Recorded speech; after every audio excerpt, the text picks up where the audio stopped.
Hello, guys, and welcome back. Oh my god, we are back, guys. We are back. Finally, it's time for stream of New World Eternum. Finally, after the last week that we had such a nice time and such a lovely week of spamming non-stop. This week, unfortunately, we are back to reality and we have to work. So there it is. We are back to schedule.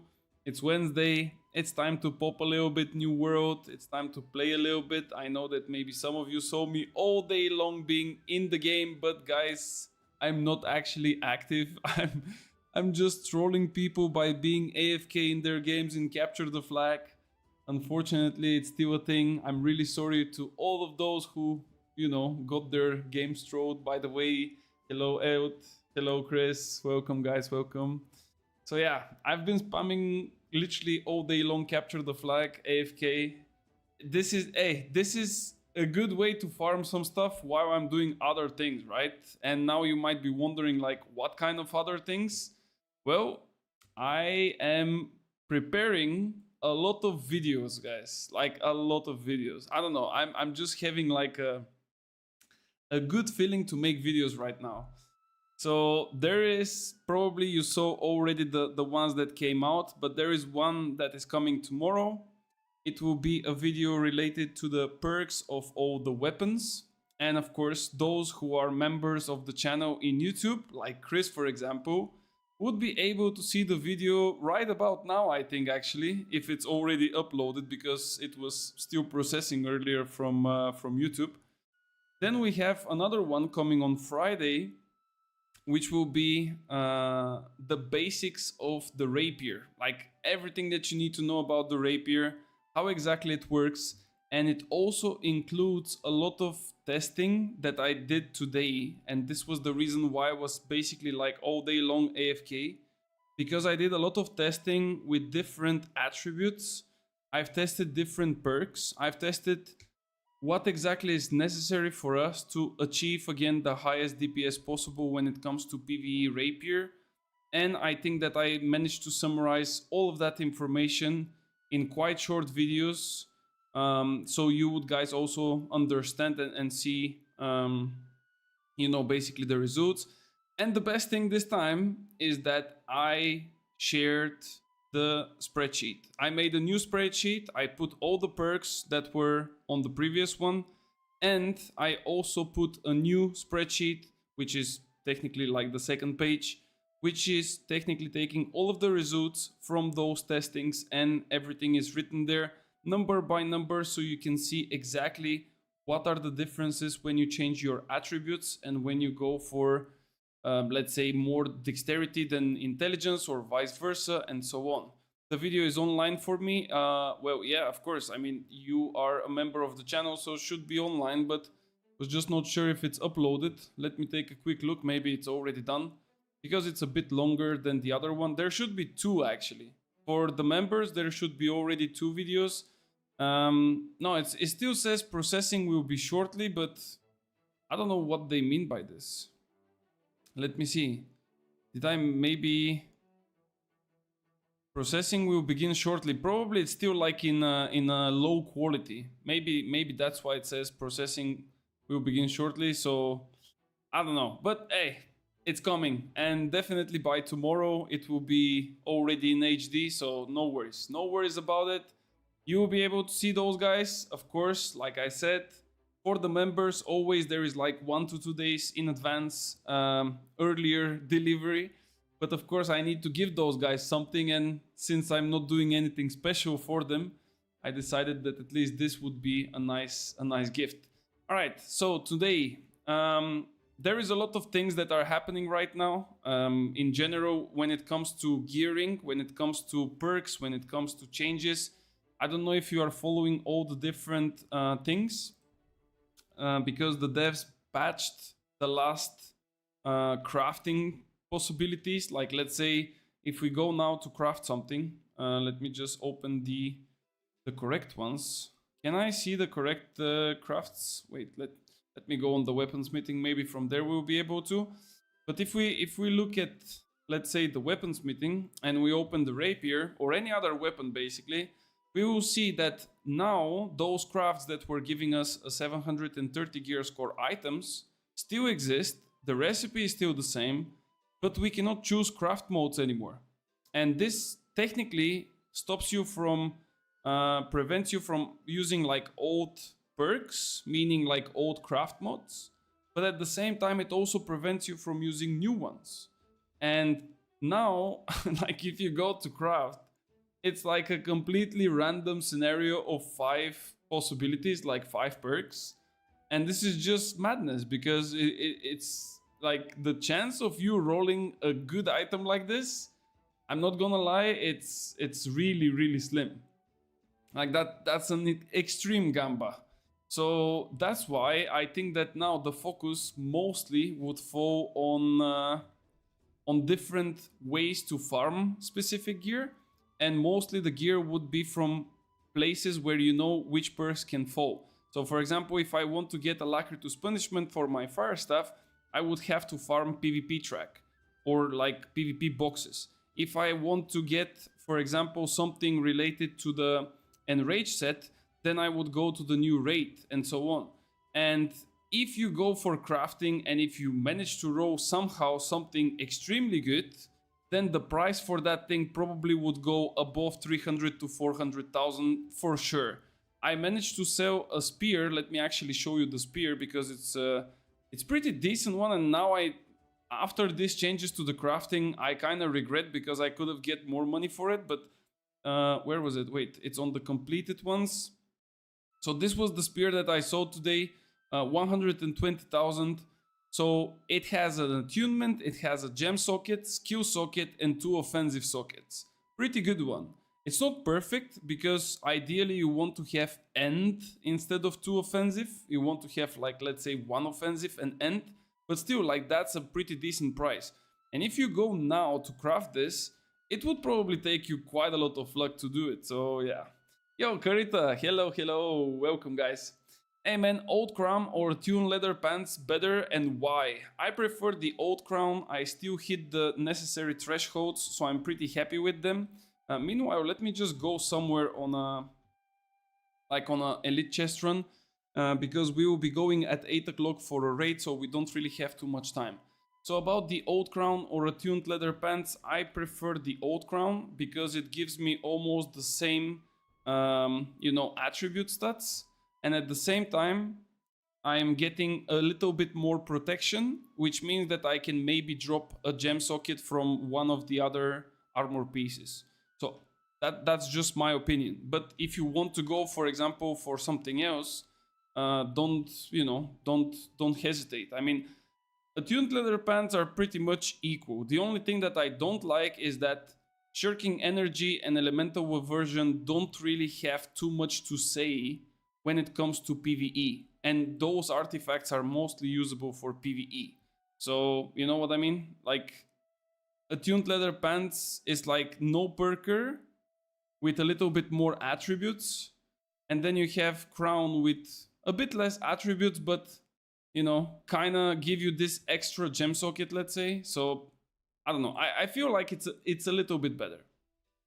That makes sense. I'm thinking of the case of late game Biss. I suppose having 3 gem slots in the crown allows for more charms on the rest of the gear. Yeah, that's exactly the logic here. Of course, you can still like skip. You don't necessarily have to have like everywhere gems and so on.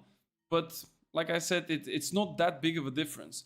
And also, additionally to this, you cannot really, you cannot really go with so many attribute points as well, because the crown gives you 6 to all attributes, and the pants are giving you 9, if I remember correctly.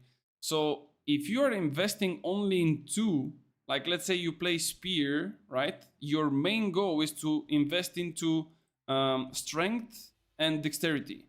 So, and of course, potentially constitution. So that's like 3 out of 5. If you will not be putting some points into focus or intelligence, then it really doesn't matter that the difference is like 3 points, right? Because at the end of the day, it's not that much more.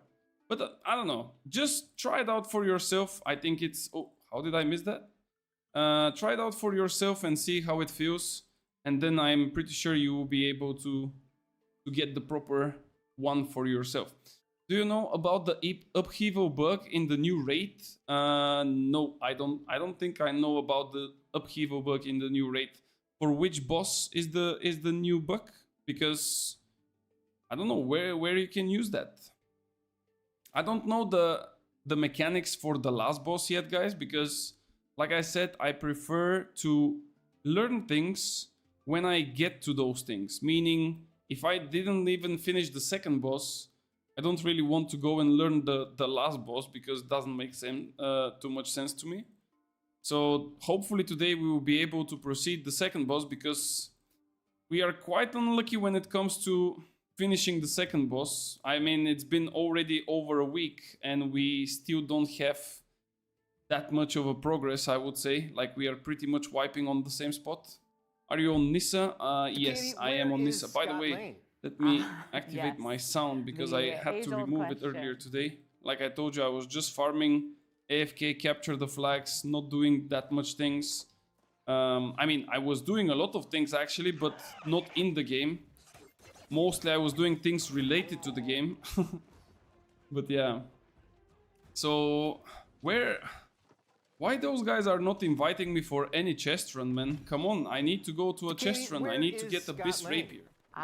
By the way, guys, for real, after those videos that are coming this weekend, I don't know how many of you understand and know the Rapier really good, but after this weekend, you would be looking at the Rapier from a really different perspective. I don't know how many people would get mad or they would actually open their eyes, but I cannot wait. I really cannot wait to see the reaction of many players. I'm looking for an active faction to join, but I cannot find anything. I mean, for the factions, it doesn't really matter which faction you're gonna join, because the factions don't really represent anything. I mean, of course, they fight each other and stuff, but it's mostly companies against companies. And if you cannot really slot yourself into a company which is, you know, playing in wars and stuff like this, it doesn't really matter that much. So don't worry about it. Make sure to try and find some friends so you can play with them in catacombs, in dungeons, or maybe even in arenas or OPRs if you enjoy PvP. But don't look that far away to look to the biggest, I would say, the biggest group straight away. Try with like smaller communities first. I want to make sure we're really clear. Do you have Discord community maybe? Well, I have a couple of them. So if you tell me what you like in the game, I can maybe give you a small guidance. If you like PvE, I can give you a couple of PvE Discords. If you like PvP, I can give you also like company Discords. But then if you want to apply to those companies, they would ask you for experience of wars. And if you don't have it, unfortunately, they would probably refuse you. Now that the elemental gems in the weapon is fixed, what gem do you use in your fire staff? I already got this question, by the way, from some friends in the game. I think that if I will be playing my two builds with the wind chill and the spike, which are like 1vx, right?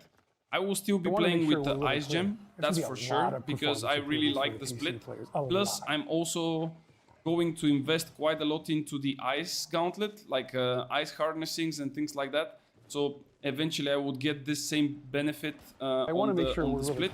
There's gonna be a lot of if I will be playing wars, however, it's a little bit more complicated, because then I will be playing with nature harnessing, and if I will be playing nature harnessing, there is really no point of splitting, because if you split, you would not be able to get the, I would say, the empowered levels high enough to make it work. Because nature harnessing is an artifact that gives you 20% base damage increase, but at the same time you are losing a lot of your empower. Because any durational empower is disappearing instantly, and any like fixed or flat empower, or whatever you want to call it, is like reduced by 50%. So this means that if you go into one single element and you heavily invest into harnessing, rune glass, and so on, you would still be able to reach the necessary I want to make sure you know, we're really maybe clear. not the There's gonna cap, be a but like lot really of close to performance cap. improvements for the PC And then players. if you A split, lot. you would not be able to do that. So that's why I would probably avoid. I love everything in the game, to be honest, but mainly PvP. And as for war experience, I have only some experience when the game came out. Oh, that's that's not the experience people are looking for. But definitely, I can, if you want, join my Discord. Drop me a message so I don't forget, because I'm really bad with the memory. I'm getting old. So join the Discord, drop me a message. Don't worry about it. I will try to see what I can find for you. There is definitely a couple of, you know, guilds and companies which are, I wouldn't really say for starters, but they are like not, at the same time, not extremely high level. So there is no like try-harding and anything that they will say, oh, this guy never played Wars, or he didn't play Wars in like 3 years. There is no chance we are getting him. So yeah, I will try to see where I can find you some place. And for sure, from there on, it's up to you to see if you like it or not. But like I said, the general idea is just to find some, let's say, new friends, get the feeling for the game, and then from there on, you just start playing with them, and, you know, the good stuff. All right, let me salvage a couple of things because we are pretty packed up. There is way too many things on me, but we have to do some stuff so we can get a bit better gear. Unfortunately, I'm not really lucky with the gear, guys. So far, we are missing quite a lot of things. This could have been a nice ring, but like double different type of damages is definitely not the case. Empowered Toast. Beloved is a nice perk for my... Ooh, that's not bad. Okay, maybe I will save this one. Beloved is not a bad perk for the earring, but unfortunately the others are not that great. I'm a quick learner. This would also help you a lot. If you can learn things quickly and you also listen to, how to say, listen to advices. Like if someone is telling you something and you are like listening and trying to follow it. I'm talking about PvP here, of course. Then this would benefit you a lot. Of course, I'm not saying that you should trust everything that people say blind and you know, without even thinking about it. But in general, if you are applying to a company and they are trying to teach you, or they are explaining you micro or macro play about the war, and you are like, nah, I'm not gonna do it, then you cannot really expect to remain in that company for too long. Like, they would just tell you, sorry sir, but you need to find another place. Getting good jewelry is shit. I mean, it depends where you are looking for it, but I think that indeed the jewelry is a little bit hard to get. It's a little bit hard to get.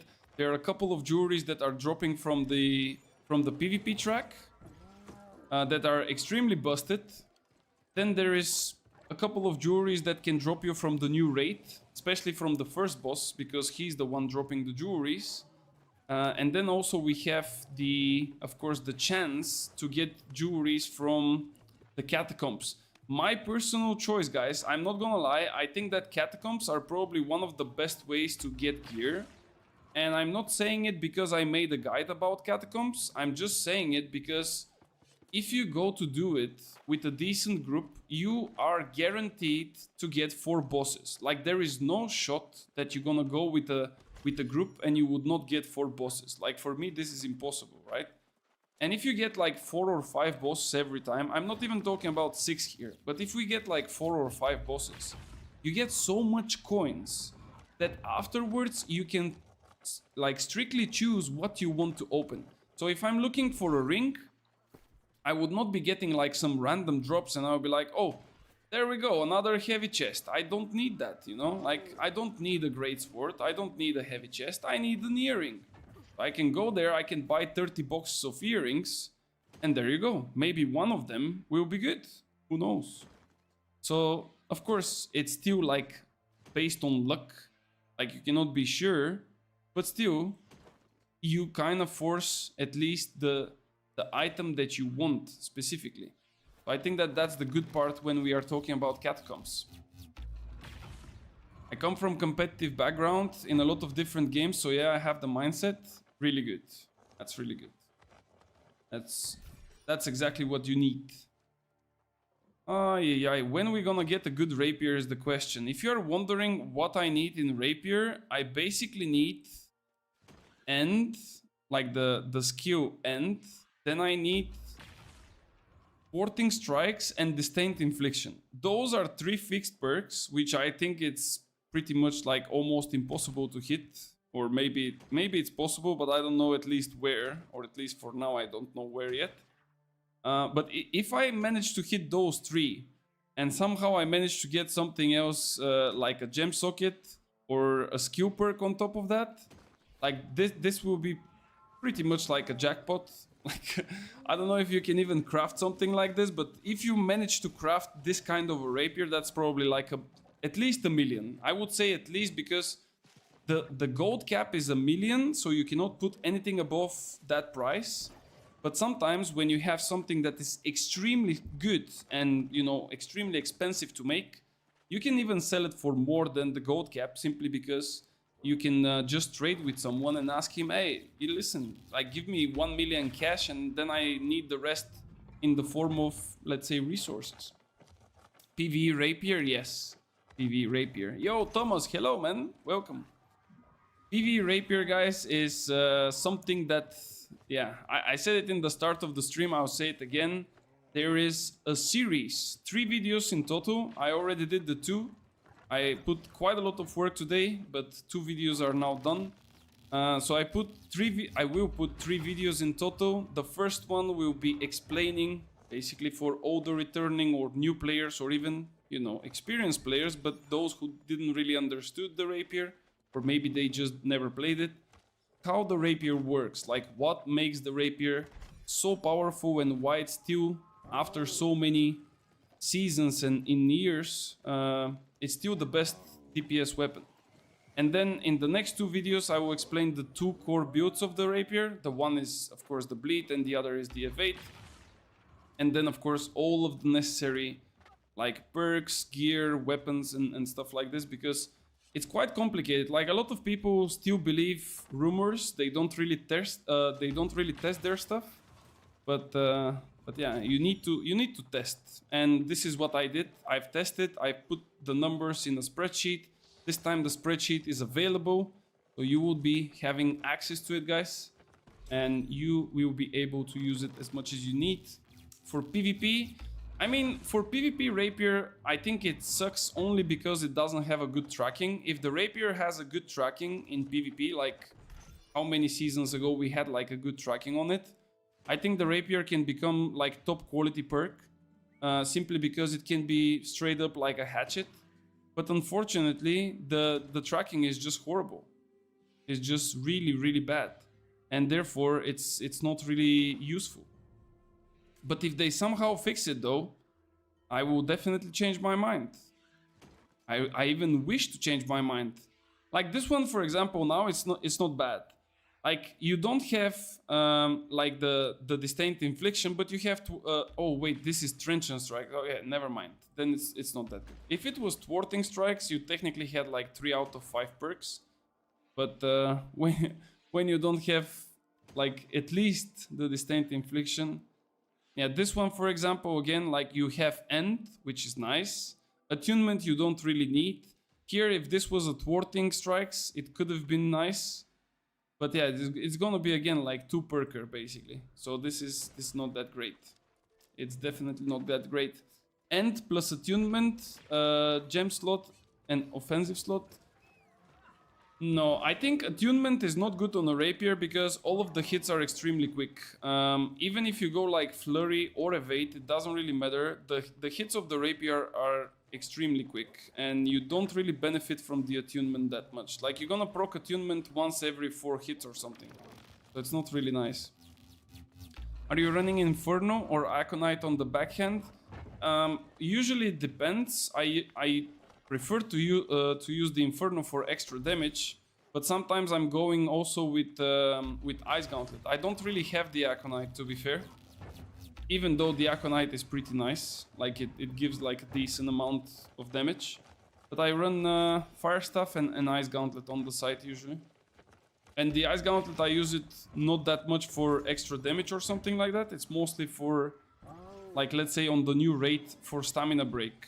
Because you need, like, in a couple of scenarios, a little bit more stamina damage. So the Ice Gauntlet with the Wind Chill can definitely do that for you, and it's pretty nice. Alright, let's salvage a little bit more gear. Maybe I'm even salvaging some good pieces, but yeah, there you go.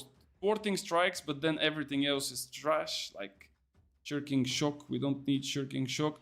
This is kind of a good one, but like it has a conditioning and a skill that I don't really need. Like Prolonged Favor and Sacrificial Empowerment are amazing perks, but unfortunately everything else was really, really bad, so we can definitely skip it. What was this one though? Enchanted Attacks and Rogue Alacrity. I think it's not bad, but the last perk is kind of giving it away. It's not really nice. Where is the next chest run? Give me another one. Maybe Zurvan. Let's go one Zurvan, guys. And then probably it will be already time for the raid. Sorry for asking again. What artifact do you gonna use in a war? For armor artifact, I will be using the Nature's Wrath, which is giving more base damage but takes a little bit of your empower. And then in my weapons, I will be using a normal Fire Staff with Deep Freeze most likely for increased damage. Hey man, on medium, Axe and Hammer Bruiser is the Thwarting Strikes good perk because I have Grit on all abilities and heavy attacks on the hammer. Yes. And end perk is similar, I think, until I find it. So the thing is, with the bruisers, the main goal of a bruiser, guys, is to be able to hit as many times as possible. Both of the weapons, like hammer and great axe, the more you hit with them, the better they get. Like straight up, like you hit more, you do more damage, you get more empowers. You know, everything gets better and better with the time. So having end on your great axe is definitely an amazing thing. It's not an amazing thing on your hammer though, because your hammer should not be using light attacks, should be using heavy attacks. But in terms of the grit, like you said, for example, the Thwarting Strikes, this would be extremely beneficial for you. So yes, I believe that you should definitely aim to get it if you can, of course. Because after all, we are all like going and searching those random drops all across the map. So if you get lucky, you get lucky. What gem do you use in the war build? Do you mean in the weapon? If I will play Nature's Wrath, I have to stay with fire. So I will probably play with Runglast Emerald, which is doing 16% extra damage to lower HP targets under 50% HP. But I will also probably try the Turquoise. I'm not sure how strong Turquoise would feel with the... I don't know even how much is it. I think it's 15% armor penetration. But I need to give it a try. The only downside of the Turquoise that I don't really like is the fact that you cannot Runeglass it. And of course, it's not that big of a deal, but still, it's a bit of a difference, you know. Thinking of doing my weaponsmithing to 205 for some Gambas. Man, I'm telling you, you're gonna craft like 10 items and you're gonna regret your life. It's extremely expensive nowadays. I mean, the thing is, if you get something good, right? Like if you get like one good item, and I'm not even talking about like 5 perker. If you get like 4 perker item, you can pretty much get like maybe 100k or even more. But if you don't get a good one, like if you just roll some random trash, right? You would not be even able to get like the money that you invested into the craft. Like your craft will probably cost around 10k with all the mats and matrices and things, or maybe a little bit less. And then at the end, like you would not be even able to get like 3 of them. So I don't know. I bought legendary bags before season 10 update. Do I need to get new bags for season 10? About the bags, don't feel pressured to do anything. I mean, technically you don't even need them. The only thing that you need on your bags, guys, are those perks here, called Lasting Consumption. My bags are 600, like from I don't know how many seasons now. and I'm pretty happy with them. I'm just getting like additional time on my food. So if I use a food and it's for 40 minutes, I will technically have it for an hour or something like that. So it's pretty nice, it's pretty decent.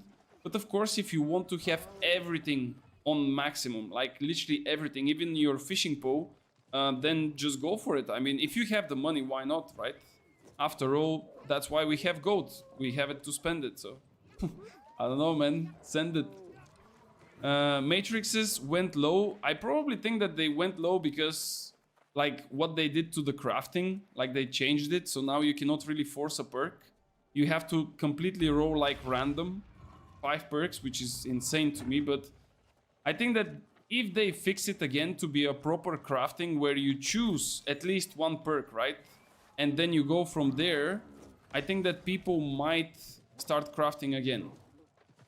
I really don't mind choosing one perk and rolling all the others, but like rolling for 5 random perks, it's a bit of a killer, I would say.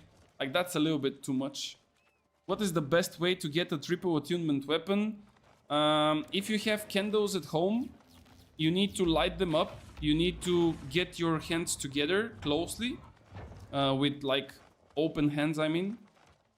You need to close your eyes and you start your prayers with Katie, please, and then whatever you need.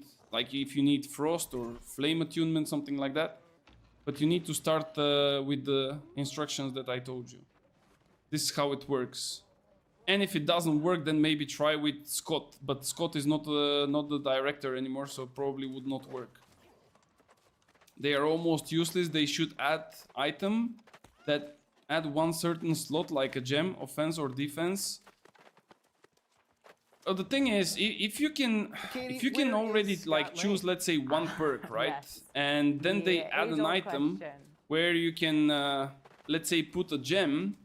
Then in that case, they should probably make straight up like a double crafting. I mean, two perks crafting, because like this you would be able to secure 2 out of 5. But like I said, I really don't mind the crafting to be a little bit of a gamba.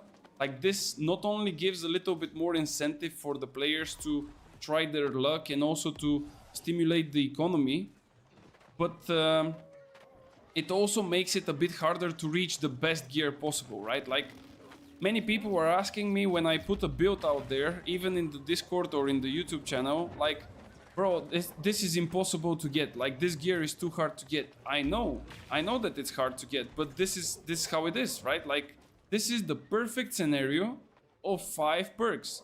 And of course, if you don't get it, this doesn't mean that you cannot play the build or you have to like change something. If you get lucky with all 5, then it's all good. If you don't get lucky, then just play with 3 of them or 4 of them, you know?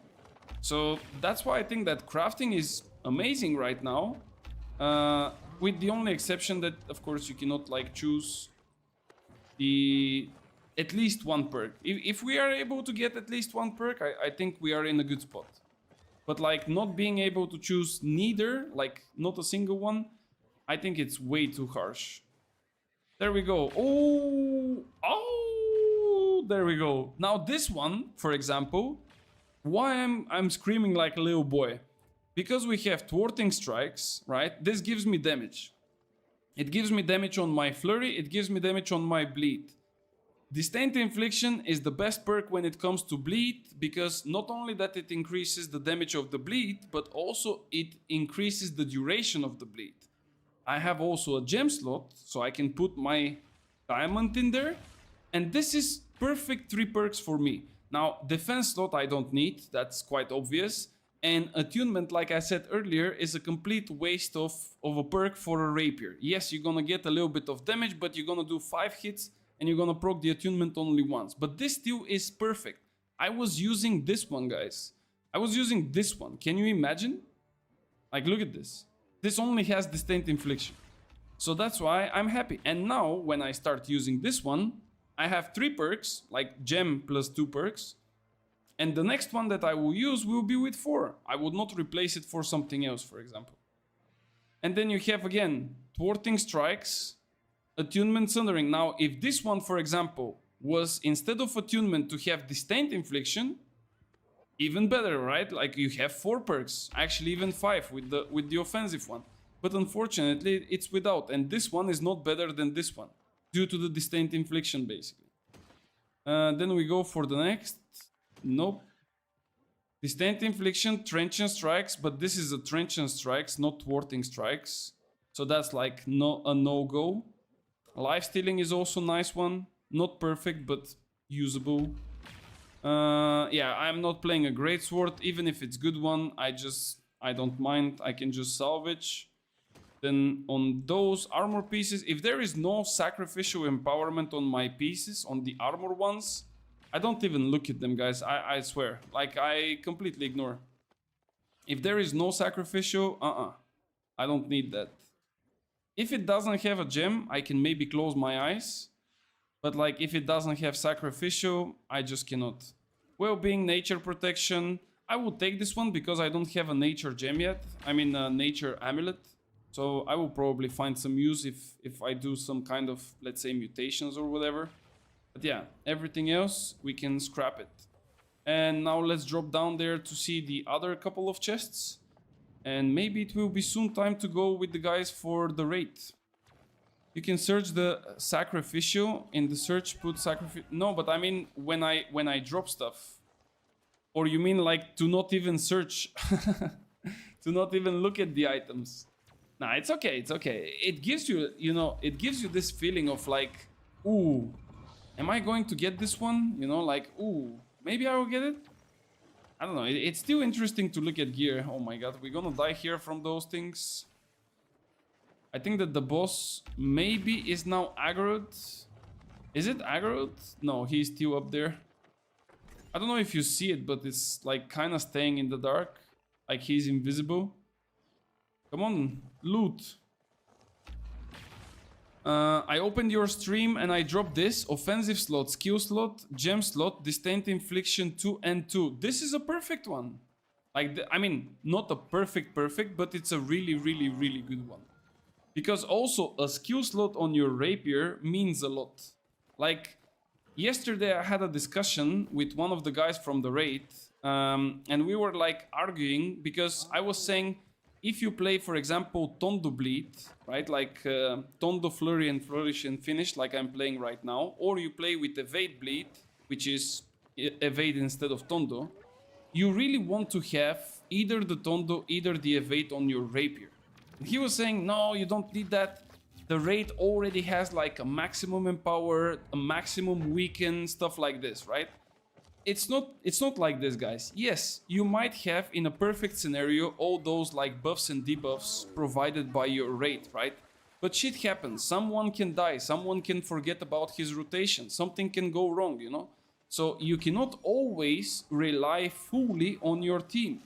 Yes, you would not go for 50% empower when you play rapier just so you can get your empower, but at the same time it doesn't cost you anything to put, for example, like a, how do you say that? Like a Tondo for weaken or omnidirectional evade for a little bit more empowered. Like this is pretty much normal to me, I think. Are you talking about PvP or PvE with the sacrificial perk? I think it's for both, basically.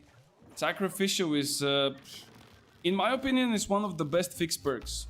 Because currently we have on all of the armors, as far as I can see, we have either sacrificial, either like the conditionings. Oh shit! Wait, please. Woo! Thank God I didn't get the aggro of this guy. That's why I'm salvaging stuff, by the way. You either get like sacrificial, you either get conditionings. Let me actually show you some, right? Sacrificial, prolonged favor is another one that can work. Here again, prolonged favor, conditioning. If we look like this one, again, conditioning, you see? Here you have vital synergy, freeing aggression. This is a horrible perk. So in general, I think that if you hit a sacrificial empowerment, you are pretty much like looking at a good piece. And then of course it depends on the other perks, but ideally you want to have it. Cheap copy from Endless Thirst. What do you mean cheap copy from... Oh wait, got an earring today with Healing Heart, Fortifying Toast, Empowering Toast, Gem and Offensive Slot. Yeah, this is a really good one. That's a really good one. Is luck gear worth obtaining? Well, there were quite a lot of videos, right? A lot of people are going wild on it right now. I cannot really tell you anything, to be fair, guys. In my opinion, I've played like quite a lot of time this game. I already probably have like close to 12,000 hours. I don't know exactly how much they are. I can tell you that if you have luck, right? Like if you have luck, it would benefit you, but it would not benefit you to an extent where you'll be like, damn, I'm getting so many good things, I don't know what to do with them, right? This is the only thing that I can tell you, because the difference for specific things in terms of having luck or not having luck is like 0.5 to 1% at best. So if you think that this is enough for you, then go for it. But at the same time, like your regular luck is like, let's say 1%, and having luck makes it 2%, so that's technically double, right? So, I don't know. I bought yesterday 20k boots with light boots with sacrificial empowerment, 2 offensive slots, 1 gem slot, and 1 defensive slot. Literally the BIS for 20. Yeah, that's pretty much either a BIS, either an extremely good piece, depending on what you are aiming to get, of course. That's a really good one. Luck gear is currently tier 1 war meta. With gems and 800 gear score luck, you dodge almost everything. True, true.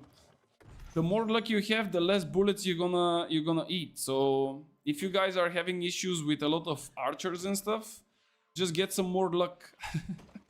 You will be like Neo from the Matrix. You will be like avoiding and dodging bullets. I really need to find where does the gear drop with less stuff. Like look at those pants, for example.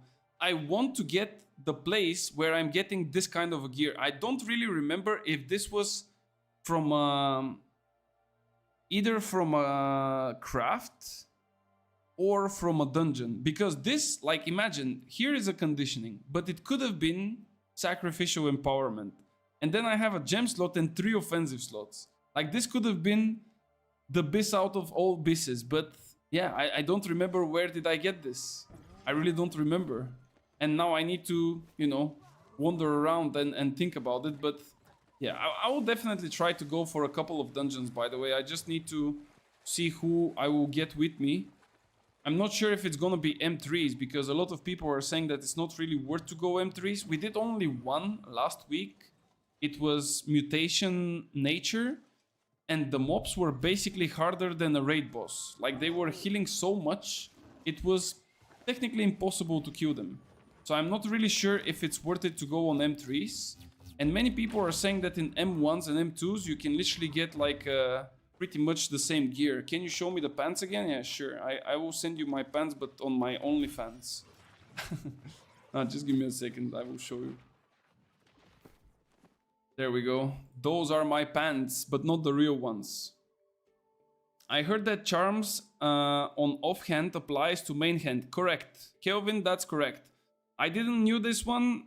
People told me already on the first videos of this season. Don't you know? Blah, blah, blah. I didn't know. I know that it's not too good for me to be a YouTuber and to not know everything. I'm sorry, I'm not a Wikipedia, but now we know. We tested it, we saw it, and it works. So for example, if I have here this Inferno, and I have keenly empowered, bloodletting, whatever, keenly jacked, technically anything that you have doesn't really matter, then you would get all those benefits on your rapier or whatever other weapon you're using. And you can also find for which perk this works. If you go to New World database, you type the name of the perk, and then you look at the description. It would say if it has to be equipped. So if the condition, I think it was labeled as condition, if the condition says equipped, this means that as long as you have this item with this perk equipped, it would work. And then the other condition would be unshedded or something like this, which means that you have to hold the item, and in this case the weapon, in order to you know, get the value from that specific thing. Distant infliction, shirking, gems, Q. Yeah, this was close to be good, but not really. Like this one, for example, it's a really good one for those two perks, but then strike conditioning and those two are like Skill slot, not really good. But yeah, guys, I think we definitely have to go for some kind of a mutation. We need to see like what is popping with those mutations. I only did one from the beginning of the season, and it was an M3 that I told you we were fighting like for hours. How did you get those pants? That's the thing. I don't remember, and I want to know how, because I need more items like this. Each of my rings that I got from the Elite Chest run are really good, but they have... Wait, what? But they are getting fucked by ice damage or arcane. Yeah, I think if you get a ring with double type of damage, you can definitely scrap this, guys. Like, this is trash, straight up. Like, there is no chance that you're gonna utilize a ring with a double damage. Like, this is no go. It's useless. It's definitely useless, and you don't have any benefit from running such thing. You might be believing in some miracles, but trust me, you don't need that. What we gonna do with all this trash, by the way? Like, I'm having full storages, full like pockets. I don't have space, man. What we gonna do? I have 21 boxes from Capture the Flags. Guys, today, I'm really sorry if any one of you saw me today in Capture the Flags. I was whole day busy and I was farming Capture the Flags AFK. So if you guys saw me being AFK, I'm really sorry that you lost your game because of me, or maybe you won, I don't know, because I actually won some games like that, but it's not on purpose. You know, like I just try to be maximum efficiency, you know. All right, let's check quickly what do we have. Trenchant Strikes and Sundering Stacks, Keen Heart. Bro, why this is not like, instead of Sundering Stacks to be... Oh, but it's Trenchant Strikes. Okay, it's not Thwarting Strikes. This is also not a good one. Maybe this one. Plague Crits, Attunement, Thwarting Counter. No. Plague Crits, Alacritus Punishment, Disdain Infliction, Shirking. As soon as I see Shirking, and I'm literally like losing all my excitement. Okay, we already saw this one, and there is nothing new up here. We don't really understand shields at all. So those all are for salvage. And look at this, guys. Now I know how to salvage stuff. You see? Boom. I know. All right, let's see. Ooh, wait. This might be a good one. Clip 10 report. Please don't. I got an infix from M3. Not a lot of bags, though. Hard to get M3 going, so happy to join if you want to do one. Yeah, for sure, we can definitely do. If you are on Nissa, I'm up for it. What about Trust and Strike for Spear? Nah.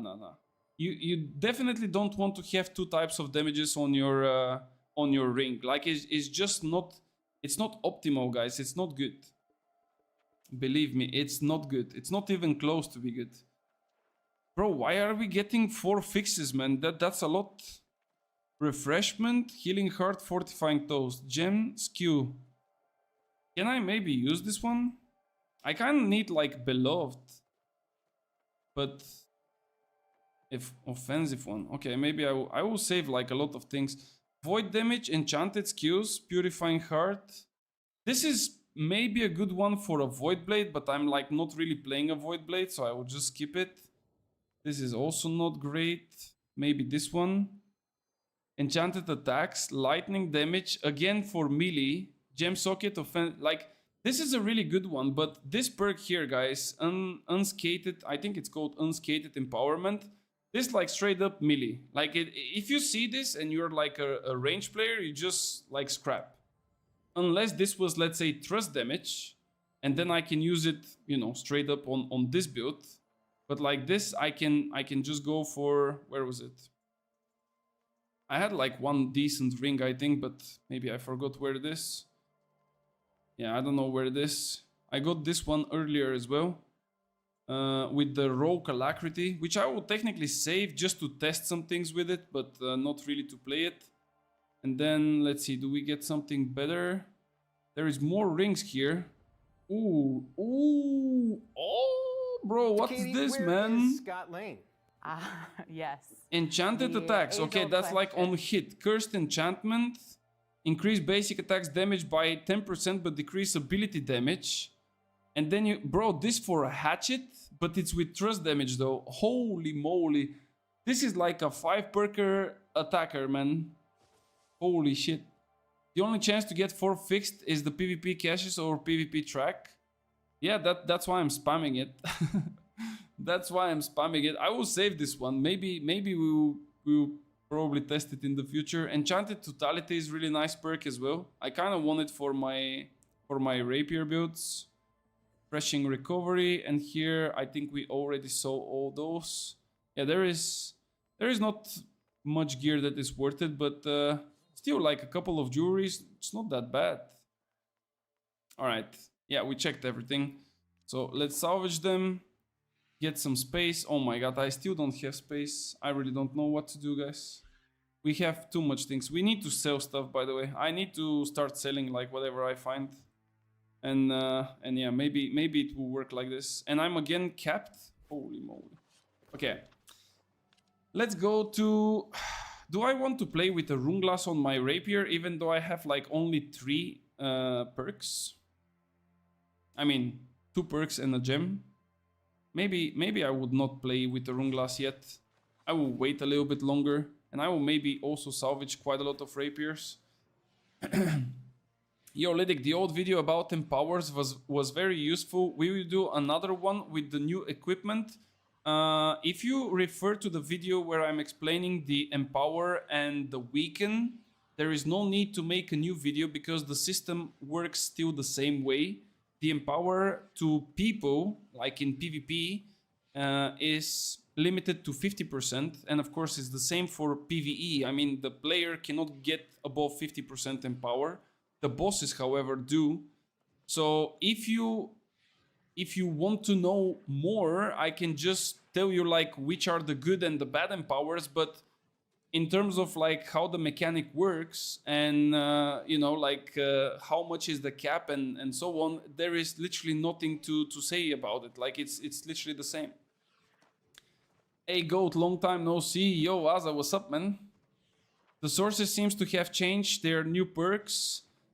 Well, yeah, but I mean, it's quite easy to spot them. It's I don't think it's a worth like time spent to make a video exactly for this, to be fair.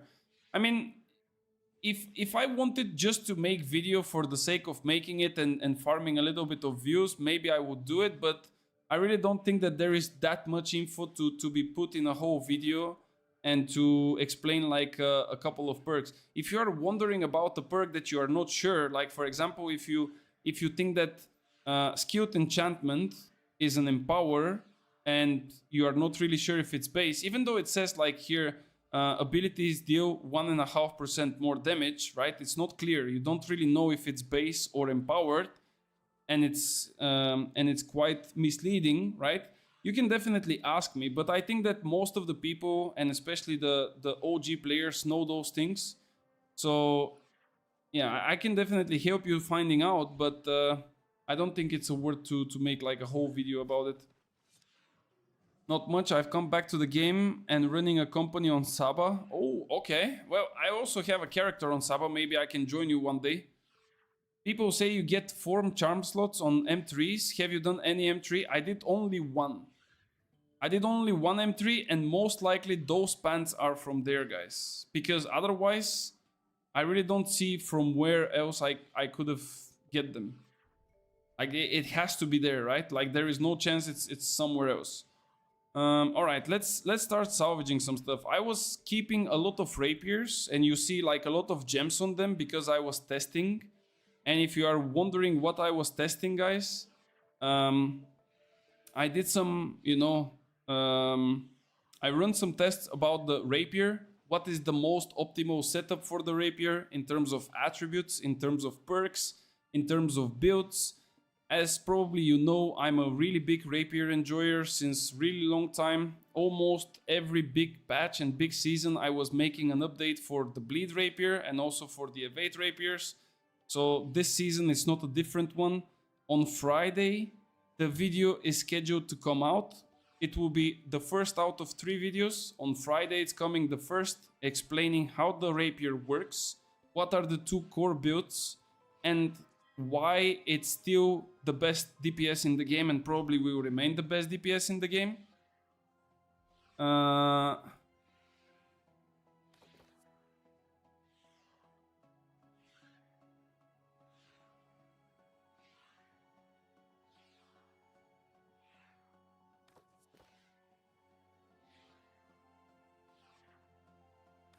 And sorry, and additionally to that, on Saturday and Sunday, there will be the two builds, which are, like I said, the Bleed and the Evade, with the full description of all the necessary perks, all the necessary items, how exactly you have to play it, and so on. So if you are enjoying Rapier as well as much as I do, definitely something to watch for. Covenant Oblivion, we need players for War tonight. Tonight it will not happen, as I didn't even log into my character on Saba. It's just there, but I promise you, in a 1 month time, I will be ready for the wars in your company. I promise. Just reserve me one spot. Those bands are from Mutation? Probably. Can be a crafted one since they changed the old No, it's not a crafted because I'm kind of carrying them from a really long time. Like, it's literally from maybe the first couple of days. Okay, so this one, we salvage it. It's a decent one, but it's not the better than mine. This was going to be really nice, but this hatred here fucked up everything. Are we gathering up? Okay, so here we have Transient Strikes. We salvage this. We don't need it. 2 attunements. We don't need it. Then we have End Shirking. We don't need it. Attunement, Thwarting, we don't need it. And this one also we don't need it. So we salvaged everything. Now we have this one with 3 good things.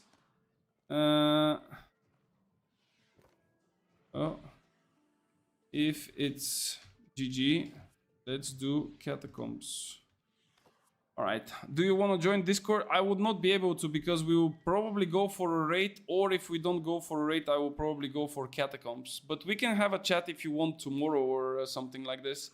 Sorry, just tuned in. What's the best Bleed Rapier? Okay, guys, this is a little bit of a spoiler to my videos, but I'm pretty sure that you're gonna watch them, so I don't mind sharing with you what I think. The Bleed Rapier, right? The Bleed Rapier. If you're gonna be using this skill tree with Tondo, Flurry, and Flourish and Finish, the best one is Disdain Infliction on first place. Disdain Infliction first place. Then you want Thwarting Strikes on second place and on third place. And I'm saying like first, second, and third. This is the order of which perk is the most powerful one when it comes to damage boost. So Disdain Infliction, Thwarting Strikes, End, okay? And then you need a gem, in which you need to definitely put a diamond, Runeglass Diamond, and then you need a skill slot or an offensive perk. But the thing is, if you have an offensive slot, right? Like let's say you have this, instead of defense, let's assume that this is an offensive slot. We can have this offensive slot anywhere on our gear. Right? Like it's anywhere on our gear. So we don't really care. If it's on my rapier, it can be also on my pants. So there is no point. But if I have a skill slot, and if I put, for example, Flurry or Tondo or Evade, I would get double the amount of benefit. So it would be way more worth it to have a skill slot instead of offense slot. So that's why last you want a skill slot. And if you play with Tondo, you need to put Tondo on the rapier so you can put 20% weaken to the target that you hit, and also you're gonna get 20% crit chance, but most of the times you will be back hitting. If you play with Evade, you need omnidirectional Evade. And yes, you will be really a lot of times empower capped if you play in a raid, but still it's just to be sure, right? It's always better to be sure. Better to be sure than sorry. This rapier drop is 1 in a million. What do you mean 1 in a million? I literally got almost the same, bro. What do you mean 1 in a million? Like here, imagine that instead of instead of attunement, I got End. Like, what do you mean 1 in a million? And you have the gem slot, and this had to be a weapon slot. Pretty much the same.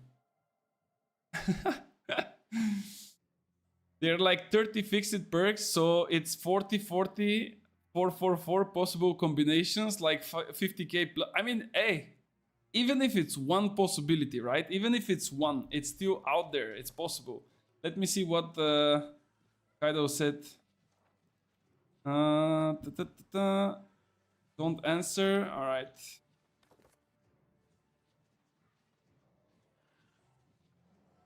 Let me see if he wants to go for catacombs. If he doesn't, what is the best way to get some gear, guys? What do you think? Or maybe, hey, should we go like M1s, M2s just to see what are the drops? What is the mutation cycle this week? Let me check. I need to see. If there... Oh, we have Genesis, bro. Genesis, Tarn, and what? And Inyet. Yeah, I think Genesis is calling, guys. The caretaker is calling us. Bro, I'm definitely gonna go make some Genesis. I think like... You know, M1s, M2s, it's gonna be pretty much efficient farm. Let me drop some stuff in those storages though. We need to put one gem here.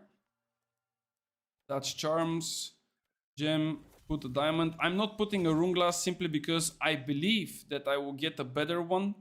And then we will be able to, of course, slot the better one instantly. But if we don't, we will have to eventually do something about it. Okay, we have like 100 kilos. It's not bad. This should be enough, right? Okay. Quick Genesis runs. Yeah, probably.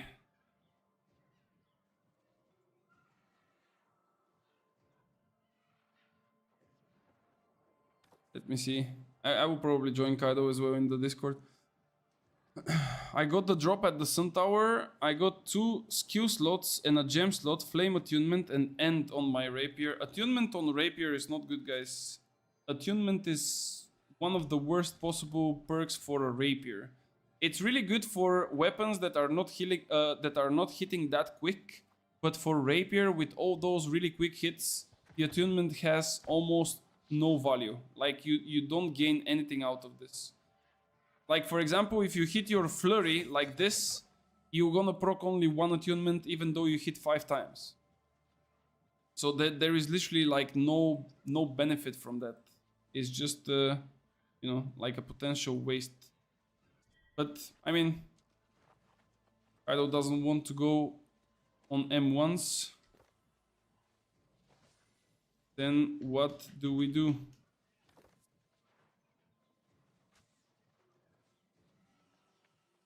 Do we have a third for catacombs? Today Bebop was going to be my guy to look for, but he is out.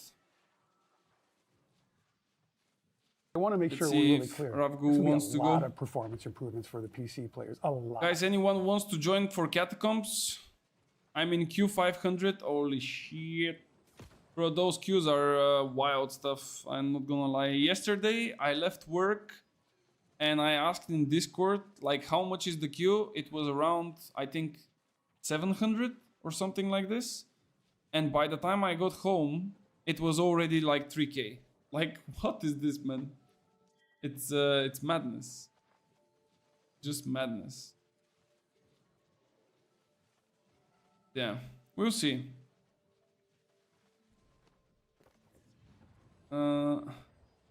Doing something else. Yeah. Oh. Waiting for Hrogir's team to copy his rapier build instead. I mean, I am not really playing this build, to be fair. I just needed it for today for the video. But I'm usually playing with Evade, and I will change it now. Yo. Yeah, you can go. I go medium. Okay. Go medium. Do we go for catacombs? Yeah, you can go medium until like third boss. After that, I go healer. Well, you can go ahead. Okay. Just need to switch gems. Yeah, perfect. What's your server name? I'm playing on Nisa. It's a European server and it's pretty packed. It's probably the biggest server in Europe.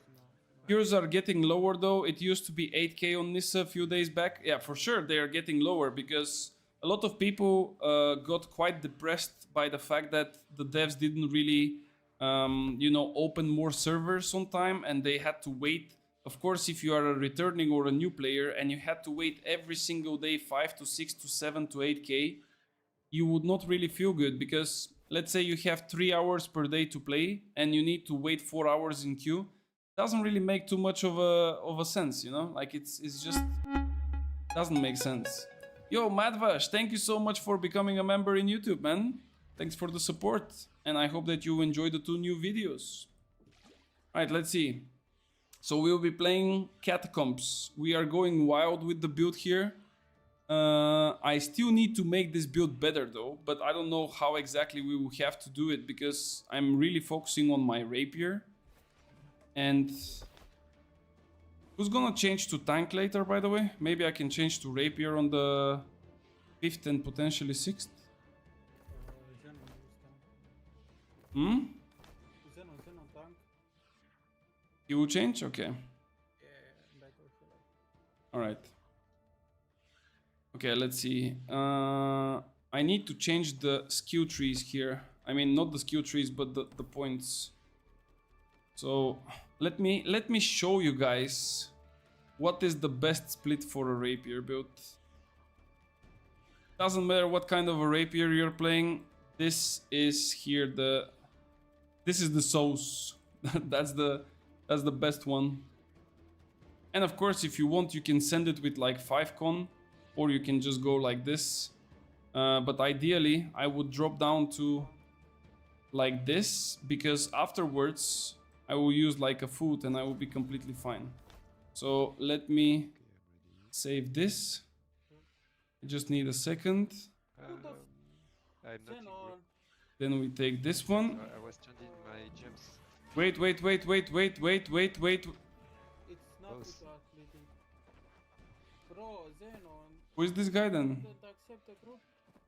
So it creates a group Yes. with a random? Okay. So you have to do one. Okay. Oh, we're gonna use it for a warm up. Let's go. It's fine. You can change the side. It's already started, so let's do it. It's all good. Okay. 350 int, 200 dex. If you want to get like the maximum damage, probably yes. But ideally, you just want more dex than... Bro, can I move? You want more dex than intelligence. Oh, this guy's pumping them with the BB. Kaido died. No, We have buff. No, we don't. but it's not so. Okay, let's go. Is Thimblecloth still the beast for rapier? Or is Old Crown just better? Old Crown is not better for rapier, I think. I definitely don't like Old Crown on the rapier. Maybe in the previous patch it was debatable, because, for example, the attuned leather pants would give you like a lot more stats and things.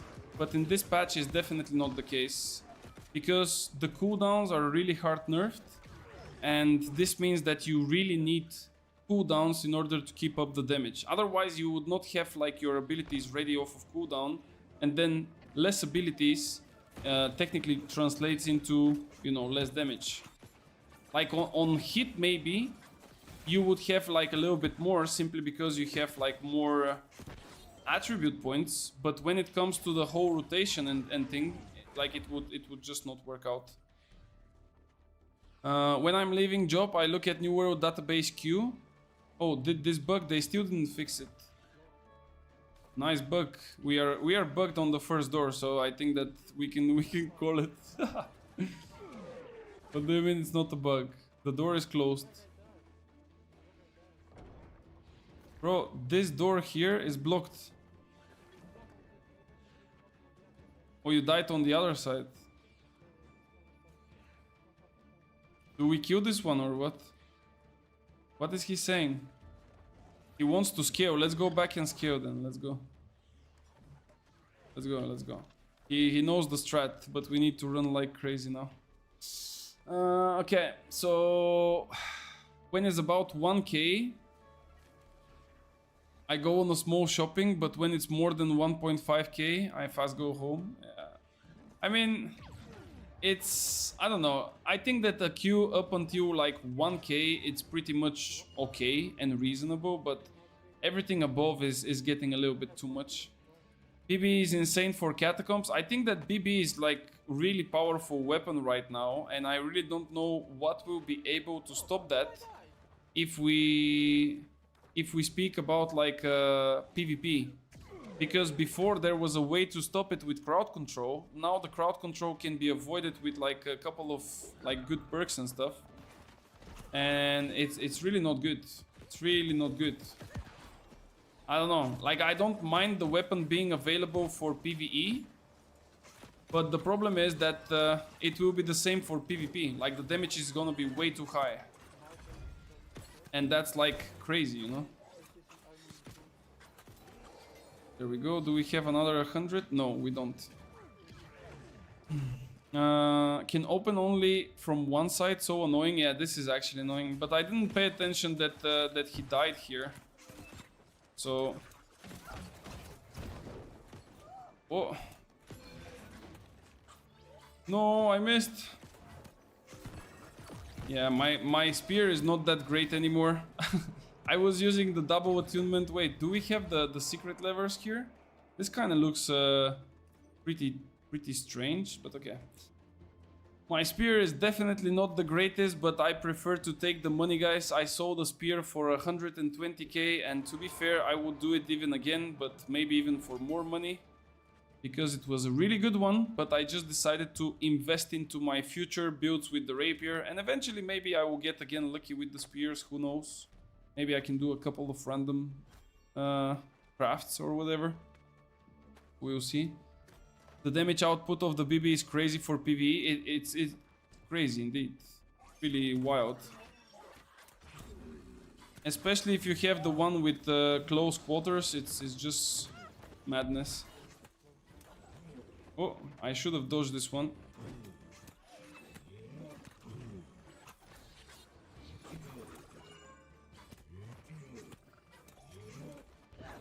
Dodge. Nice.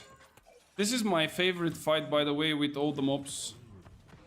I don't know if you hate this guy, but I kind of like a lot the fight. Because it's like really on reaction based. Like, you need to react on his charges and on his hits, and if you do it, it just feels good. When I'm back home, Q is around 2k. So I have time to do something around home, make a dinner. Yeah, that's actually a nice thing usually, yeah. I also prefer to do something while waiting for the queue. Otherwise, if you just wait and count the numbers, definitely it's not the better thing. Okay, I have really good 2 bonuses, by the way. So let's see if we will get lucky with them. I have started playing IG and VG and doing Spike. It's fun, but hard to land sometimes. I see most running Windchill. Do you think it's better for PvP? Windchill is easier. In terms of damage, this season maybe it's gonna be different, but last season in terms of damage and difficulty, Windchill was way easier and better. Maybe this season they will be kind of similar to damage, even though I still believe that Windchill would over DPS the Spike.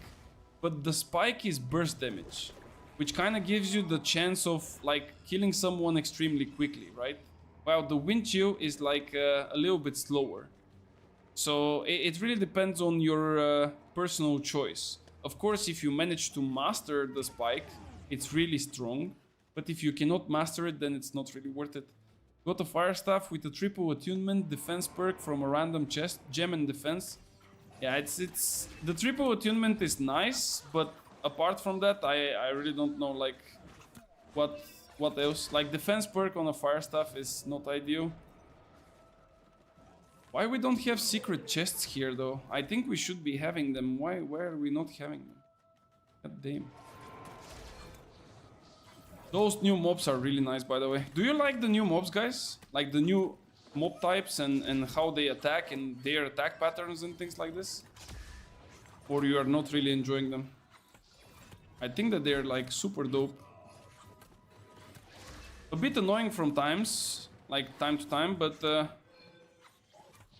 still kind of nice. Okay. Whew. Like they do a little bit of a wild damage, if I have to be honest. But it's okay. Oh my lord, stop jumping, man. I think that this here is a... This should be like a secret thingy. Maybe? No, it's not. What about this one? No. Oh! No, this was the teleport. I mean the portal. Okay, I will go this way. Let's see. 3 attunements is almost 45% weapon damage. Yeah, I mean, that's true, but at the end of the day, when you have like weapons that can do quick damage, like for example, fire staff, if you're gonna be doing only heavy attacks, probably the attunement will kind of come back, right? Like you can proc it like a couple of times. But if we speak about like a quick combo, for example, heavy attack into pillar or heavy attack into fireball, you would definitely not be able to proc it non-stop. And the same goes for some other weapons as well, like the rapier. The age-old question. But yeah, it really depends. It really depends what you like.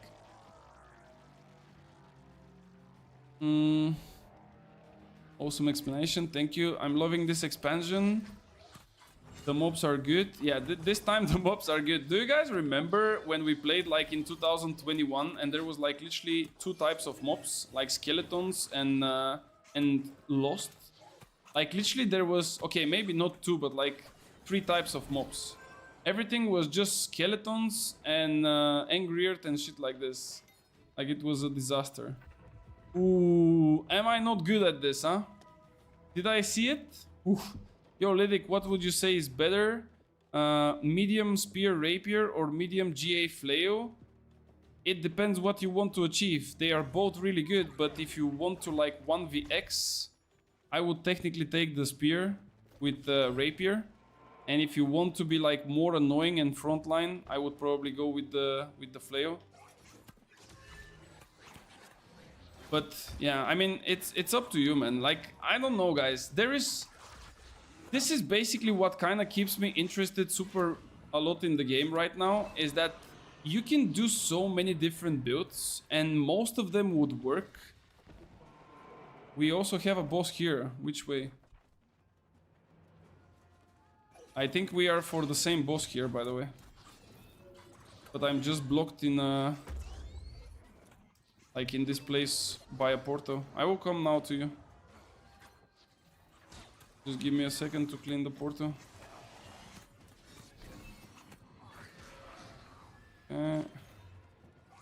Ooh, nice damage. Okay, almost done. What? Bro, let me go. What was that? Holy, he got me midair. He was consuming my ass. God damn. Is it open? Bro, what? What? This mob is still alive. No, man.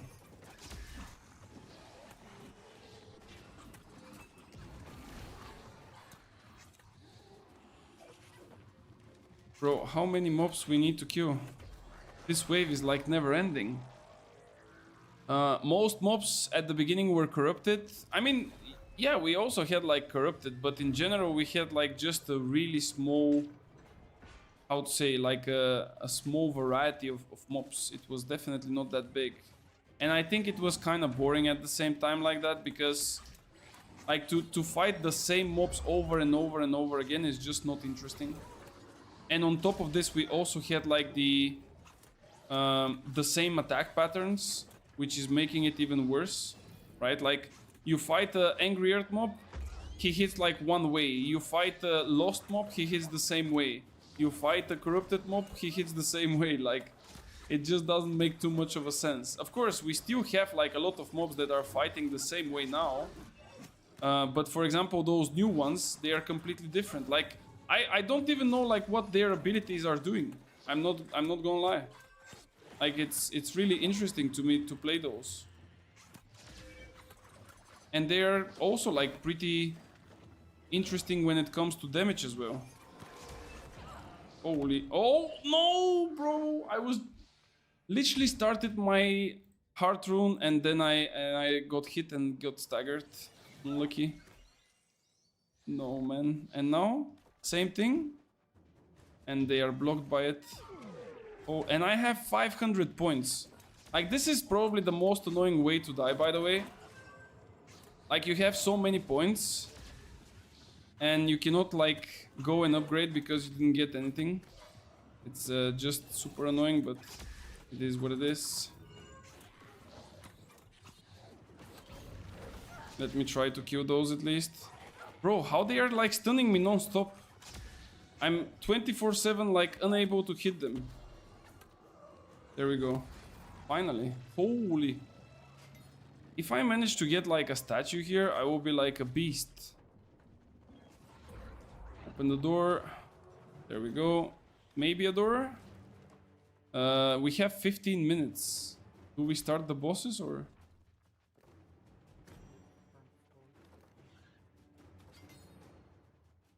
I think we should be starting the bosses pretty soon, to be fair, because we would not have enough time afterwards. This? Ooh, another one. Do you guys like recognize where are the secret chests, by the way, or no? Like if you're like walking, can you guess where is the secret chest or no? Because I kind of see sometimes, of course it's not like 100%, but most of the times I'm like managing to find it. I need to get more heart runes. I still have the first heart rune you start out with. Oh my god, yeah, that's not really good. That's definitely not really good. Do 3 at the same time or 4 together? Nah, we cannot do 3 at the same time. Why? Because it's gonna be way too much time to run back. We can just do 3 and just exit maybe. We have only 14 minutes.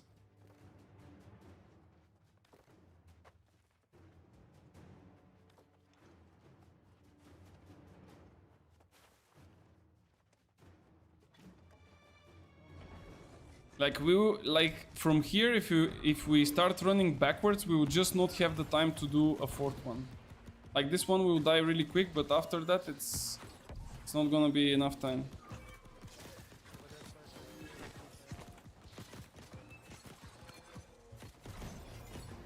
Let's just kill it. Not this way. This way is slower, I think. Oh no, never mind, never mind. I'm an idiot. My bad. We don't need to do this. It's a lever thingy.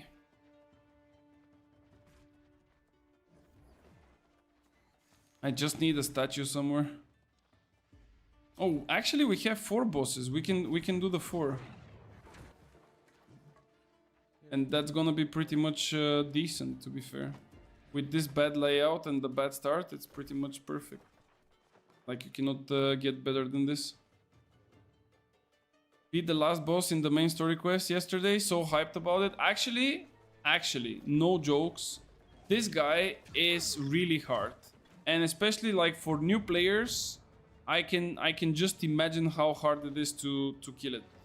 I died with my first character that I did it. I died like 1 time, and then with my mage, because the first time I went there I was with my musket, so I didn't receive that many hits in general. But after that I went with my mage. My mage was doing literally nothing, like straight up nothing. This guy was smacking me like, I don't know, it was crazy. But it's a really good boss and a really nice challenge. I liked it. Do you think that this is a no? So do you also know about the secret challenges that there are? Because I've finished like a storyline, and I technically have this skin from this like storyline. There are like challenges in total 4, I think, and each challenge would get like harder and harder, and eventually you would have like a bonus. I think it's like a reward from the challenges that you get with skins. I'm gonna die. Yeah, he turned around at the same time. So when you finish like all the challenges, you get like a reward, and the reward is a skin. In total, when you finish all 4 challenges, you get like 2 skins, 2 complete skins. I have like one of them currently on me, but it's dyed up to white because usually the skin is purple-ish. So I decided to dye it in white, and don't even regret a single bit. It's a really nice looking one. I had to use a bow and spear light to beat him. Yeah, I mean, it's a, you know, it's a really, really good one.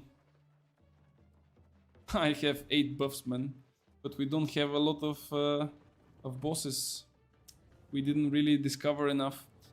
What's up with the returning? Not really sure what weapon combos are fun and great damage. Is bow greatsword any good? If you play bow and greatsword for PV, like, okay, let me phrase it like this. If you play PvE, there are a lot of builds that don't really make too much sense when you look at the builds in terms of like weapon combinations, but they are just used for that because of their bonuses from the perks. Like, for example, for rend, for weaken, for extending duration of different debuffs and things like that. When we speak about PvP, then like the area where you can go out of it, but not too much. Because, for example, I'm saying this specifically for the bow with the greatsword, because I've said it many times. If you play, for example, bow and greatsword or bow and spear, right? And if you get pressured by a melee player, you cannot do anything about it. And simply because you are mainly focused on damage, and your greatsword or spear would not really save you. Like, you would definitely just die from it. And that's why I think that if you play a bow, if you play a musket, if you play, for example, how do you call it, like a fire staff, right? Like, all those things, you need to have something to defend yourself, like an ice gauntlet, hatchet, rapier, things like this. And that's why I think personally that those are the better choices for you. Of course, if you really enjoy the bow with the greatsword, feel free to play it. It's not bad. It will boost, for example, your damage if you play the new greatsword, right? But the problem is that you will be receiving also like quite a lot of damage. Like, it's not only increasing your damage, you will just get like a lot more damage too. So I don't know if it's worth it or not. I had another player who did all the side quests. Talk about the side quests. Yeah, this side quest was a really fun one. I actually don't remember when was the last time that I enjoyed like side questing in the game, to be fair. I really don't remember. But this one specifically with the the 4 challenges, also it had like a really nice storytelling before that, you know, because what they also did to the game, but we don't really appreciate it too much, is the story. Like the cinematics sometimes, the story, the different like NPCs and things that are giving a different perspective from the story and so on. Like, in the beginning it was so basic that there was like not even a dialogue. Now it's like a really different thing. So when you kind of listen to the story, when you follow it, when you get to understand like the whole point and the whole idea, it's really nice. And I believe that it's definitely an interesting thing. Bro, where is the secret room? I know that there should be one here. I have my cheats on. Okay, let's go kill the last boss. This guy will fuck us up, I'm pretty sure. Maybe this one? No. Sorry. Yeah, I know, bro, I know. I also don't follow it. I mean, we are those players who are skipping everything. I know. But like, in general, the story is nice. Like, I said to myself that I will like watch it on my second run, but I still didn't. I don't know, maybe on my 3rd character, who knows? Maybe on my 3rd. If you get the mark for the range bow, just get away, because this is like a one-shot. Yeah, let's see. Go in, Kaido, because he's gonna start it. Alright. Woo!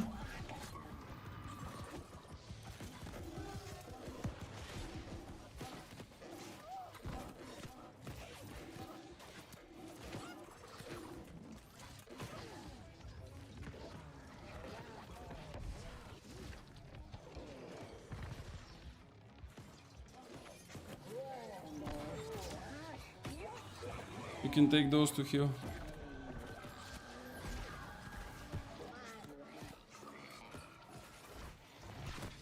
Get away.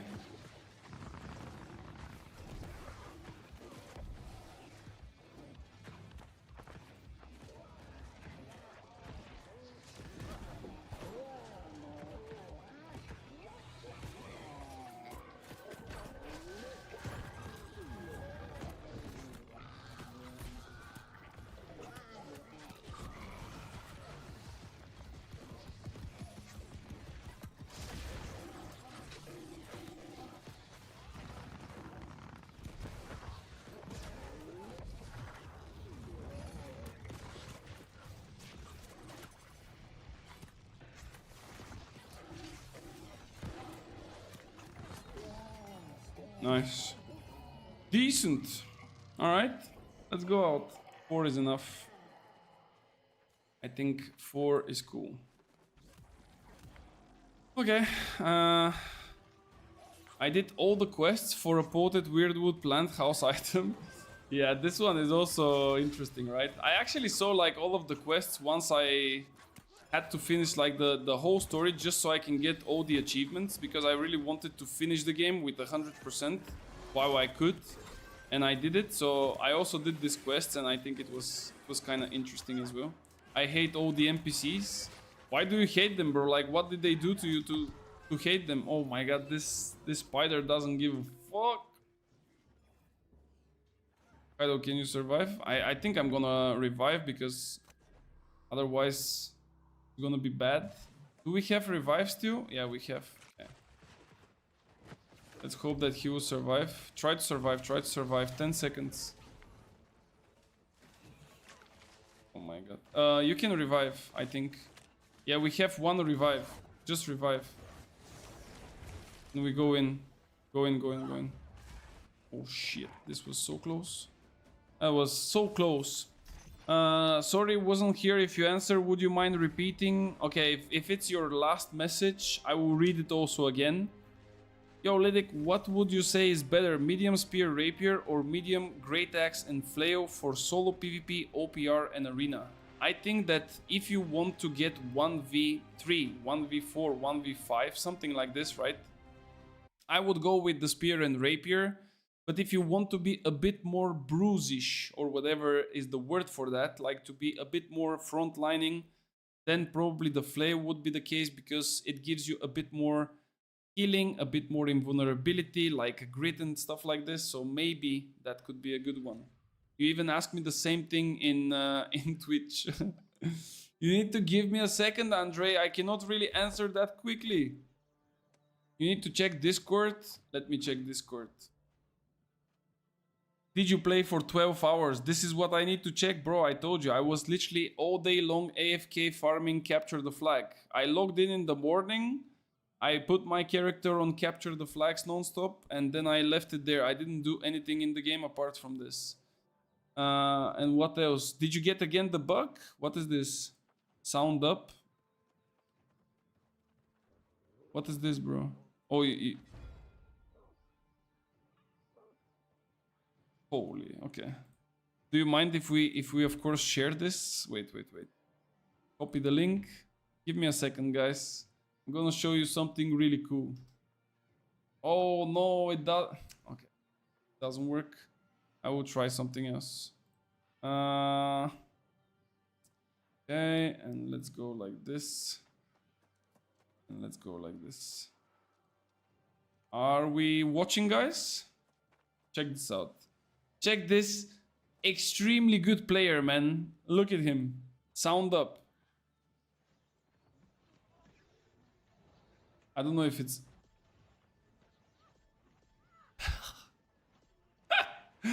How many is this? Bro, this is like 7 kills or something. Wait, let me count. Wait.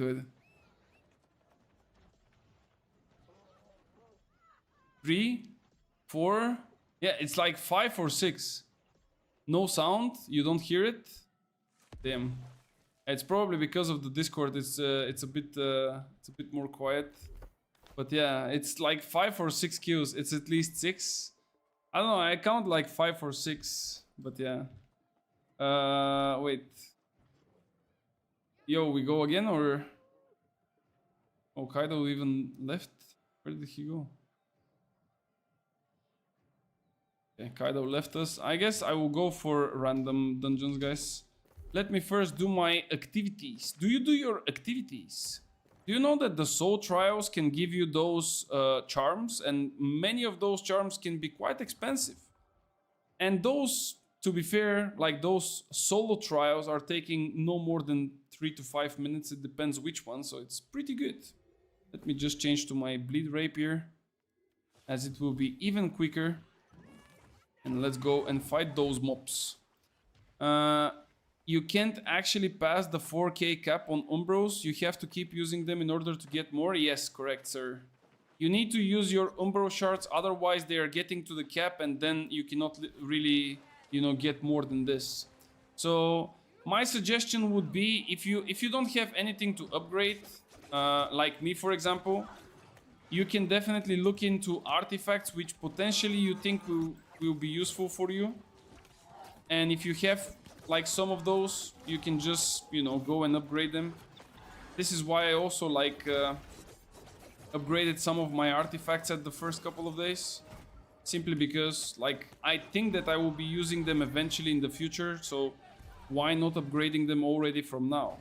But of course, if you really don't see anything to upgrade and it's already kind of at the end of the week, like you don't really lose anything, right? Like it's still the same thing. Where is Scott Lane? We can do some catacombs when I yes. manage to log in. The All right, age-old just hit me question. up, and if I'm not busy, I'm up for it. I don't mind. Or we can also do dungeons, guys. If you really want to go for some dungeons or something, just let me know. Nothing to spend gold on anyway. I mean, maybe someone will be extremely nice person to go and make all the crafts for us, so we can eventually end up with like really good gear. But I don't think that any reasonable thinking person would do that, because like it's actually insane. Like the chances of obtaining like good gear with crafting right now, it's wild.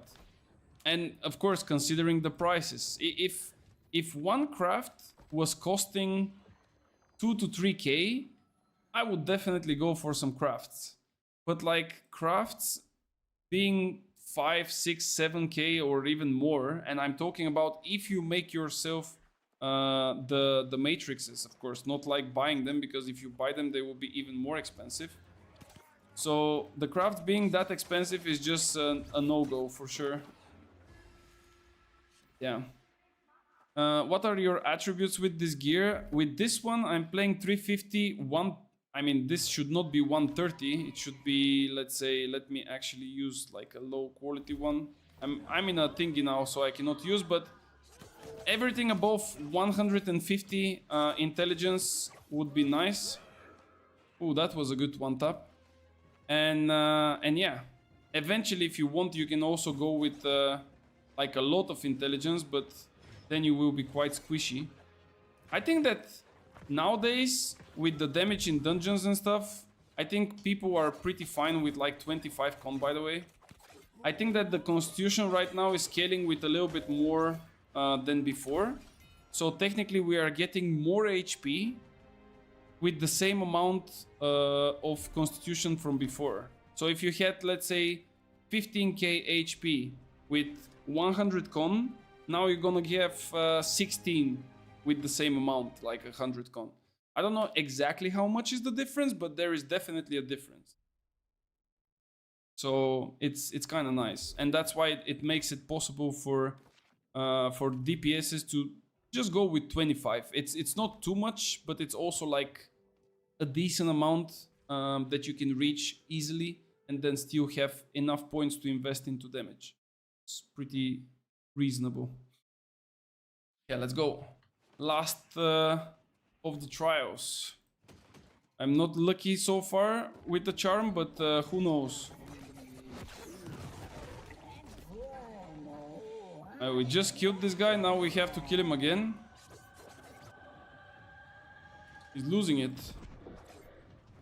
Okay. Stop, dodge, roll. Can I switch my weapon today?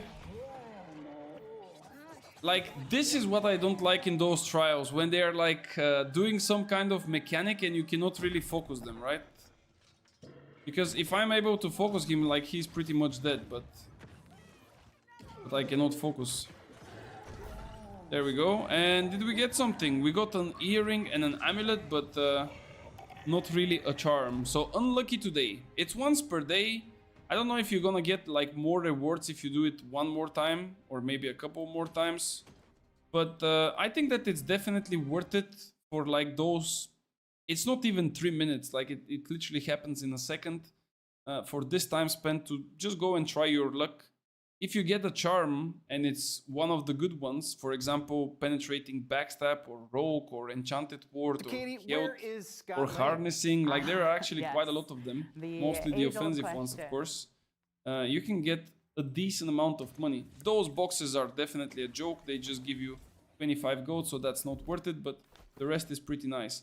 All right, I will try to get rid of some stuff because I'm still pretty full and I really don't have space. And then we will try to send it, guys. We will go for some form of like random dungeons, I guess. Let me just find, like here we have 200 kilograms space. Maybe we can sneak in with a little bit of those things. And that's decent. Oh, that's really decent. Okay, we have 300 kilograms. That should be enough. So let's go. Activities, mutated expeditions. We go for Genesis. Queue up. Not for M. Is the queue for M3 working or no? Who is making this queue? Let me see. The lobby. King Foes. I don't really know the players, but I mean, when I was playing speedruns and stuff, I was knowing them, but now not really. So let's queue up. Let me see if I have a void gem. Void amulet, because it would definitely be nice to have one. There we go. We have void protection here. Should be nice. I sold skill enchantment today for 4.2k. Yeah, I mean, those charms are extremely expensive, guys. And the reason is not only because, oh, actually I can craft some charms. Like the fort is ours, but not for too long. The reason why the charms are so expensive, and many people are like wondering, wait, if I craft it, it will be cheaper, you know? But you have to think about it. It requires a lot of faction tokens as well. It requires different amount of materials. And if you go to farm all those materials, this also takes time. So if you don't have the time, then most likely, you know, like there is a reason why the price is that high. I have a lot of silk, but let's see, what can we craft? No, I don't have my chromatic seals with me. Musket skill for 3k, yeah. There are a lot of really good ones. I don't even have that many chromatic seals left anymore. Like I almost like lost most of them. But let's see, maybe we can get lucky. If I have all the mats, of course. So we go to charms, offensive charms. And we are missing cloth. So we can do the cloth. Hopefully the fort will remain ours. Which one I should do though? Because I'm not entirely sure. Where did I have cloth now? Maybe in Everfall? No, in Clarion maybe? Yep, there we go. Let's take that cloth. And let's see. Let's see. What can we get? Is it still ours? No, it's not. Okay, we can wait for the next rotation. It's a race, so definitely people would probably capture it again. But we have to think what we should make, because I can definitely make like all of them. But here the question is, which one would benefit us the most, right? Like we can craft 20 charms. So I would go and I would check like which one is the most expensive. And then, of course, we will try to benefit the most of it. So if we go for skilled enchantment, like you said, this one is going for 4.4. Then if we go for, let me go down, let's see. So we have enchanted ward, for example, 5.4. Okay, that's even better, but I think that this is a different recipe. 5.4, wellness. How much is wellness going for? Where is wellness? The one for HP. Where is the wellness? Oh, there it is. 5.4. This one is 5.7. Holy. 5.7, all right. Something else. Maybe fire harnessing. 2.7, this is kind of cheap. Enchanted, 3.4, decent. Trusk harnessing, 4.2. That's a good price. That's a really good price. What about vicious? 4.4, okay, that's another banger. Okay, I think I might go for vicious. Penetrating backstab is 3.8. Rogue, how much is Rogue going for? 3.7, okay. What else is like super nice? Keenly Empowered is not that... What? 3.9 for Keenly Empowered. Damn. Damn. Crazy. Okay, so I guess Vicious will be, guys. I mean, that's basically the best one, no? What else we can check? I mean, Void Harnessing and the other harnessings, I don't think that they will be more expensive. Trust and Fire should be the most. Maybe Lightning? Nah, it's 2k. Yeah, I think that the Vicious was the highest. Yeah, 4.4. Invigorated. Invigorated is a defensive one. I think for the defensive ones, I need the golden apples. I had 60 exactly for 10 crafts, but I sold them. Oi, oi, oi, oi, oi. 5.2k. Yeah, Invigorated is 5.2. Vigor is 70 gold. 70 gold, bro. What do you mean? Hasted Vigor, 2k, okay. The aversions probably will be trash as well. Shirking Heals, 5.5k, bro. What is going on, man? Alright, let me see. Did I sell? I think I sold my apples. If I still have them, I will just pull them out. But I think I sold them. Or maybe I didn't. Actually, I didn't. Yeah, they're not here. Okay. Oh, but I sold 13 of them. No, man. Goddamn. Are the mats for those same or each needs own materials? Some of them are the same. Like the mats for those things, let me show you really quickly. So when you do different activities, when you open chests, when you open small chests or big ones, or you do PvP or you do PvE, it literally doesn't matter. You get all those trash things. Like I don't know why we are getting so much of it, but as you can see, found in basically any place in the world, right? And when you get all those trash things, you can just come here, and when you go to the charms, you would see the offensive ones. There will be, of course, 2 recipes, and always go for the higher one because the other one is more expensive in terms of materials. But we go for this one, and it would ask you for trash materials that you get all over the world, a little bit of resources, 1 chromatic seal, and then a special resource. Now, this resource can be like different for different bonus. Like this silk is from the spider caves, and it will give you 10% extra chance. If you go with the cheapest one, it will be 5%. If you go with the best one, it will be 15%. But this is for the offensive charms. So the spider silk is for offensive. If I go to the defensive ones, it would ask me for different things. And that's why I was talking about the apples. Because the apples here for the defensive ones give you 20% chance. But the thing here, and this is a little bit of a bottleneck right now, are those runic void stones, because they are extremely expensive as well. Because if you go on the market and we check the price, like this void stone is literally hitting crazy amounts of money. Just a second. Void stone. So runic void stone is currently 200 gold, and you need, I think, 8 of them. Let me just check. I heard that free for all chests are dropping charms. Yeah, that's true. That's true. It's dropping a lot, but I still don't have my gear there. I went like a few days ago and I got really slapped because I don't even have gems. So if you have gear, it's definitely worth it. So if you want to craft 1 freedom charm, for example, it would ask you for 8 of those, which on the current price is like 1.6k, let's say 1.7. Then you have a chromatic seal, which is 2k. So that's already 3.7. So if you look at the price that you are paying to make it and then to sell it, it's probably worth it to go for the other ones. By the way, guys, I'm not finding anything, so I just think that I would take like 2 gems with me and I will go on a random mutation, like whatever we hit. 8 minutes queue. It seems like nobody's queuing up for this Genesis. Let's just go for a random one. Pop like a DPS and let's go Brave. That's it. Can you get a max cap and power with Nature's Wrath?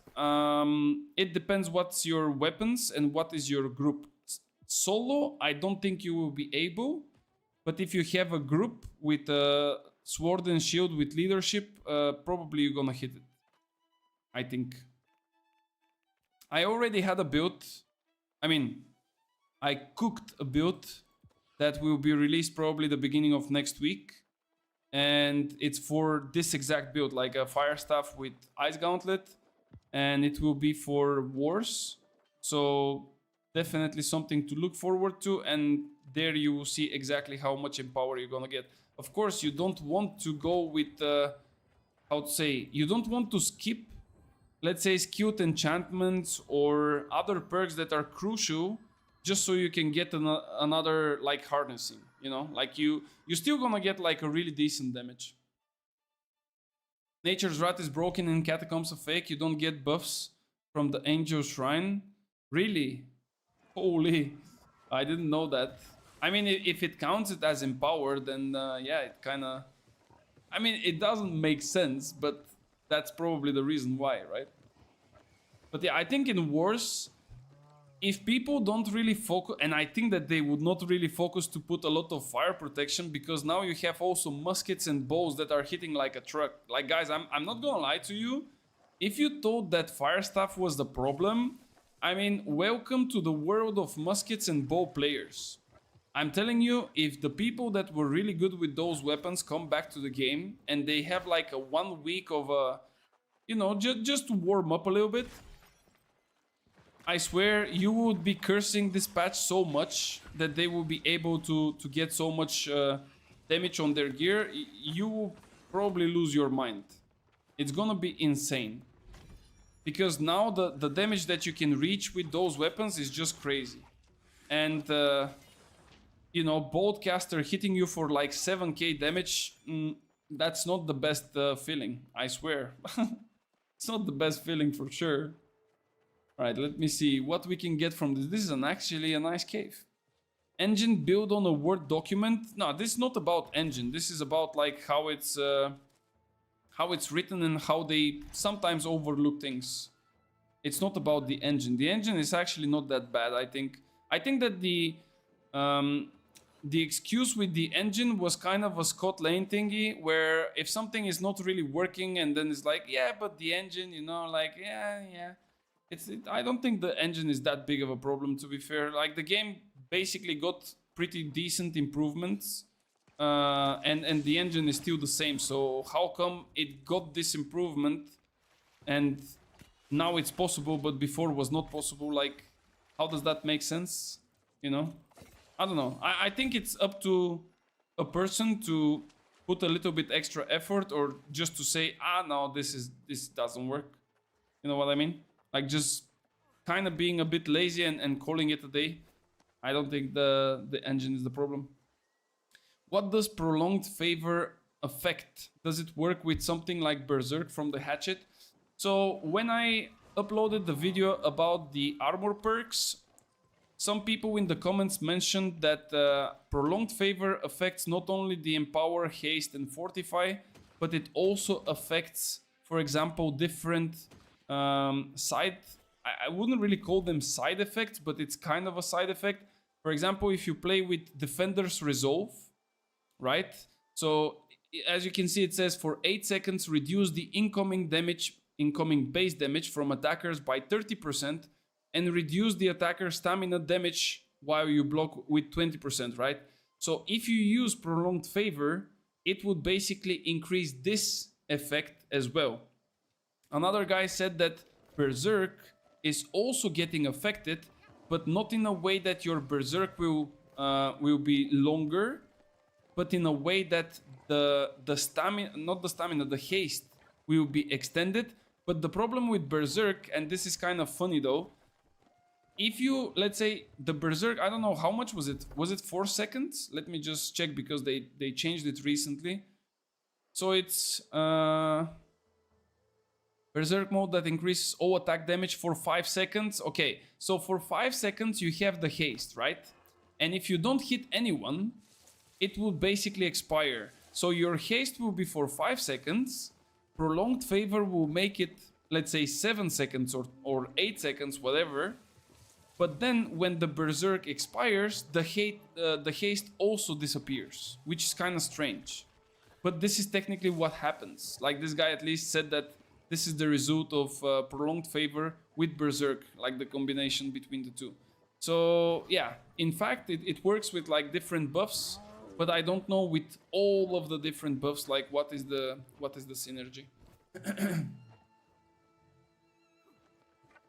I'm about the nature's rat and the catacombs interwiction. Well, I mean, any game has bugs, right? Come on. I don't want to defend them, but like, it could happen. It could happen, guys, come on. There is always, you know, possibilities of something going bad. Even in your workplaces, right? Like, imagine you at your work. Is your everyday work, like, problem-proofed? And never having problems? Never having issues? Everything going smooth and without any like difficulties? I don't think so. It's not longer, yeah, indeed. I mean, actually it's good because otherwise, like, I wouldn't be surprised to see again healers playing Hatchet and using prolonged favor so they can have the Berserk duration increased. I mean, imagine how powerful the Berserk was for the healers if they nerfed it and people are still using it. Like, imagine how powerful this ability is for a healer if they are still playing it after a nerf. Like, if it was something on the edge, like if it was kind of in the middle between broken and not, people would definitely stop playing it after a nerf. But if they are like still playing it, then definitely this was and still is probably like I wouldn't really say it's broken, but it just doesn't make too much sense. Like, you are a healer, you should not wear like a small axe in your hand and just run around. But that's just my opinion, of course. I mean, everyone can have their own. Okay, we are not really Oh, 14 silk. I was just about to say, like, we are not getting too much silk from this place. But seems like that there was a big one. I think that there's like small ones and big ones. Yeah, this one gave me 3 only.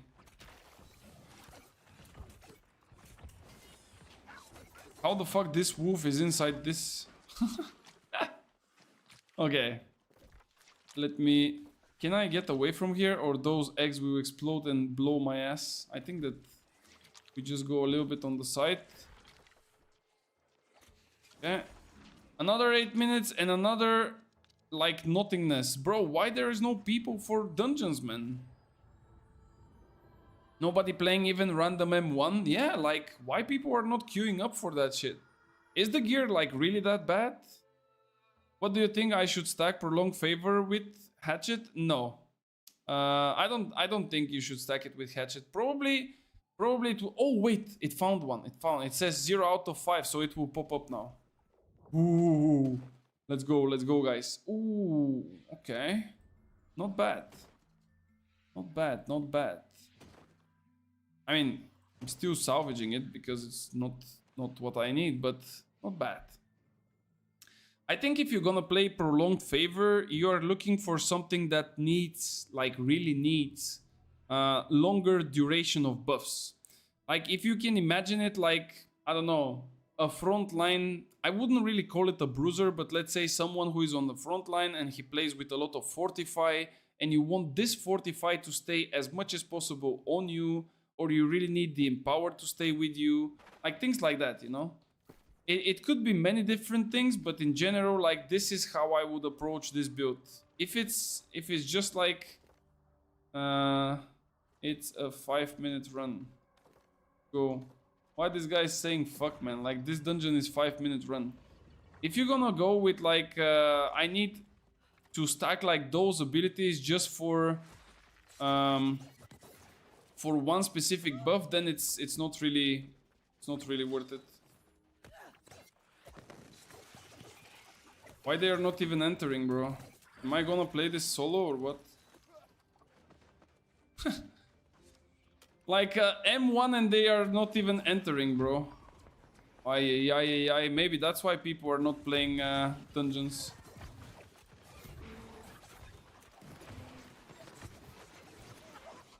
Oh, we're gonna get killed. They got into the explosion of the boss and I'm gonna die as well. Yeah. Do we even have a tank? So Katie, where is Scott Lane? Yes, the age-old question. I think that the tank is with DPS gear and he said that he's a tank, but he's not really a tank. I will do a mutation. Yeah, we can definitely do, but hopefully we can actually have a team, because I think that those guys are just like randomly queuing up. And then, like, if people are dying in M1 like this, they either don't have the proper gear or they don't know what they're doing. Like, it's one of the two. Because the damage that you do in M1s is just insane. And you just need to play it properly, you know?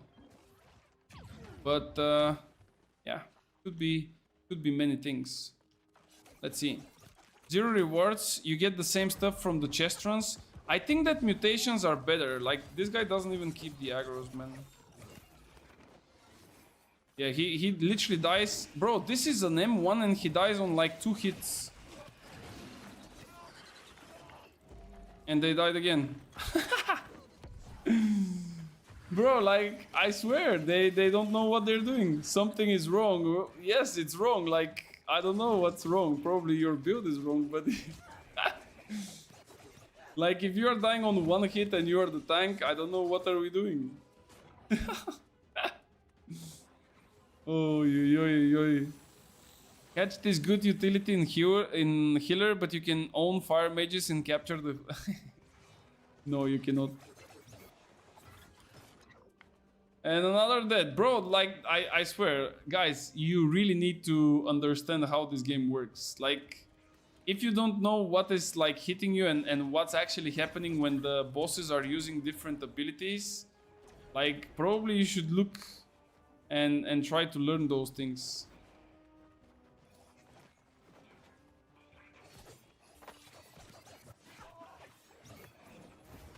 Yeah, there we go. Like, this boss made 4 explosions and 4 times he killed at least 2 people with the explosion. Like, it's insane. Okay, look at this. Bro, and 3 offensive ones. There is a chance, guys.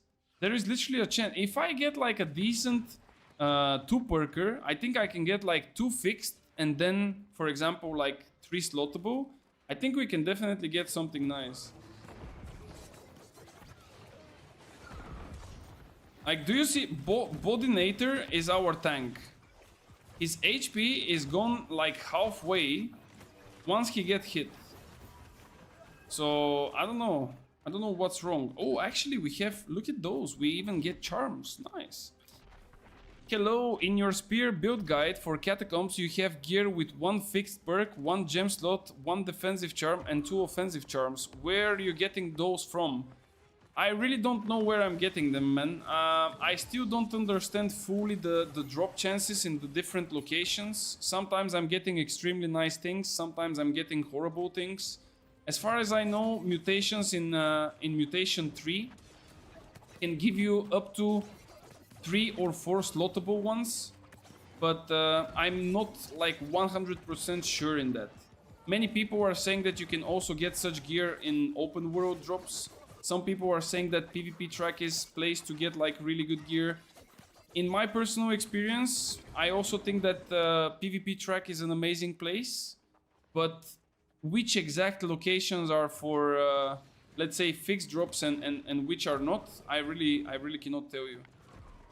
Bodinator doesn't know what the hell is going on. This guy, I don't know, probably he's a new tank. It's fine. They buffed mobs for level 75, but still, it's not about the buffed mobs. Like, sometimes just people don't know how to play it. And it's completely fine. It's obvious that the guy is new. I really cannot blame him for it. It's fine. That's why I'm not saying anything as well. John Johnson started a vote to abandon. I don't want to abandon, bro. Bro, you need to step up, not to leave. Bad tanking, yeah, sure. And then they leave the dungeon. This is not how you get good at this game, guys. This is not how you get good. In general, this is not how you get good in life as well. Like, if you are having difficulties, the way is not quitting, for sure. Believe me. You can quit as many times as you want, but the wall will still be there. And if you don't jump over it, eventually it will always be there for you. So that's not the way. But anyway, get the revive perk for some catacomb extreme situations. I mean, I don't know what kind of extreme situation it must be, right? Because after all, like, you guys, like, the good thing about this perk is that you revive quick. This, I have to give it away, right? Like, you revive quicker, okay. But you still can get hit. And if you get hit, you are stopping your revive. Like, many people see, oh, but it has grit. Okay, it has grit, but if something hits you, you cannot continue the revive, right? So why does it matter that it has grit? If you get hit, you are stopping your reviving. So that's what I'm saying. Like, okay, it's nice, it's quicker, but why the grit? For what reason? If it would make you invulnerable, then it would be nice. But then people would abuse it because one will always lay on the floor, and when there's like mechanic, everyone will try to revive him. But yeah. Could get spear with 1 fixed, 1 gem, 3 slots before the crafting hotfix. When you craft it with lock gem pins. Yeah, I actually... Did I show you the spear that I sold? It was pretty much this one, yeah. Exactly this one. I sold a spear with 1 fixed, which was attunement. There it is, 120k. So attunement, I locked a gem socket on it. I got attunement, and then it rolled a skill slot and 2 offensive slots. So someone was really happy for that, and I was also pretty happy for this price.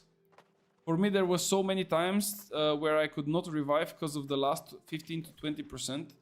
Yeah, I mean, for the last like couple of seconds, it's definitely like maybe worth it to do it. But like I said, in general, like, if the party is good, let's call it like this. If the party is good, right, you should not have issues. Like, you should definitely not have issues. But yeah. Anyway, let's see if we can get into another one. And if not, maybe we can search again for some catacombs. I think that the raid for tonight probably will be cancelled. Because... looks like that there is not enough people. Some of them are still in queue, some of them are not joining. I don't know what is going on. But yeah. Let's go and get some more silk maybe as we wait for the queue. I will wait for, let's say, 10 minutes maximum. Let's call it 10. Last time it took 8 minutes to get in. I will call this time 10 minutes max. If we don't get a dungeon, a random dungeon, in those 10 minutes... I will just switch gear, go to fire stuff. Also probably try to see what's happening on the market. Because there could be, you know, that we have some new entries. Maybe someone is selling something good. And then I will go to play some PvP. I actually want to play a little bit with the spike. I'm really bad with it. But something kind of makes me feel good when I hit 1 out of 20. Like, I don't know, maybe this is the delusional kind of effect of playing Spike.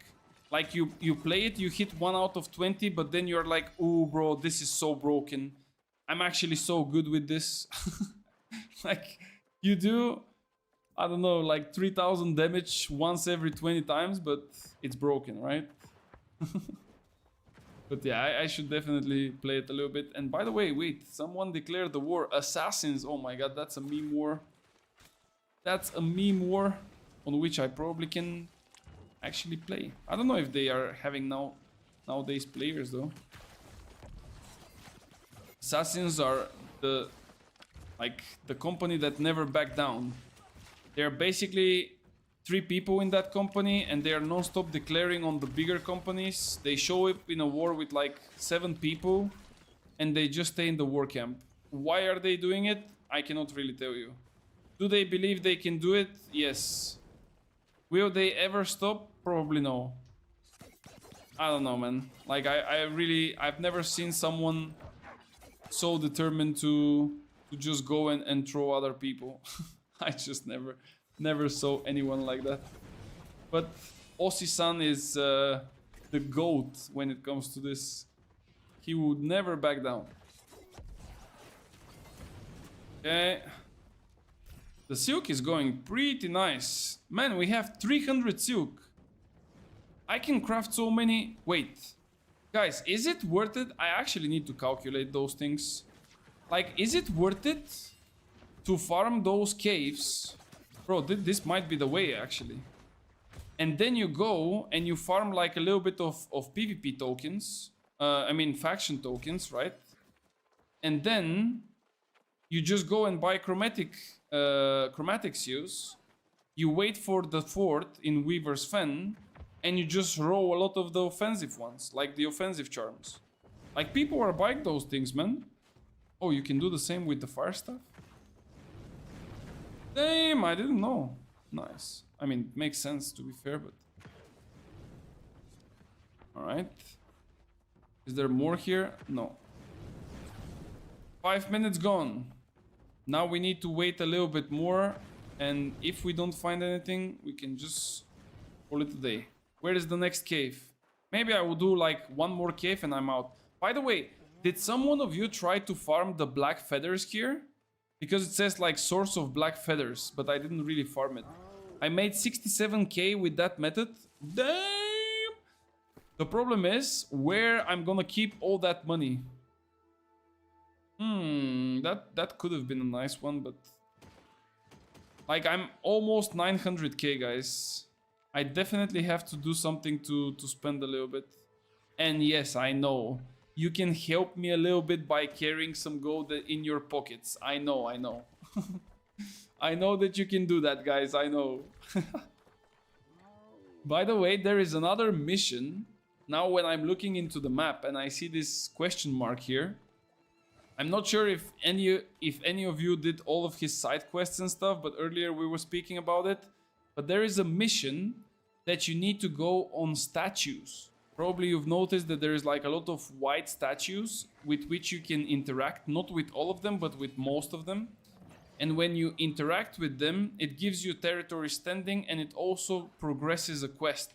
If I find one, I can maybe show you, but right now I don't think we're gonna get lucky. Wait, what the fuck is that? Bro, this looks like a place where they kill a lot of humans, man. There is a chest. Read the card. So those statues, they are in total 100. If you do 25, you're gonna continue you're gonna do like the first quest. If you do 50, I think it's the second part of the quest.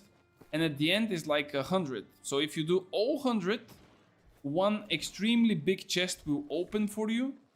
Oh wait, this is an elite area. Wildwood Forge. That's Ursa. This last statue mission is 100. Yeah. So this, when you get like all the 100 statues, you get to open like a really big chest, and in this chest there is a lot of territory standing. It gives you, I think, 3,000 gold or something like that, and it also gives you a couple of skins.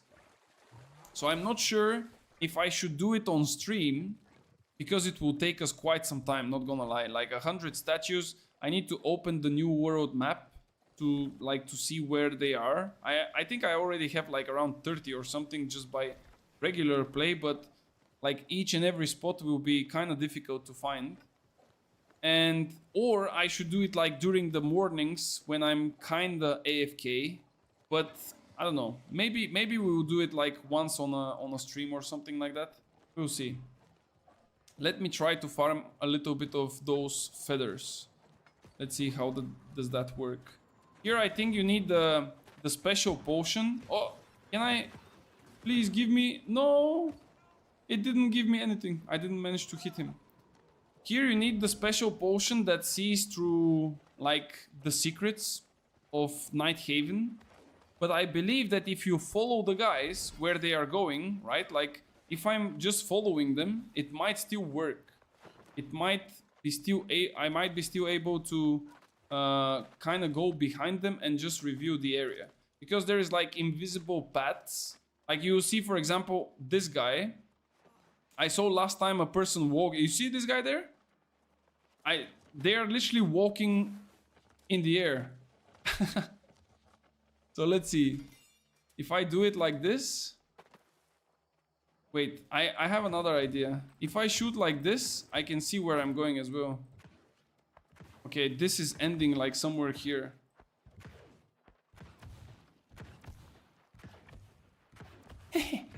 Okay, let's go for the dungeon, but you see? You have to be smart, bro. Just shoot with the fire staff, and if the attack hits something in front, you can still walk.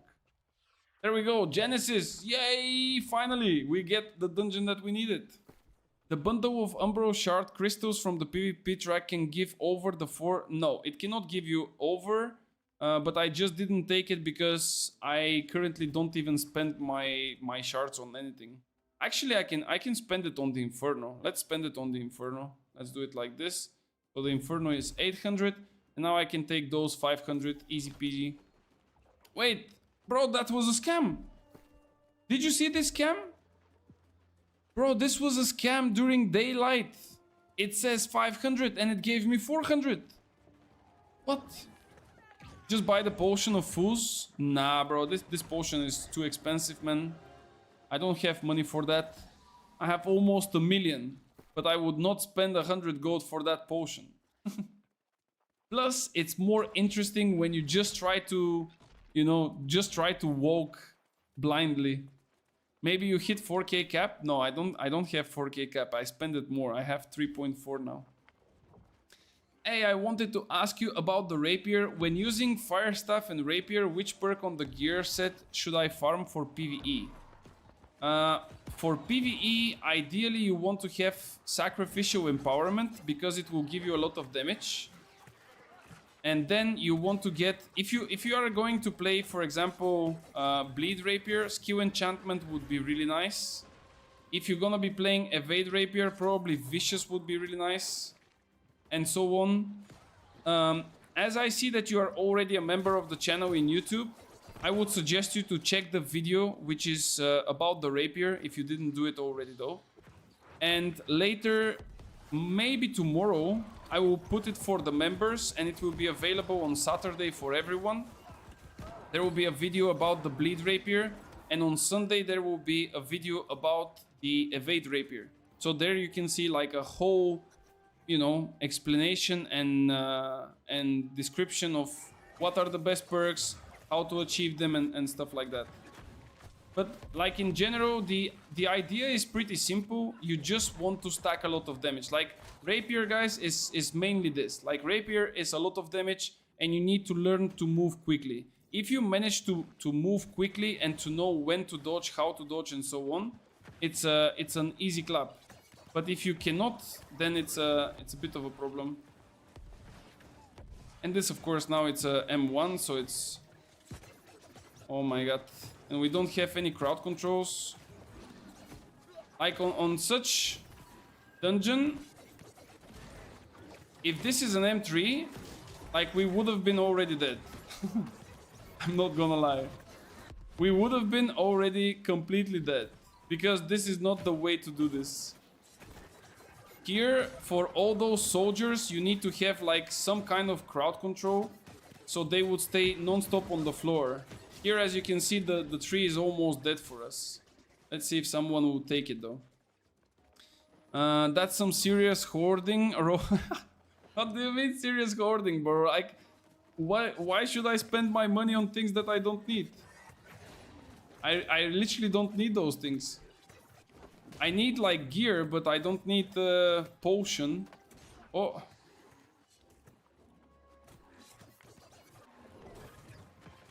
Let me kill this guy. Probably it was not necessary to kill him, but let's go. Can I please see your rapier? Yes, sir. It dropped today. I'm pretty happy. 3 stacks, 3 perks, pretty nice.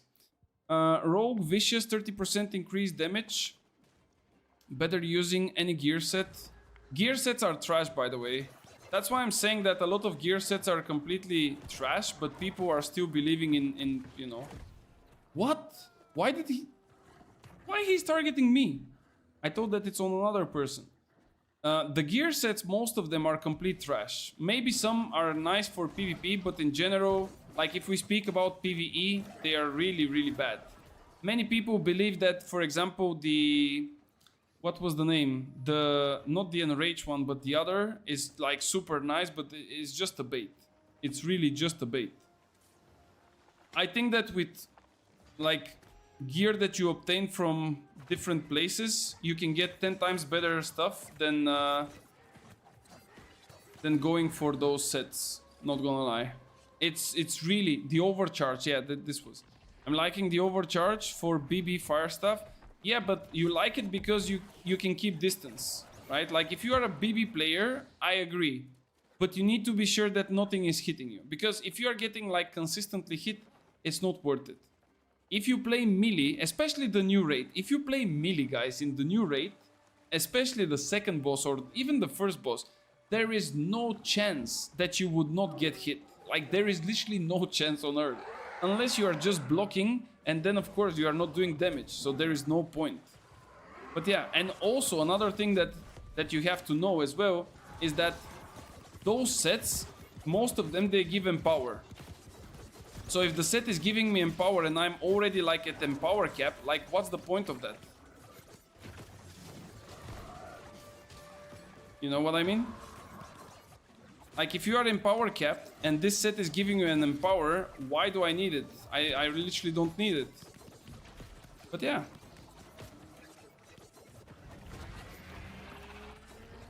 M1s feel so nice, by the way.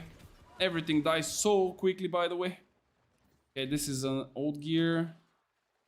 14 counter. Nah, it's trash. Okay, unstuck.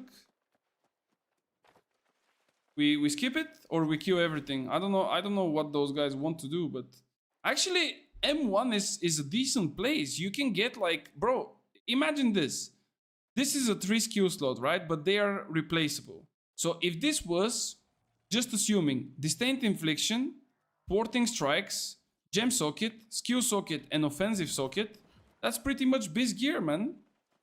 Like straight up, it's a really good one. Not gonna bring it into the raid just for Catacombs mostly. Yeah, for Catacombs is pretty nice, yeah. I agree. Sacrificial Empowerment, Gem Slot, Double Offensive, and another fixed perk is gonna be the best in slot. You mean for armor pieces? Yeah, probably that's gonna be the one. If I need to choose for PvE, I would go with Sacrificial, Skilled Enchantment, or any other, like Vicious or any other that will give me damage basically. And then I will go Wellness as 1 defensive, Gem Socket, and that's it. So 2 offensive, Sacrificial, 1 defensive, 1 gem. I think that would be for me the best setup. And that would be technically the same for PvP as well, because I'm playing a DPS in PvP, so kind of the same thing. Like you just want more damage from distance and stuff like that. Okay, but wait, okay, I have a theory, but I will explain a little bit later if my theory is correct or wrong. I need to get this guy, but we don't want to get hit again. Yeah, I think if I didn't dodge this one, I probably would have died.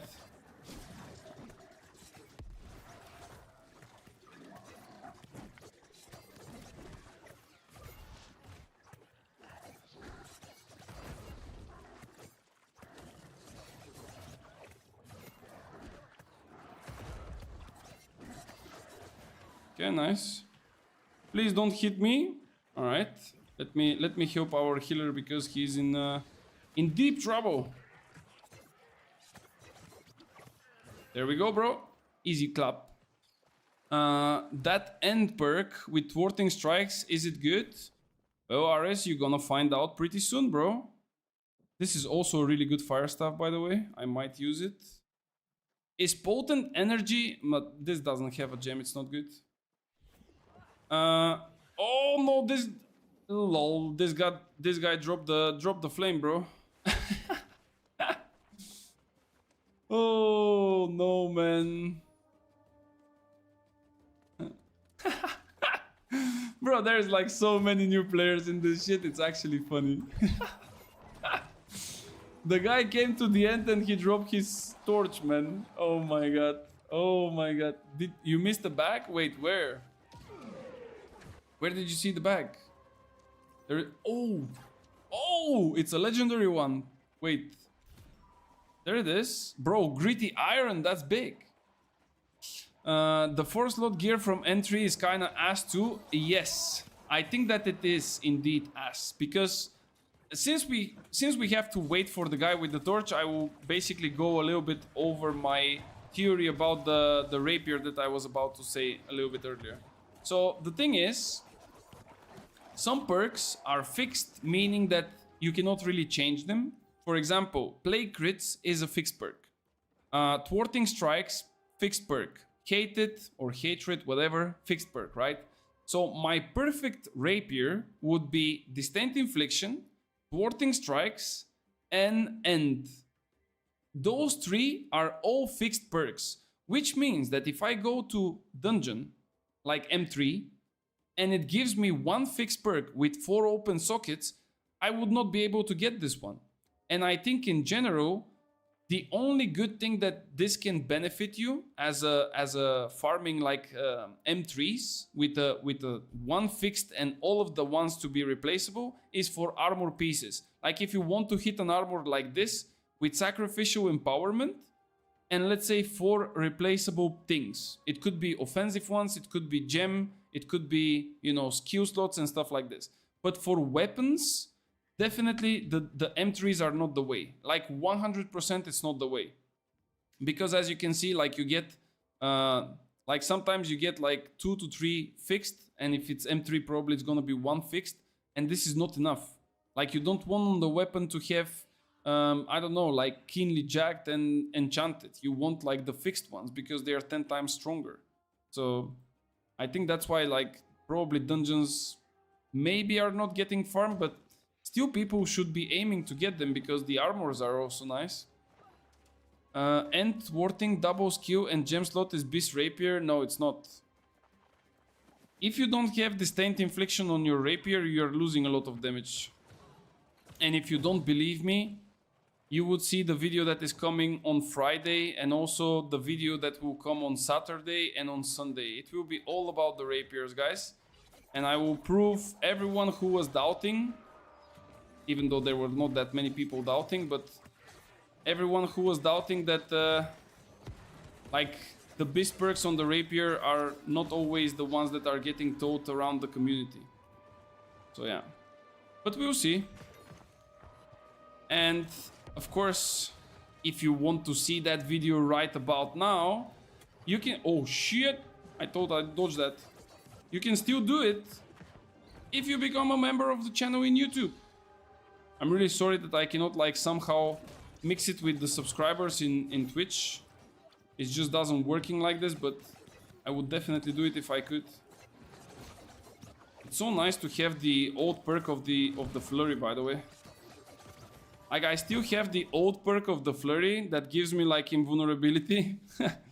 And sometimes you can use it to your advantage just to not get the hit. Alright, what do we have here? Nah, that's not good. Plague Strikes. Yeah, you see, like here we get 2 fixed, 3 open. Disdain Infliction. Yeah, again, 2 fixed, 3 open. But this is for weapons. Like for weapons, it's not good. The Fire Staff in the Spike build will be the same Fire Staff for the War build. I need to check them. I think that it might be a bit different, but you can definitely use the same. In general, Fire Staffs are pretty much the same, guys. When it comes to damage, because you just need damage. Like the only thing that is changing when it comes to Fire Staff is, let's say, your skill tree. And if you have, for example, some gear, like let's say you're running like Meteor Shower and you really need the perk, but if you go with Nature's Wrath, you don't need the perk. Like because it would not work, like the Meteor Shower perk would not work. Then, you know, then you can kind of change gear, but in general, not really. Like the fire stuff kind of stays the same. Bro, I don't even have buffs and I'm hitting for like 8k. I'm literally not buffed. I don't know if you are noticing this though, but... I mean, why would I buff for an M1 though? Like there is literally no point.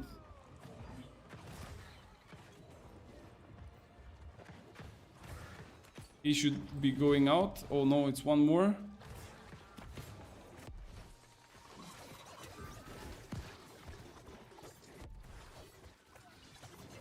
And that should be that, yeah? Yay! Is it a gold one? Bro, 150 Umbros! And 3 Hardened Crystals. Sheesh! It's a really good one. So the crafting is that. Crafting gear and weapons.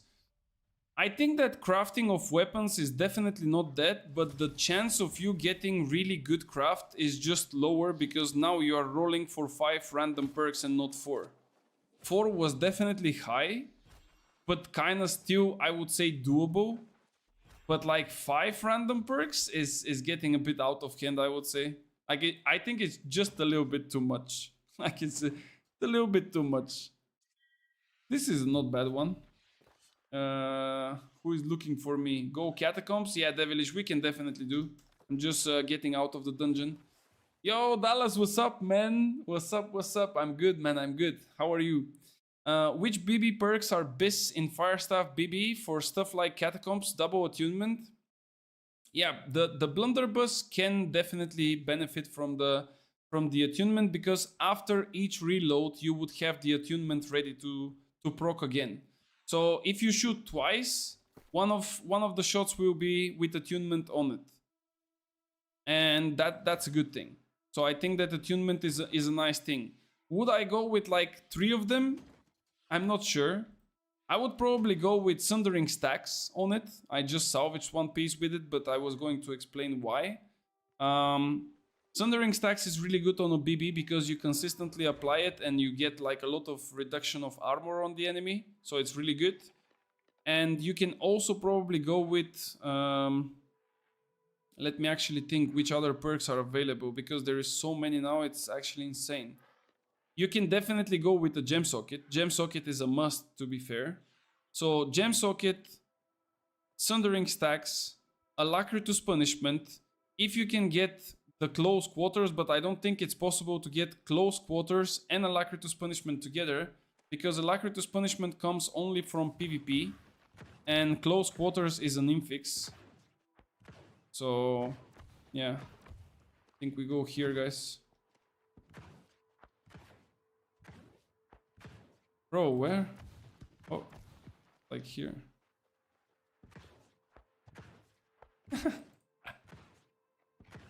Bro! Oh, it's here.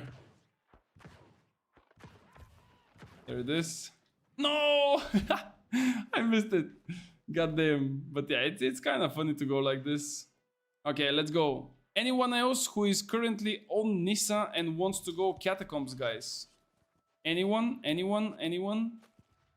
Can give you a few minutes to think about it. This is not a bad fire staff, by the way. It's not ideal, of course, but it's also not that bad, I would say. Maybe it's decent. Do I get black feathers if I kill, like, those birds? Wait, can I go with those people up there and maybe I can, like, follow them afterwards? Like, where they go and climb, I can literally climb on the same spot? Or I need to have really the... like the jumping pads and shit. And the secret potion. I would, but I'm still in queue. Oh, this guy is like straight up sending it, man.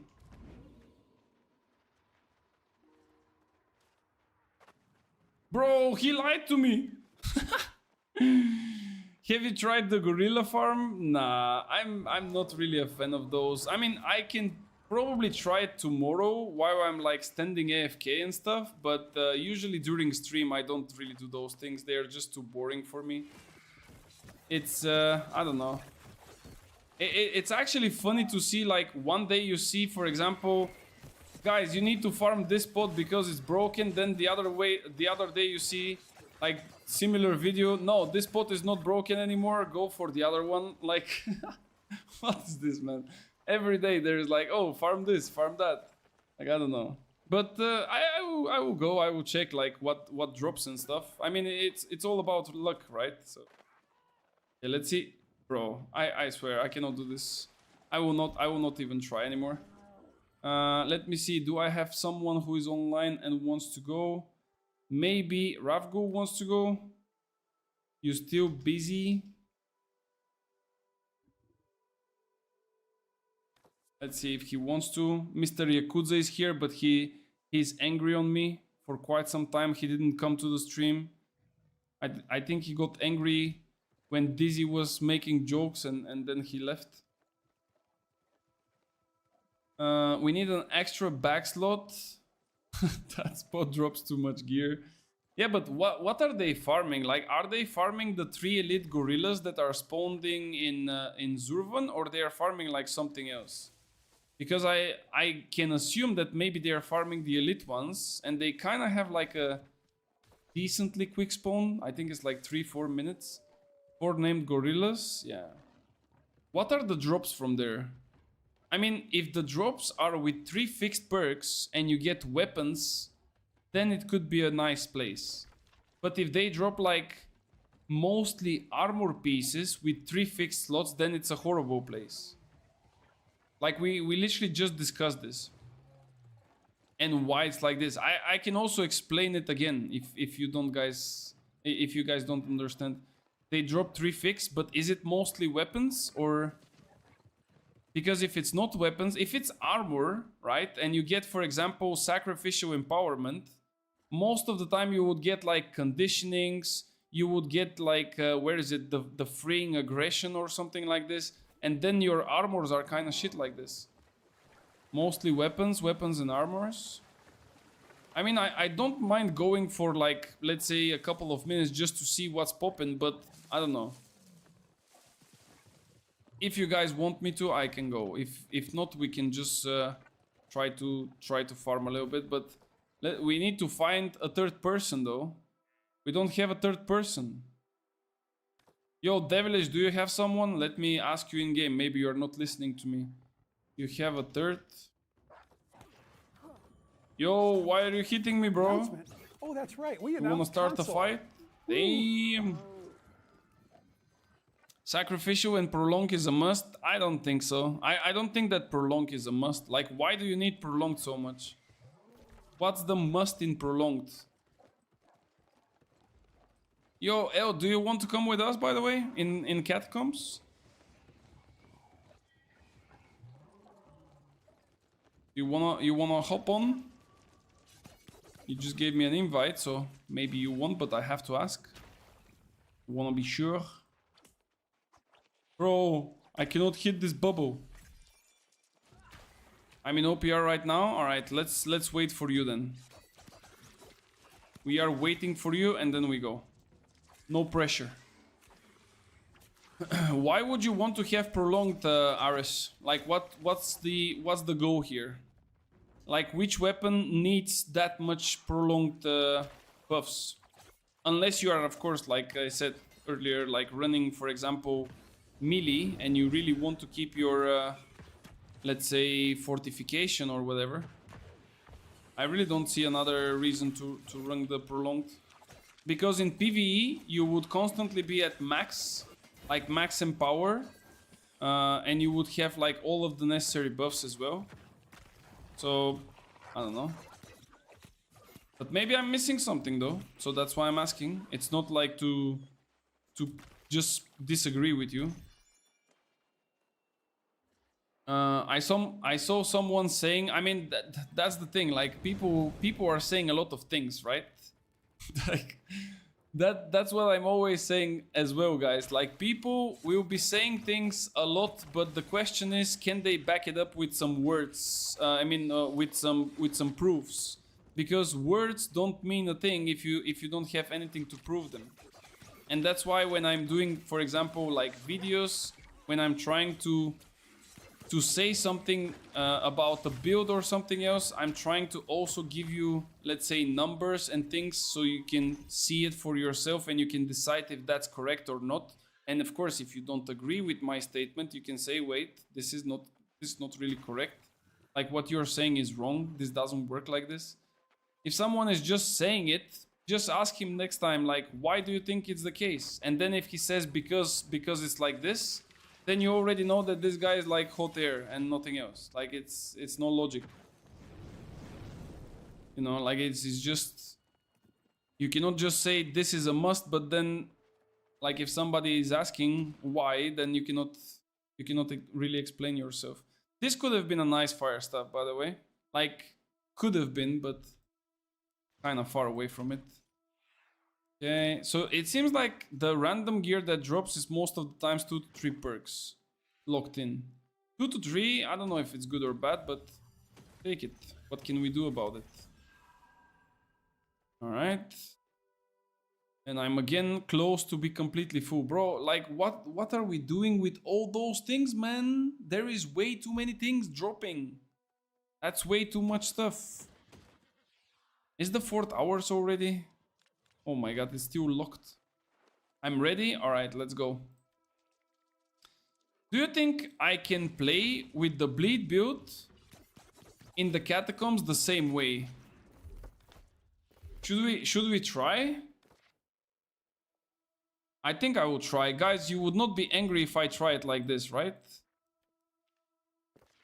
I hope you won't get angry on me, but let's see. I will try to run it like this. Like, I will not play the spear. I would play like this with the rapier. I kind of have like a bit better gear on my rapier. Like, not gonna lie. And afterwards, I need to also go to the. Actually, I will straight up go from now back to the city. We can see what's popping on the market. Yesterday, I bought an earring for 40k, man. 40 fucking K. And do you know why I bought this earring? Just so you understand how much I value my videos, guys, and how much I want to give you correct information. I bought a fucking earring just so I can use it for the testings today on the rapier testing, like the video that I'm preparing with the tests for like the bleed, for how to structure your build and what is the best perks for it. Imagine. What?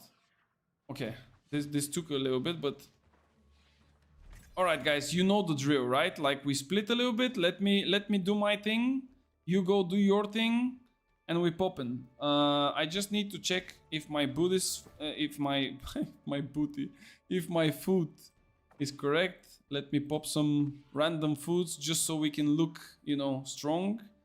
I will take human coatings. By the way, something that I probably never said on stream, right? If you stack human coating with human infused ward, you can stack it with other ones as well. Just so you know, you can stack human coating and ward with other ones. You cannot stack the others, like for example, corrupted and angry earth, but you can stack human. So that's why I always use human here, because eventually I can maybe use some other ones on the. Oh shit! Why this guy shooting at me? I thought that he's chasing the other guys. Right, let's see. And there we go. We have a human guy here.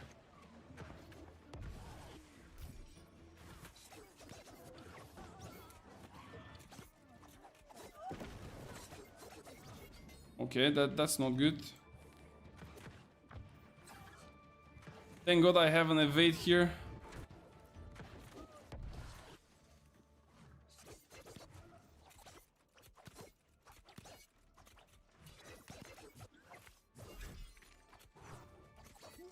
Okay, decent. Okay, they're on the other side, so I will have to go there. We dodge this.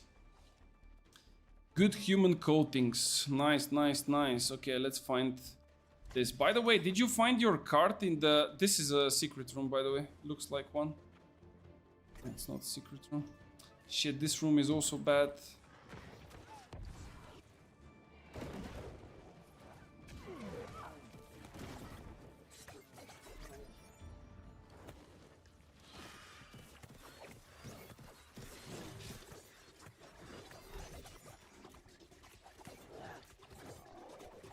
The only negative side about using the rapier here and like using it as solo is that you don't have like the backstabs open. Like you cannot really hit the mobs in their backs and therefore you are losing a lot of potential damage.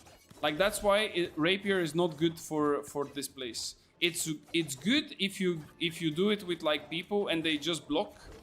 But yeah, if you do it solo, it's definitely not.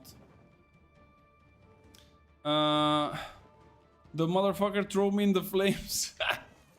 Yeah, this like the ancient guy that was shooting is kind of annoying indeed. Elise can heal from your damage, that's nice. Okay, let's go. Maybe on the next one I will play again rapier. I mean spear. Like the rapier is really weak here. It could be really nice if we go and fight the bosses and there is a tank, for example, and I can just like backstab the bosses, but otherwise it's nah. Okay, so this must be a door for a boss. Yeah, there is a boss down here, but this is locked. Wait, what? Oh shit, wait, what? You are telling me that this is the lever for this boss? Bro, this lever is way too far away, man. That's way too far away for that boss. But okay, we have one boss done. Okay, this is like one that we have to look for. Guys, why didn't you open this lever? Yeah. Is this a secret? No. Bro, I literally assume that every like torch is a secret room. But I'm kind of walking next to them just to be sure. Okay, the guys came here. This probably is like a dead end on the right side, I assume. Is it a dead end? Maybe you can... Oh, there is a secret room here. Oh, but it's not open. I think that some secret rooms are only opening after a certain time. And not like non-stop. Oh, if I use my burnout, I will die here. Okay, there we go. There is a second boss up to Devilish. Alright, we have two. Let's review. Oh, that's a really hard room.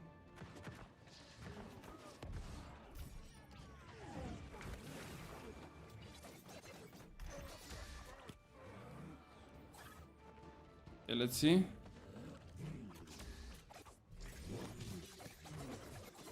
Got lucky with the invulnerability here.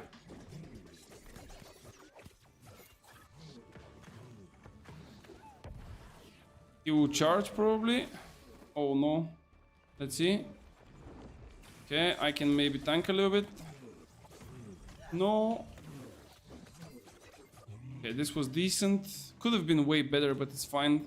The card can spawn after killing the third boss, I think. I also heard the same thing, but I'm not entirely sure if that's correct. Because I've seen also people saying that this is not correct. And that... you know, that they saw the card before that. Is it true? I cannot really tell. But people are saying things, you know. So, same like Ares, you know, people saying, I'm believing. So yeah, but we'll see. I mean, eventually we will find it, right? Like, I also want to have like all of the cards. But one of them is behind the raid, and so far I don't really had the luck to get a party that we can finish the raid with. We only managed to get to the second boss, and we got it like to, I would say like 60-65%, something like that. And then every time something goes wrong, like I don't know if we will be able to do it soon, but so far it's not the case, and I really just hope that we will be able to do it at some point. So this is a closed one. There is no path from here, so we avoid it. This is a strong boss, so eventually we would have to kill it maybe at a later stage. But looking at the layout, this cannot be at a later stage because we will eventually come here. That's fucked up. That's really fucked up. Like, this boss is super annoying. This Banshee is really, really strong. Oh, almost. I jumped, but I don't know. It didn't work. I'm just gathering info. Yeah, I mean, you said it, so you probably believe a little bit. Maybe you don't believe 100%, but you believe a little bit. I mean, there is a saying where, you know, in anything that we say, truth or not truth, there is always a little bit of truth into it, no? So it might not be the full truth, but it can be a little bit. So yeah, let's see this room. I think we can clap those guys. Maybe first the mage.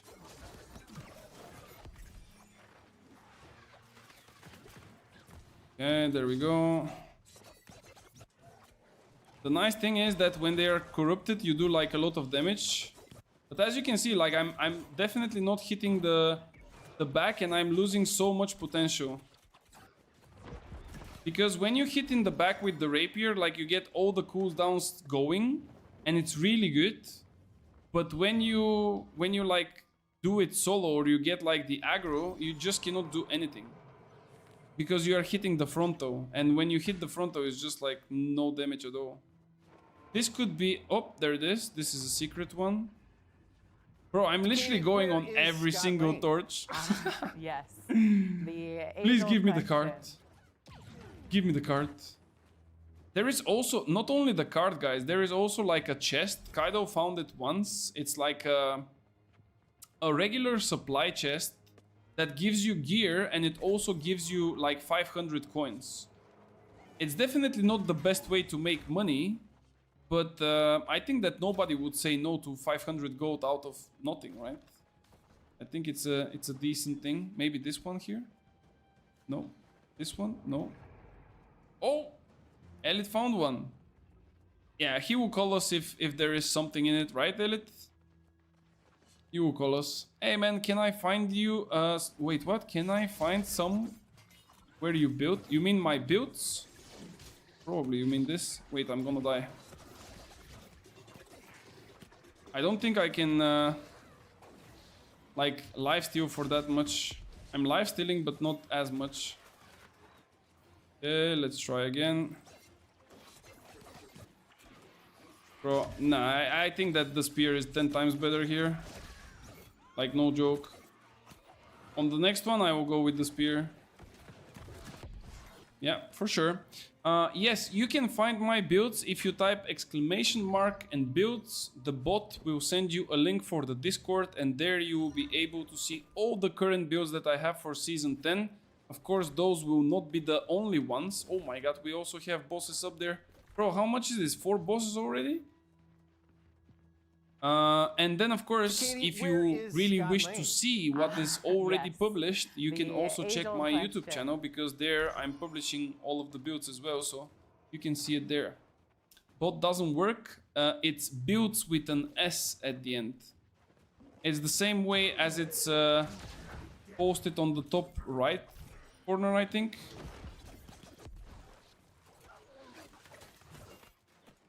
Nah, bro, I'm not powerful enough with this rapier.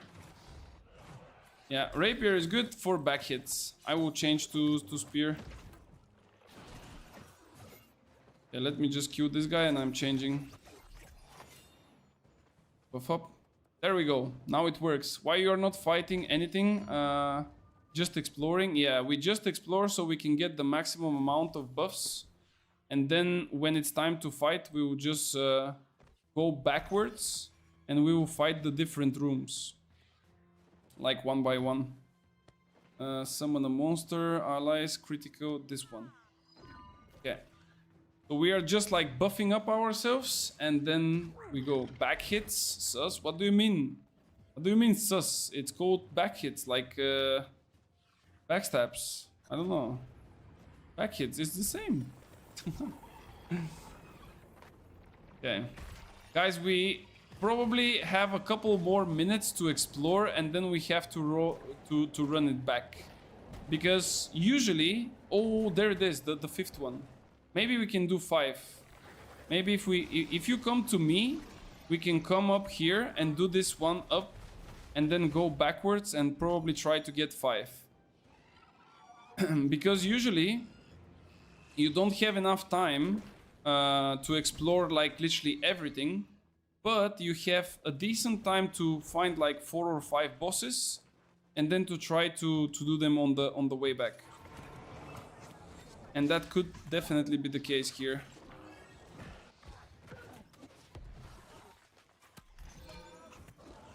Bro, stop pushing me, man. And now, of course, I'm gonna cast my... Oh, this is so annoying. And he's out of range. This is so annoying, man. This is no rooms. Okay. Bro, I think we even might get 6. Yeah, I think we can get 6, guys. Just come to me. I think up here there is another one. I mean, we will find 6, but is there going to be like 6 kills? I'm not sure. But hey, if you don't try, you cannot know, right? We are not going to be the guys from the dungeon that we played earlier. I think up here should be one more boss, but let's see. I will search for 1 more minute because the timer will then go super low. I swear, like those knockdowns and knockbacks and all kinds of crowd controls are extremely annoying. Is this a secret? Ooh, did I smell it? Not a chance with me for a 6th one. Eh, it's all good. Don't worry. Even if we don't do it, like 3 or 4 would be definitely a good one. Just come towards me, guys, and we should be pretty much starting. Because we are already like at 17 minutes.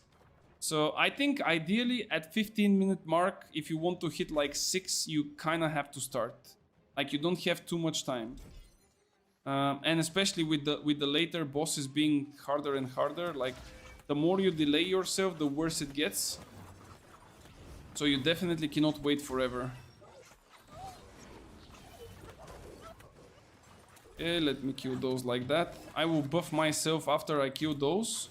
So I will be like pretty decently backed up here. And I think we will not find another boss, so that most likely will be it. Let's get the statue. Or maybe he's like here. Maybe we can check if it's there. Almost another buff. Almost. Do you know what's the current record in Catacomb killing bosses? I mean, it's definitely not 5, because I believe that many people did 5. Or at least they should be doing 5. I don't know if someone did 6. I would not be surprised, because for me, I think it's pretty much doable. Especially if you have like a decent group and good players to run it. So I would not be surprised at all. Guys, do we start it or what? Devilish, are you coming towards us, bro? I see you also like going left and right somewhere, but maybe try to come with us. And we started because we have like 15 minutes left. Okay, let's go here.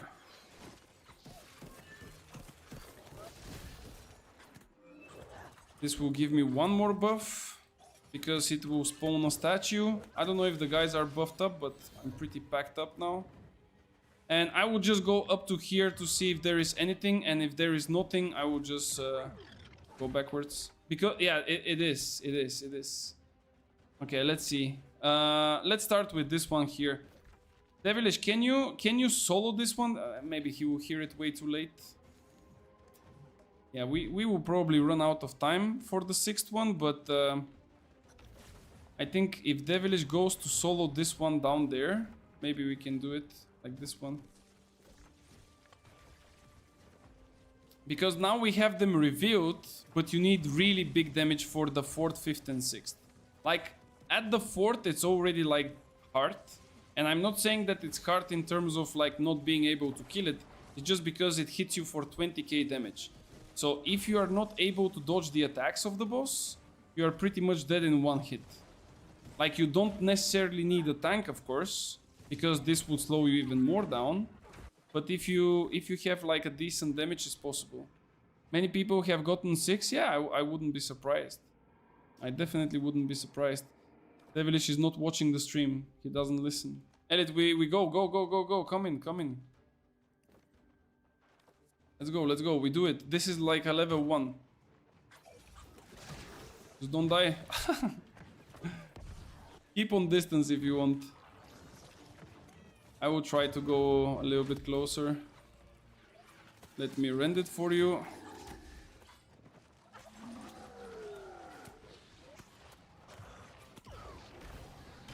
Whoa.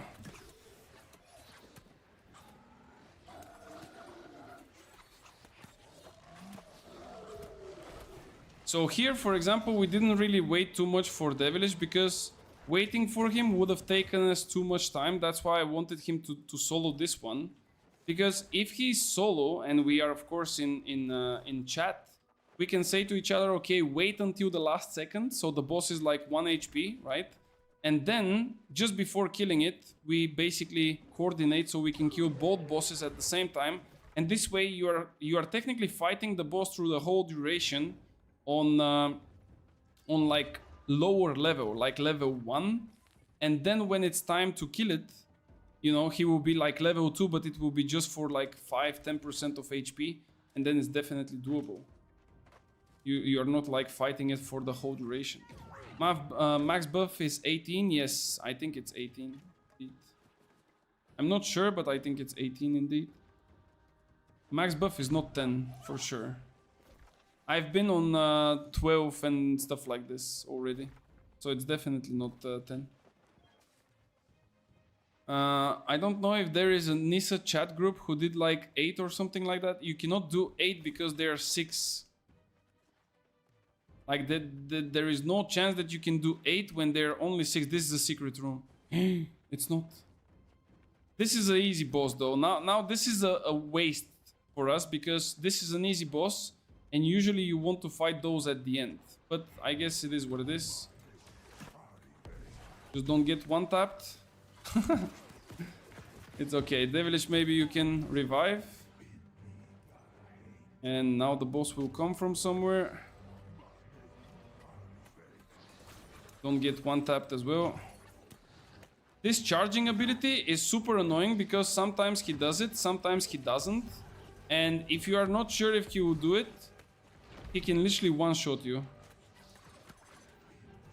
And he went again into the shit.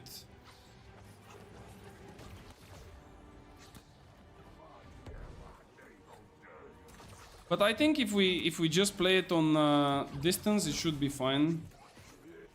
Another really cool thing here is that you can basically use the, like this rune that I'm using, the Dark Ascent, for like, how do you call it? For iframing, like for dodging. So if the boss is like doing an attack, you can just use the rune, get up, avoid the attack and then come down. It's really nice. I thought that there is like unlimited. No, it's not unlimited. It's not. It's 6. I was stunned. Yeah, you were stunned because you didn't dodge the initial arrow that he shot. Bro, here is like 2 bosses next to each other. That's too lucky, man. This is too lucky to be true. Okay, let's go with 1 coating for ancient, I guess. Can I use? There we go. Let's go, let's go, let's go. 10 minutes left. This is an easy boss, by the way. Oh, this hit me a little bit earlier. What?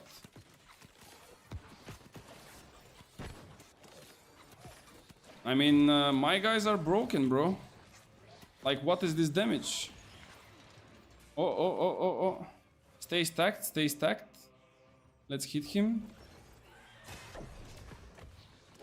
Actually, I most likely will try next time to not even hit him, by the way.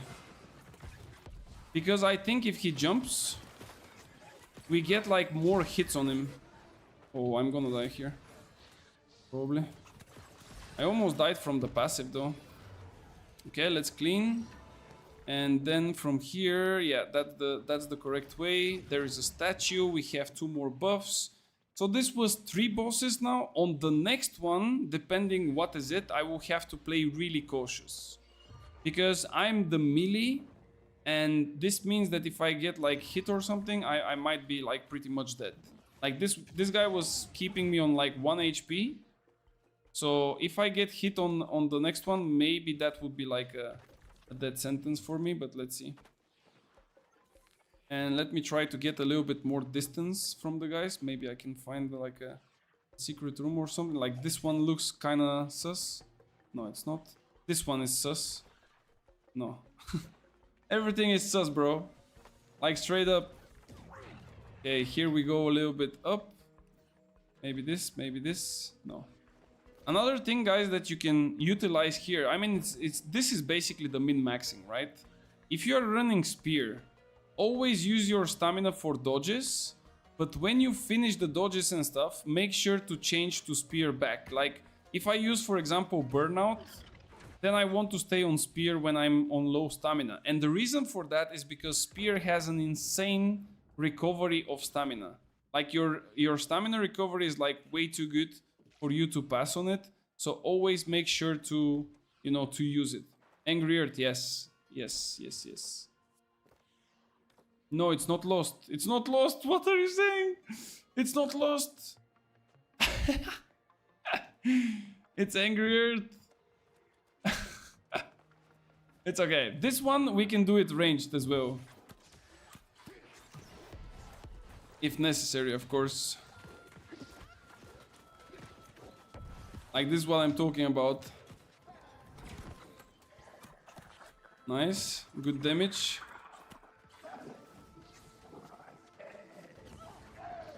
Oh.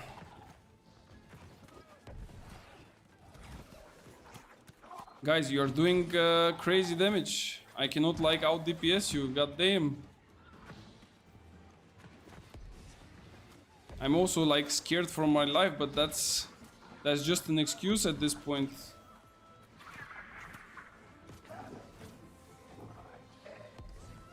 I literally have 10 stacks. Bro, if she hits me with those 10 stacks, I'm pretty much dead. Let's go, boys. No, no, no, go away, don't stay so close. No! Almost trolled it. Yeah, let's go, let's go, let's go. We can do it. We can cleanse with potions. You don't need to use the statue. Okay, we have one more here, but those are like the horrible ones now. I think at the start, this one was the... I think it's the ghost, like the Banshee. Like this is a horrible boss, man. Like that's a horrible boss. But I guess we can do it on range, actually. And I think it's lost. Not sure, but I think it's lost. So let's see. There we go. Nice. Good buff. How many buffs do we have? I cannot even see my buffs right now. How much time do we have? 5 minutes and 40 seconds. If we don't fail it, I think we are definitely able to kill it in this time. And then, like, you can see already, like, the difference, right? Like, you killed this one, and then you have, like, a couple more, like, meters to get to the next one. So that's, like, if you are efficient and if you are, like, really quick with your group, you can definitely make 6. But it just takes a little bit more time. And you need to have, like, this really good setup, of course. Because this time we had an amazing luck. Like, to have 3 bosses like this and every other one to be so close to each other, it's yeah, it's just really luck. Like, this is probably one of the best setups that I've ever seen so far. So wait, Devilish, let's go. Let's go. All right, let's see. Hopefully we can do it. I hope that you will be able to kite this motherfucker. Oh my lord, did you see the damage? Where is he going? Yeah, if this hits me, I'm pretty much dead. We need to kill the ads, by the way, guys. We are actually killing it really quick. I will try to kill the ads. Because those motherfuckers are also, like, imitating the boss. Just don't stay in his scream. Oh, where did he go? Oh, Devilish, wait! Don't die. I cannot get to you. The boss is just too too crazy. Oh! What did hit me, bro? Oh my god, no! No! Something hit me really bad. Elliot, let's go! Don't grab our. We are with 12 buffs. Shit, there is so many things happening. Maybe reset? Yeah, let's go reset. We still have time, 3 minutes. I think we can still do it. I don't know what hit me there though. I was definitely outside of his range. Like I really don't know what hit me. I was looking at the circles, but probably didn't step away on time. You see, by the way, about the coatings and stuff? It's two different ones. Alright, let's go. Arcane damage on this.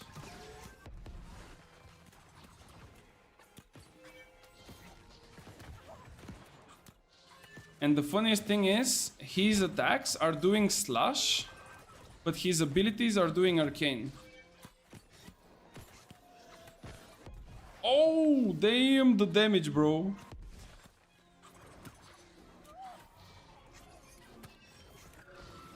Bro, I'm not even doing damage to those guys. Yeah. Nah, this boss is just wild, bro.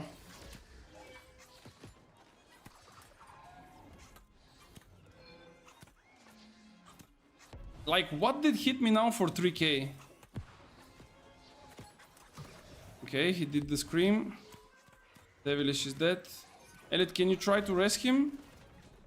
Because otherwise we might just die here. Try to rest. Oh, lololololo. No, I insta-died. Bro, there is no chance. Yeah, we're gonna lose this one, I think. Bro, he's like insta-tapping me. There is no chance. Okay, one last try. We have 2 minutes. And that's our last chance, basically. We don't have any more respawns. We just have to somehow survive. Let me try to get the aggro from him, because it seems like that he's sending it really hard on Devilish. And I will just go with this earring. Oh, wait. You need to... yeah. There is no time though. Can we? Yeah, let's go back to the previous one. Let's see if we can make it. We don't have enough respawns. No option to respawn? No, it's not a no option. We are out of respawns. Because on the top left, I don't know if you see it, but I cannot really stop now to show you. There is like a respawn counter, and a team can only have 9 respawns. And if you waste them all, whoever is like inside the dungeon have to try to escape. Because it technically still can give you like a little bit of rewards if at least one makes it out, but yeah. And that's why we cannot get you up now. So we need to try to survive this one here to exit. But it was a decent try, but definitely like the spear is way better in terms of like damage compared to the rapier. But like I said, for the 4th, for the 5th, for the 6th, you either have to kite it with ranged, or you need to be like extremely good when it comes to like dodging. And of course, if you are like dodging way too much, then you are not really DPSing too much, and that's a problem. Because after all, you need to kill stuff. It was pretty like close, I would say, on HP, and this was the 5th one, so still a good thing, I would say. Definitely a good one. This guy was turned around. Maybe I should have just ignored him. Like, those abilities, man. And here I love it how they send you like the raffle bones. But it's like a one big bait. Because if you go for him, like you barely do damage, right? Like you literally barely do damage. And at the same time, if you hit raffle bones, it will kind of fuck you up because you are not hitting like the other mobs. Oh, he's explosive. Okay, time to get the fuck out. Let's go, let's go, let's go. Easy clap. What perks do you have on your spear? My spear is horrible, guys. I've played this build literally on the first couple of days, and since then I didn't even bother to upgrade my gear because I started investing more into my PvP builds and into my rapier and fire staff builds. So my spear is pretty bad. I had one really good craft, but I decided to sell it and to get the money out of it. So I can show you, of course. I'm just still in a loading screen, but I will definitely show you and you can see. But definitely I will also look for a better spear in the future. This is my spear. As you can imagine, it's not the perfect one, right? What are your ideal perks for a spear then? Well, it depends. If you really want to push for damage or you want to be the skewering spear, I would say that there is a really good perks, and then each and every of them can be a nice one, and then you can decide which one you want. But attunement is a nice perk on spear, end is a nice perk on spear. Disdained infliction is not a good perk on spear, so you should definitely avoid that. Skewer, as you can see, is technically the best skill perk on the spear that you should have. I would not really suggest you to have, for example, Cyclone or Perforate unless it's for PvP. But for PvE, you just need the Skewer. And then, which other perk could be good? Sundering Stacks is really nice, but if you play in a raid, most likely in the raid the people will have like, you know, like already Sundering Stacks, and this is not stacking. So it's just one-time thing. Which else? Which else? I think that's basically covering it like all. Like if you go, for example, for attunement, then you have end, then you have Katie, gem where socket, is Scott then Lang? you have the skewer. You are left yes. with only one open The slot, and age-old maybe you can go question. for Sundering Stacks or something else again. I don't know. Guys, I'm inviting you again if you want to go for one more, but just give me a second so I can buy a couple of earrings. Or maybe I should not buy earrings. What should I buy, guys? Tell me one item that we should buy. I think I will go with rings. I really don't have a good ring. The one that I'm looking for is from the new dungeon, but I'm not really lucky with it. And I think I will go with like a couple of rings. Or should I go with something else? Should I go with spear maybe? Actually, you know what? I will go with spear because those boxes are giving 3 perks, right? 3 fixed one. Let me see. Catacombs, one-handed, two-handed. Let's see. Let me get one. Just to see how many fixed perks do we have. If it's 2 to 3 fixed, I think I'll go with spear. Yeah, it's 2 fixed. So I think spear might be the one, right? Ring, empty skill, gem, thrust damage, keen switch, enchanted skills. Empty skill is kind of meh on anything apart from your gear, to be fair. But let me open also one ring just to see. Let's see. Where is it? Helmet, boots, trinket. By the way, guys, something extremely important. When you go to buy those boxes, right? Like, let's say that this box now can give me an earring, a ring, or an amulet. If I want a ring, I need to remove the other 2 items from my inventory, and then only the ring should be in me before opening. I cannot tomorrow work at 3 AM? Bro, what do you mean, man? And there we go, a ring.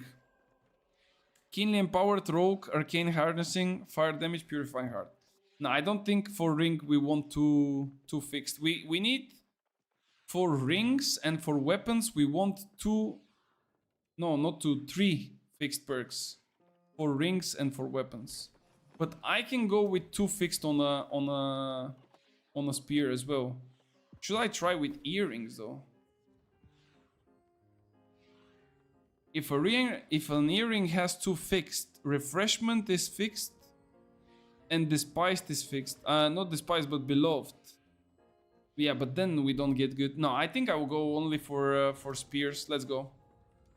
If anyone wants to join us, by the way, we are on Nissa. If you are not in the queue, just hit us up, guys. Let's go. 24 boxes, 24 spears. Let's see what do we get.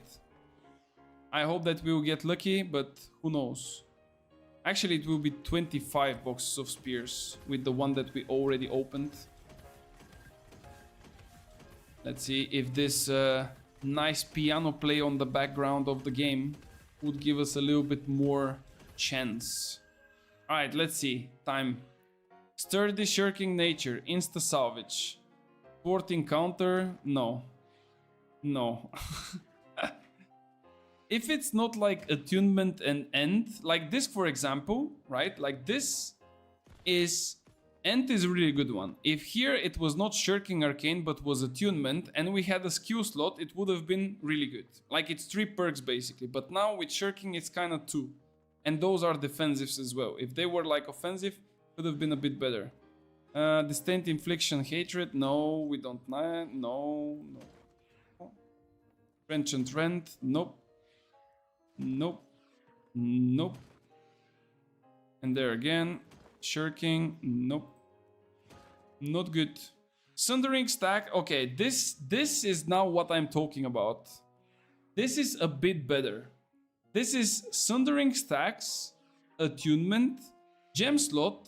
Now, of course, we got a little bit unlucky here with 2, like they are 2 offensive ones, and you might be thinking like, bro, this is a banger, man, but you don't have a skill perk here. So this is like a pure damage spear, but not really good for weakening because you cannot put the skewer on it.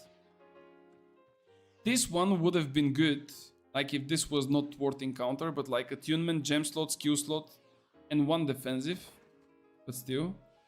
Okay, this is trash. Shirking arcane again. Yep.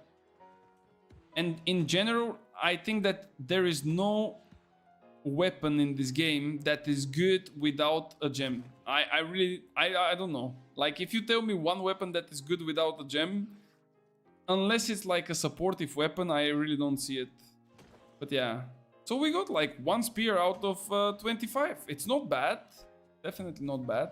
Go to the monkeys. It's 3 fixed. Yo, Devilish, should we go on the monkeys, bro? Does it need to come with a gem slot? Preferably yes. Because, guys, the gem slot is giving you way too much. Let me actually go quickly to Brimstone to show you. The gemstone in this game, the gem socket, is something that a lot of people might ignore, but this is basically like 10 to 15% increased damage. It doesn't really matter how you're gonna look at it, it's pretty much this.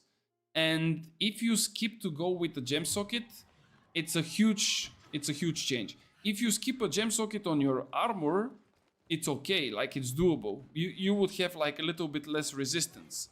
But if you go here, I'm just gonna show you, of course, the rune glass, so you can see them all at once. So if we imagine, it could be any gem basically, but let's go for the ones that are good in this game. So for PvE, the diamond is the best gem. So any rune glass effect, we are looking at empowered rally because this is for the weapons. 15% damage and outgoing healing, but this is for the healers when you are at full HP. Like 15% more damage when you are full HP. And of course in PvE, when there is a tank, when you are sitting behind the boss and you sit also on a sacred, you should be full HP non-stop with the proper positioning, right? So this is 15% more damage. Then we look at the emerald, 16% more damage, and of course a little bit more healing, but this is again for the healers. When you hit people under 50% HP, this is also for mobs. Then you go for like other gems. This one is giving you empower, but it's mostly for PvP. Then you have, for example, this one, the Malachite, 14% more damage against targets affected by crowd control. And crowd control in this game is root, slow, and stun. So this for PvP is perfect. Like for Ice Gauntlet, that's the perfect gem. And this goes for like most of the gems. Like you cannot really skip on the gem. If it's on an armor, okay, but on a weapon, no. Yo, Lidic, for the elemental charge set, do you get the elemental charge even if you don't hit the enemy with a magical ability? For example, can I do Oblivion and switch to Musket to proc the charge? Oblivion as in VG? I don't know, man. I really don't know. I think that those sets are kind of strange to me. They don't really make too much sense. But if I get to have a couple of pieces of this, maybe I can give it a try. But I don't have any pieces, so I cannot really tell you, sorry. But in my opinion, like in the way that I understand the text, you need to hit like a Elemento hit. Like it has to be Elemento hit. It cannot be something random. But I don't know. Guys, I will put... What should I put? I think I will put Spear and Rapier here. Because the drops are biased. So if we get like a biased drop, we always want it to, you know, to be the weapons that we want to get. And not something that we don't want to get. So I'm putting Spear, Rapier. And hopefully we can get some nice drops. But I think I will change my gear here, by the way. Yep, I will change my gear because I will be getting medium hats like that. Go down. And give me those. Oh, now I'm in medium. What is... Oh, my pants are medium. No, no, no, no, no, no. Don't jump down. Almost. Yeah, let's go to the monkeys. Bro, nobody is inviting us. Are we gonna get even drops? I mean, if there is like 2 raids there farming, it's gonna be kind of rough. Not gonna lie. This is a bad spear. I already locked the other one. Yeah, those are... That's why 3 fixed perks on an armor are not good. Because Sacrificial is perfect, but then you get 2 more fixed. And the fixed perks in the armor that are good are not that many. It's just the Sacrificial and that's basically it. So for armor pieces, if a place is dropping you 3 fixed, it's not good. If it's for weapons, it's perfect. If it's for rings or earrings, it's perfect. But if it's for armors, you have to avoid that. So have that in mind. I found a rapier with Sundering stacks, Disdain Infliction, Gem Slot, Offense Slot, and Infix. What is the Infix? Where I get 18% crit when below 50% HP. Well, this Infix would not really give you anything unless you decide to play it in PvP and you will be trading with someone in like close range. You know, like let's say you drop your HP and then you're gonna get those crits. But yeah, I think that this Infix is not really useful for a rapier. But the other perks are decent though. The other perks are definitely decent. We need to get invited, man. How can I go on the other side? There is drops. Oh, there it is. Let me go. Let me go. Devilish, are you here? Can I invite you? Shit, I cannot invite you, man. They didn't give me rights. Wait, I will ask them. Can I have rights to crown, actually? Give me crown, give me crown. Is lightning harnessing with 3% damage better than enchanted for bow? If you are already at empower cap, it's better to get the enchanted. So, to understand it differently, every character in this game, when it comes to either PvP or PvE, has a limit of 50% empower, right? And there is a lot of ways to get empower. For example, this Honing Stone buff here that you can use is giving you 7% empower. This passive of the bow, this passive will give you 15% empower. If you have, for example, thrust damage on your ring, this would also count as empower. So once you reach the 50% empower of either a specific type of damage or specific element, right? You cannot go above that unless someone puts weaken on you. So if somebody puts 10% weaken, you have to reach 60% empower. And the thing is that empower is pretty easy to achieve, especially nowadays, because a lot of things like builds, like different classes, like abilities and so on, are giving a lot of empower. And what people are aiming to get is base damage. And the enchanted is base damage. Because enchanted will give you, I think I had like, yeah, I have one here. Enchanted would give you at, I don't know, I think it's 2% at 800 gear score. Light and heavy attack deal 2% more damage. This is base damage. So this means that if you compare the two and you are already at empower cap, this would actually improve your damage. While the other one would just stay there because you are already at the cap. I hope that kind of explains it a little bit. Can you get a rapier with 2 skill slots from there or just the tower? Yes, you can. Here, as far as I can understand, you can get items with 3 fixed perks, which means that when an item drops, it will be like this with 3 fixed, and then the 2 will be random. So it can be 2 defensive, 2 skill, 1 defense, 2 offense, whatever the combination might be. But usually, if you are farming 3 fixed perks, you should be farming for weapons, because the armors are not good with 3 fixed perks. The armors are best with 1 fixed, not more than 1. What infix do you want on your fire staff? I don't want an infix on the fire staff because they are horrible. The only infix that I would play on my fire staff is what was it called? Critical Storm. But for the moment it's not available. In the New World database it says that it's available for all the weapons, but when you go to like look for it in the drops and stuff like this, it's only available for spear, sword and hatchet, I think. So yeah, I would skip it. So Katie, where I is got an Scott Lang? end Yes. plus disdained infliction, The age-old question. fixed perks and skill 2 times and a gem at the tower. Yeah, this is a really good one. This is a really good one because it drops 2 fixed perks there. Yeah, this is a really good one. Like that's pretty much. I wouldn't say it's the best, but it's a really good one. The respawn time for the monkey was increased. I think AGS fixed the progression. Yeah, of course they are not so silly, you know. Do you know where to farm the close quarters blunderbuss? I think it drops from the elite chests in Cutlass Keys and Murgard, as far as I understood. But I'm not sure. Maybe from other places as well. From the PvP track, says Tony. It could be also from there. I don't know. But it's definitely on different locations. It's not one fixed location. Hey, Nocturno, what's up? What's up?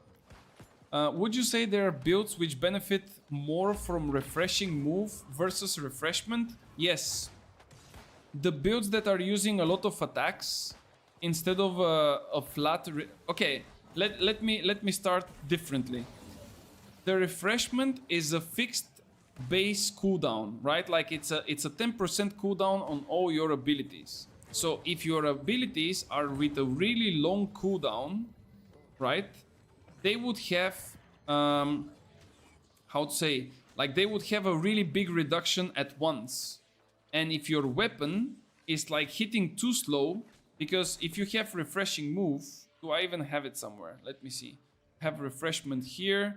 I think this one with, yeah, this is with a refreshing move. So if you do light attacks that will reduce by 1% at 800 gear score and heavy by 2%, if you do like a couple of light attacks in this time frame, because if you do it quicker than 0.2 seconds, it would not count, right? Like if you do a flurry, for example, with the rapier, which is really quick, like this, for example, right? The first 2 hits would not count as 2 hits because it's too quick. So it has to be a bit slower.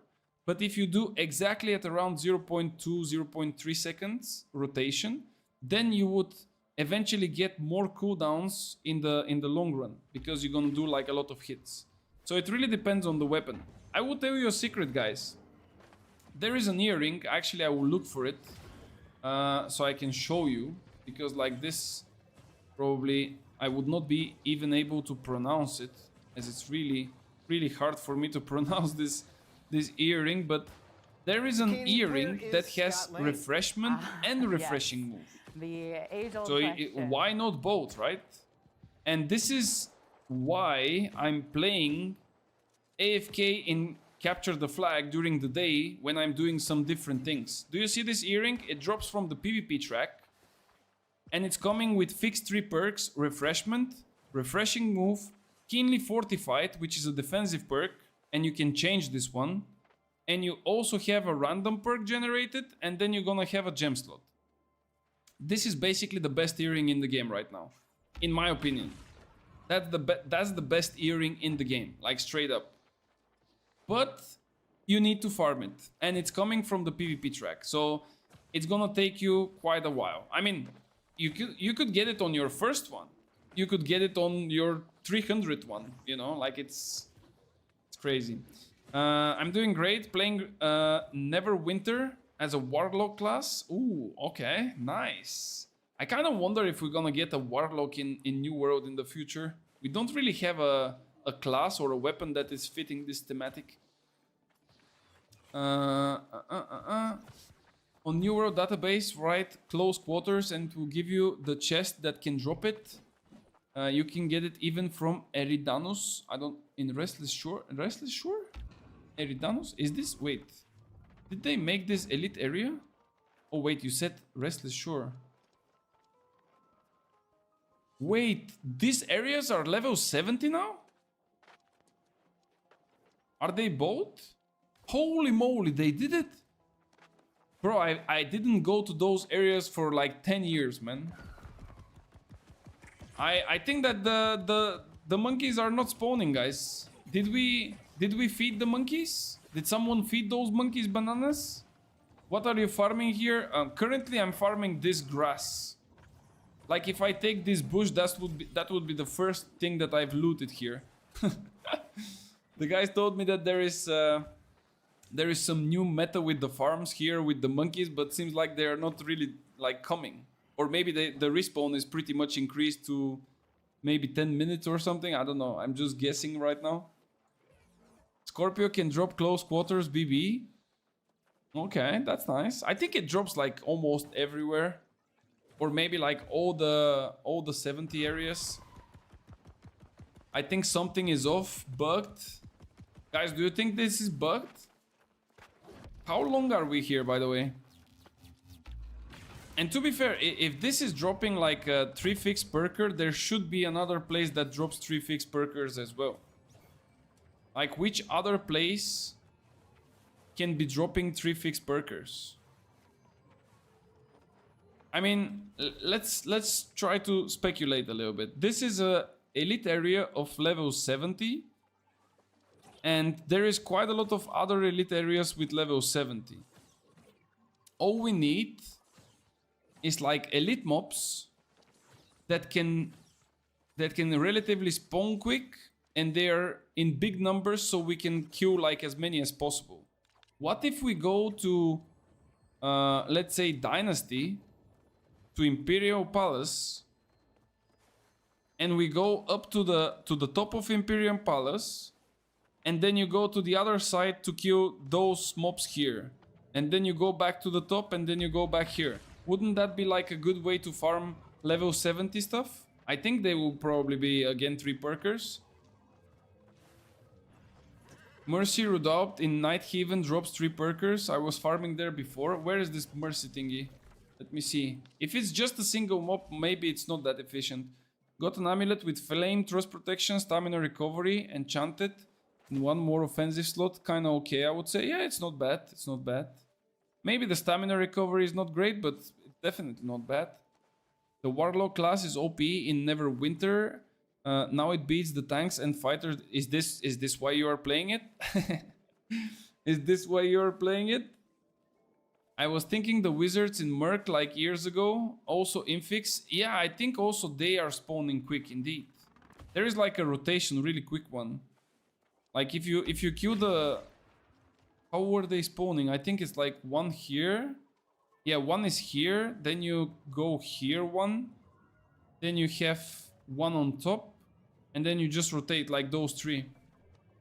The monkeys are bugged. Yeah, I think they are bugged as well, Devilish. Yeah. Mercy Farm also drops jewelry for you. Okay, tell me where is the Mercy Farm. We are going for the Mercy, guys.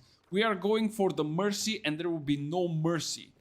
Just show me. Point me on the map. Take my mouse. Take it. It's all yours. Tell me where it is. Jewelry is an extremely rare to drop. Yeah. Where is this Mercy? It has to be an elite area, so... Library. What is this? Those were... No. Is it this one? Those are the spiders. Arcana. Mausoleum. Tower of the Emperor. Bro, what? Purple marker. Bro, we are not in a group. North. How much more?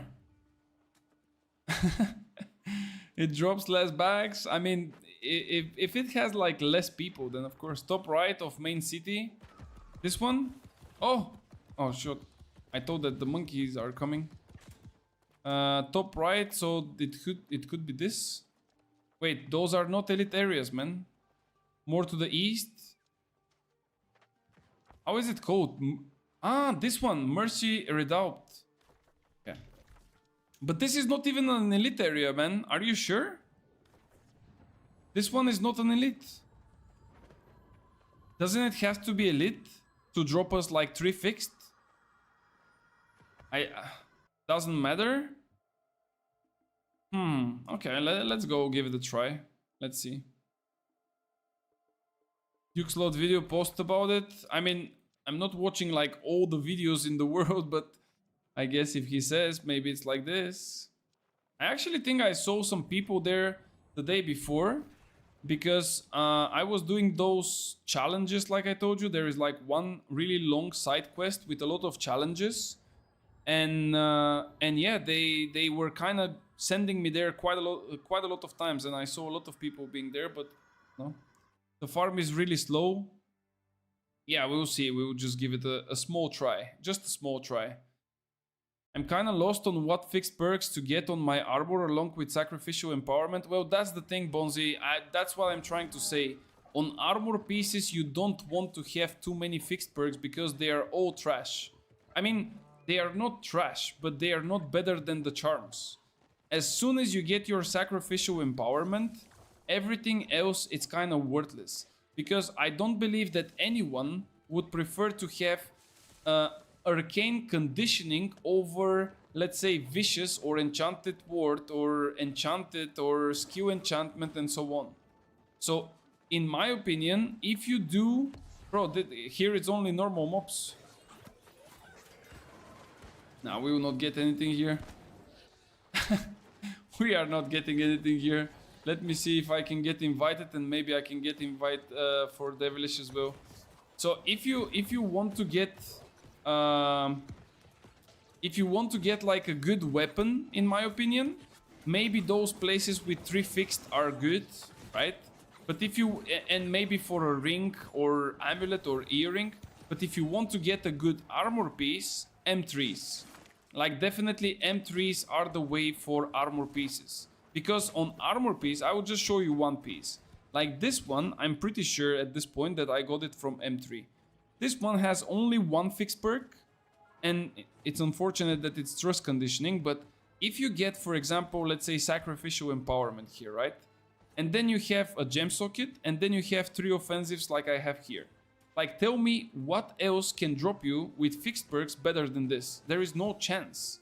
And I will show you a piece with 3 good fixed perks. But imagine that I want to make sure this we're you really don't clear. need. There's gonna be a This is lot of kind of performance conditional, improvements so for the also PC probably players. A not lot. need. You know, like, this is not good. You need only this. And then everything has to be open. There is one big boss. Mercy is I want to make legit. sure we're really I mean, clear. There's gonna be a we are lot getting of like here and performance there some improvements drops, for the but PC they are players. kind of A random, lot. I would say. I don't know. Where is the big boss? There is no big boss here. The only other one I can imagine getting is the favor one, but even the favor it's not good. It's not good. Like the favor would give you a single one would give you how much is it? The favor I think it was 10%. Is it? Yeah, it's 8%. Maybe if I upgrade, let me see. Yeah, it goes to 10%. Okay, so let's speak with numbers. Let's say that I have an empower for 5 seconds. Right? If I have an empower for 5 seconds, this means that I have to have 5 favors in order to make this empower to 7.5 seconds. Do you think it's worth it to spend 5 slots on your armor for 2.5 seconds of more empower? Or let's say a couple more seconds of fortify? I really don't think it's worth it, man. Instead you can go for, let's say, 5 enchantments or 5 vicious. Or 5 skewed enchantments. It's not even close. Do you still value shirking energy on pants for light players for PvP? For PvP, yes. For PvP, definitely. you really need this. It's not much, but it's definitely a boost. You don't really have too many ways to keep a good amount of stamina, so definitely having a little bit extra from everywhere is nice. Liddy keeps getting baited. Bro, it's a mess, man. People are baiting me. Like, we are not even getting like drops here. Like, those guys are killing non-stop mobs, but like there is no drops. It's just random drops. Like, those are... Yeah, like, look at this, bro. Like, just look at this. You have one perfect perk, right? And then you have quick revive. Then you have freeing aggression. Like, who needs this? Who is playing with this? This is like dog ass. Again, sacrificial empowerment, perfect perk. And then critical retribution. The only person who plays critical retribution is Trick Trick. So if you give it to him and he plays it, fine. But otherwise, this is a salvage, man. Can we get good weapons though? Like, for weapons, it's a different story. Because weapons can give you fixed perks. Like, End is fixed, Disdain Infliction is fixed, and Thwarting Strikes are also fixed. Those are the 3 perfect perks for a rapier. And then you can get lucky with a gem slot and a skill slot. So if you farm for weapons, really nice. If you farm for armors, really bad. I wonder if I stay only on my spear or rapier, would I only get weapon drops? Should I try this, guys? Let's try. I will only stay with my weapons. I will be like butt naked. Let's see if that would work. Doesn't seem great so far. Sorry, it's too slow. Nah, it's fine. I mean, you know, like a couple of drops here and there. If it drops like every 2 to 3 minutes, it's still fine. If you think about it, like on the monkeys, you are still waiting for drops, right? Like you are not killing 24/7. You kind of wait for something to happen. No, it doesn't work, guys. I'm getting boots. I'm getting boots. It drops any weight of armor. Yeah, you're right, sir. You are right. Let me put at least the correct armors, so we don't get random stupid gear. Even though we would not get really lucky, but yeah, this one is not really good. And again, oh, it can give you also 2 fixed. Okay. What are you buying from the catacombs? Usually I buy things that I need. Like, for example, if I'm in need of a better weapon, I would buy like boxes for that specific weapon because you can manipulate the boxes. So, for example, if I want a spear, I would buy a box for 2-handed weapon, and then I will just put only a spear in my hands, so I can guarantee that I will get only spears. You can do the same thing for any other type of drop that you want. And in my opinion, the boxes from the catacombs are, again, extremely good for weapons and maybe for some of the jewelry, not all of it, due to the fact that they also drop with 2 to 3 fixed perks. But if you want armor pieces, I think M3s are the way. And speaking of that, I definitely have to think about a group for tomorrow for M3. I really need to find the group. I was thinking like many times, but definitely. Like this one now is not bad. But this, I will tell you what I would use it for. Like Prolonged Favor, it's only gonna be nice if we have some buffs like Fortify that are on us for a long duration. Like if we go for Shirking Fortification, right? The duration is 6 seconds. If I have one Prolonged Favor, that will boost it with like 0.6. That's like a joke. If we have 5 of them, it will make it from 6 to 9 seconds. So I don't think it's even worth. And especially because Shirking Fortification doesn't have a cooldown. So every time you dodge, you're gonna reapply the buff. So there is literally no point. Yeah, Prolonged Favor, guys, is kind of trash. I mean, I don't want to be rude to the perk, but it's kind of trash. I will do an M3. I mean, alright, let's go. We just need 3 more. Devilish will also come, and we are pretty much ready to pack it up. I think if we have like a decent tank and a healer, we are pretty much easy. Like Void is not that hard. I mean, it's not like Gigaheart, and we don't even care actually, guys. Like if we go, do we even care if it's gonna be gold or bronze? I mean, you don't really care. You just go for the drops. It would not give you better drops on gold. You know? Yeah, we should definitely do. Phaser, what are you playing? What's your role? Devilish is probably a DPS. Like him running with the blunderbuss, I wouldn't imagine that he's something else. What are you playing? So we know what we are looking for. Maybe I can ask Bebop for tomorrow. There it is, bro. Almost. And it's a good start, but then it kind of stopped. It was really the end. Look at... Oh, wait. I'm gonna show you a blunderbuss I got a couple of days ago. Look at this. Look at this banger, bro. Do you know how much of damage this shit can do? Like, the only better blunderbuss than this one is probably like how do you call that? Like the one with close quarters, bro.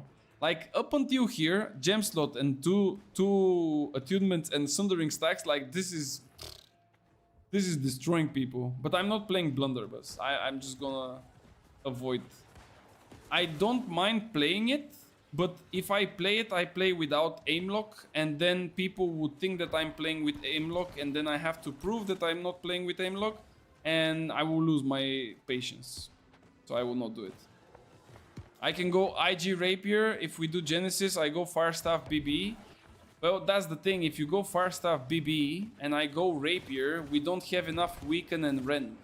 And if we don't have enough Weaken and Rend, we're gonna get like rended by the mobs. They would kind of fuck us up. Wait, I am thinking of another scenario, guys. What if we go Genesis, we go on the tree, and we keep on spawning mobs? Like we spawn 2 waves of mobs, we kill them, we leave the 3rd wave to kill the tree. Then we spawn another... Do we have like infinite one? Like what? Should we call Duke Slot to make another video for the best drops in M3s? We suddenly need a tank and a healer for M3s. Wait, let me see. Do I have someone who knows what he's doing? Maybe I can ask Ayo, but maybe he's busy. Wait, I will ask him. Wait, did I type him?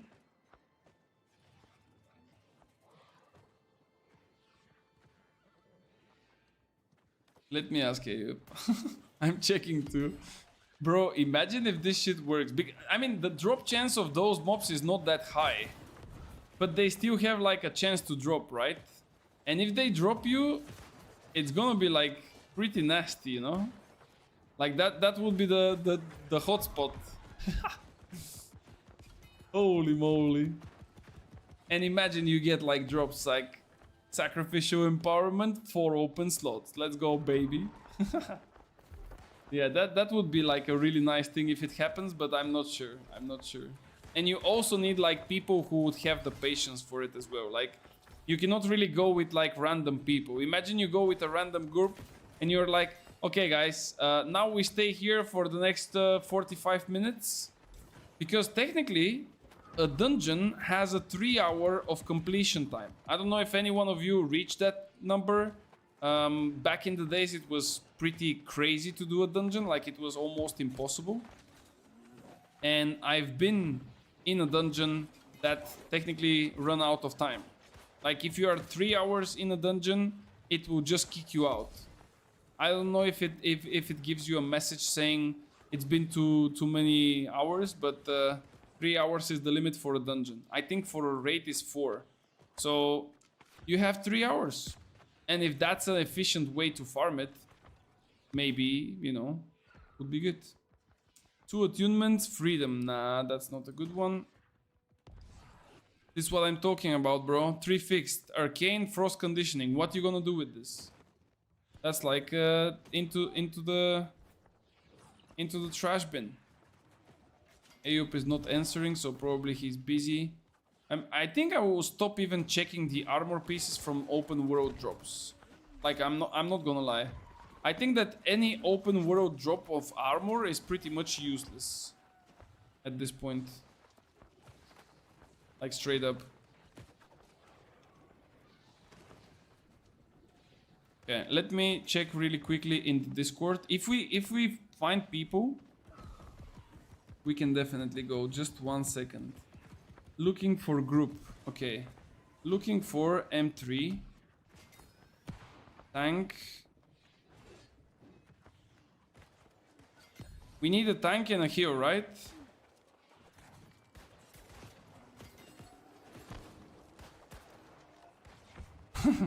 Let me see if somebody answers.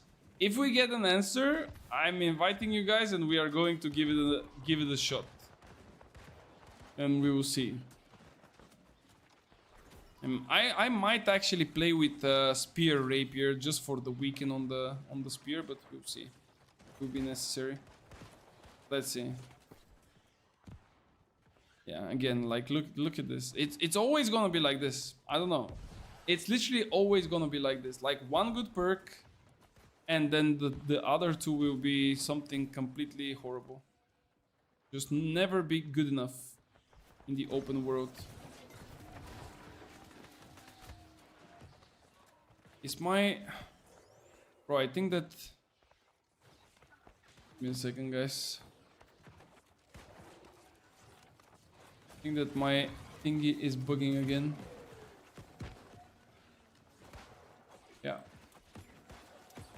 Bro, I hate this. Give me a second, guys. I need a second to fix something. I think when we stream for like a long time and then some things for the stream are getting bugged a bit. Just give me actually less than a minute and I will be ready. Fix it really quickly. Here we go. And then we need this one here. Alright. This is a bit better. Alright, good. What 3 fixed perks do you aim for on the spear? If I get to choose them, that would be Attunement, Sundering Stacks, and probably End. End being the most important one for me. I think that End is the best spear perk because it's utilizing its capacity really well. And then the second one would be Attunement for additional damage on every second hit, basically. Like the first one proccing, the second not, but then the third one will proc it again. So that's like really good. And then of course the Sundering Stacks, not always necessary, because if we speak about raids, you would mostly have like people with Sundering Stacks, like either the tank or someone else. But if nobody has it or you are running Catacombs, it would be super efficient. And then of course for the last two I would want to have a gem slot and a skew.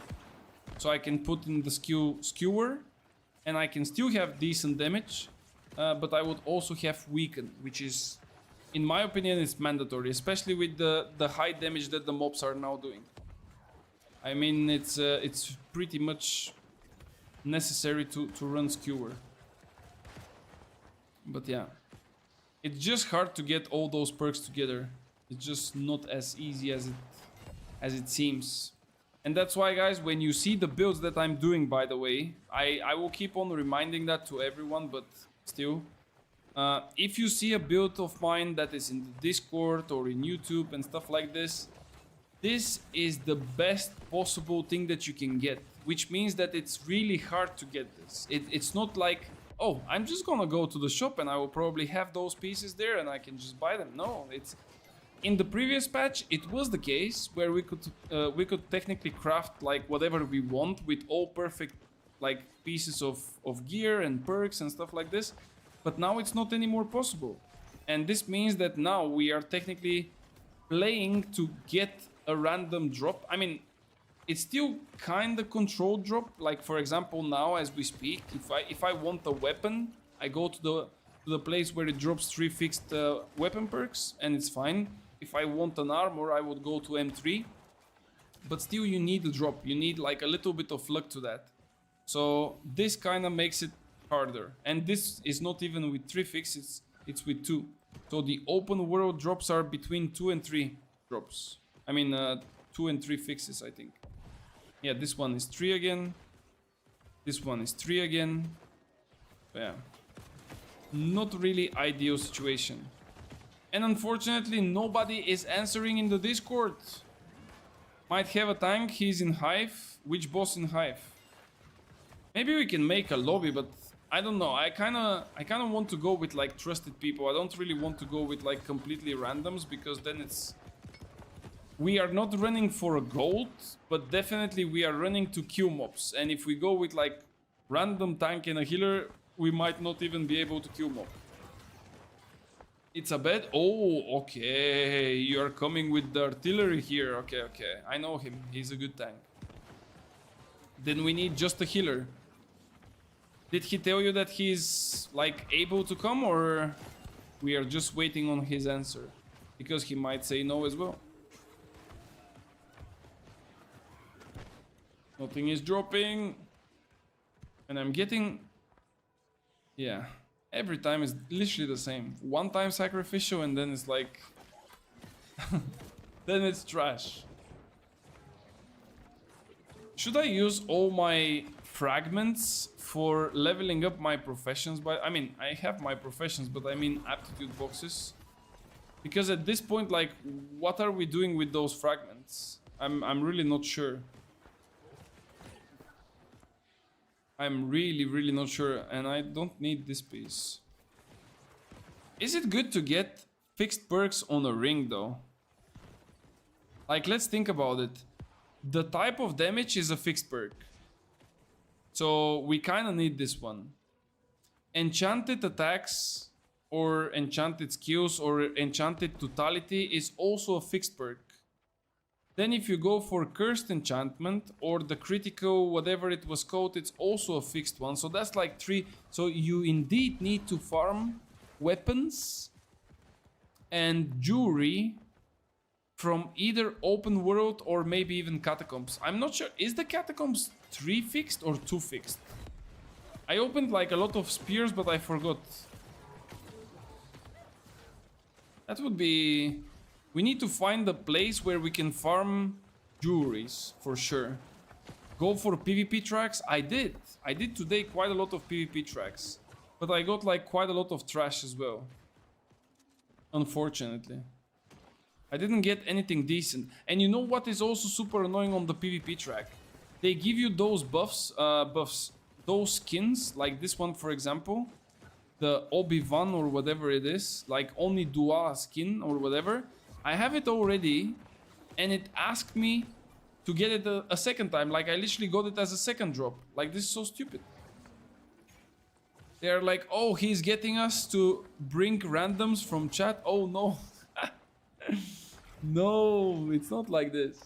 Lydic, do you know if I have weapon with plague crits and plague strikes, would a crit heavy apply? Yes. It should apply both. It should apply both because they are 2 different conditions. The one is a heavy attack condition. The other one is a critical condition. So it should apply both. I didn't write the code for AGS game, so there is nothing with 100% certainty before you test it, but it should. Where do you get four fixed perks rings like this? Well, that's the thing. This is a PvP track. This one is... Wait, where was it? This is a PvP track. And I think it was either the PvP track or the boxes. One of the two. The PvP track gives a lot of really good items, guys. It's insane. It's really insane. I don't know if you were here when I showed the earring, but there is like an illegal earring with refreshment and refreshing move. And believe me, you want this on any build.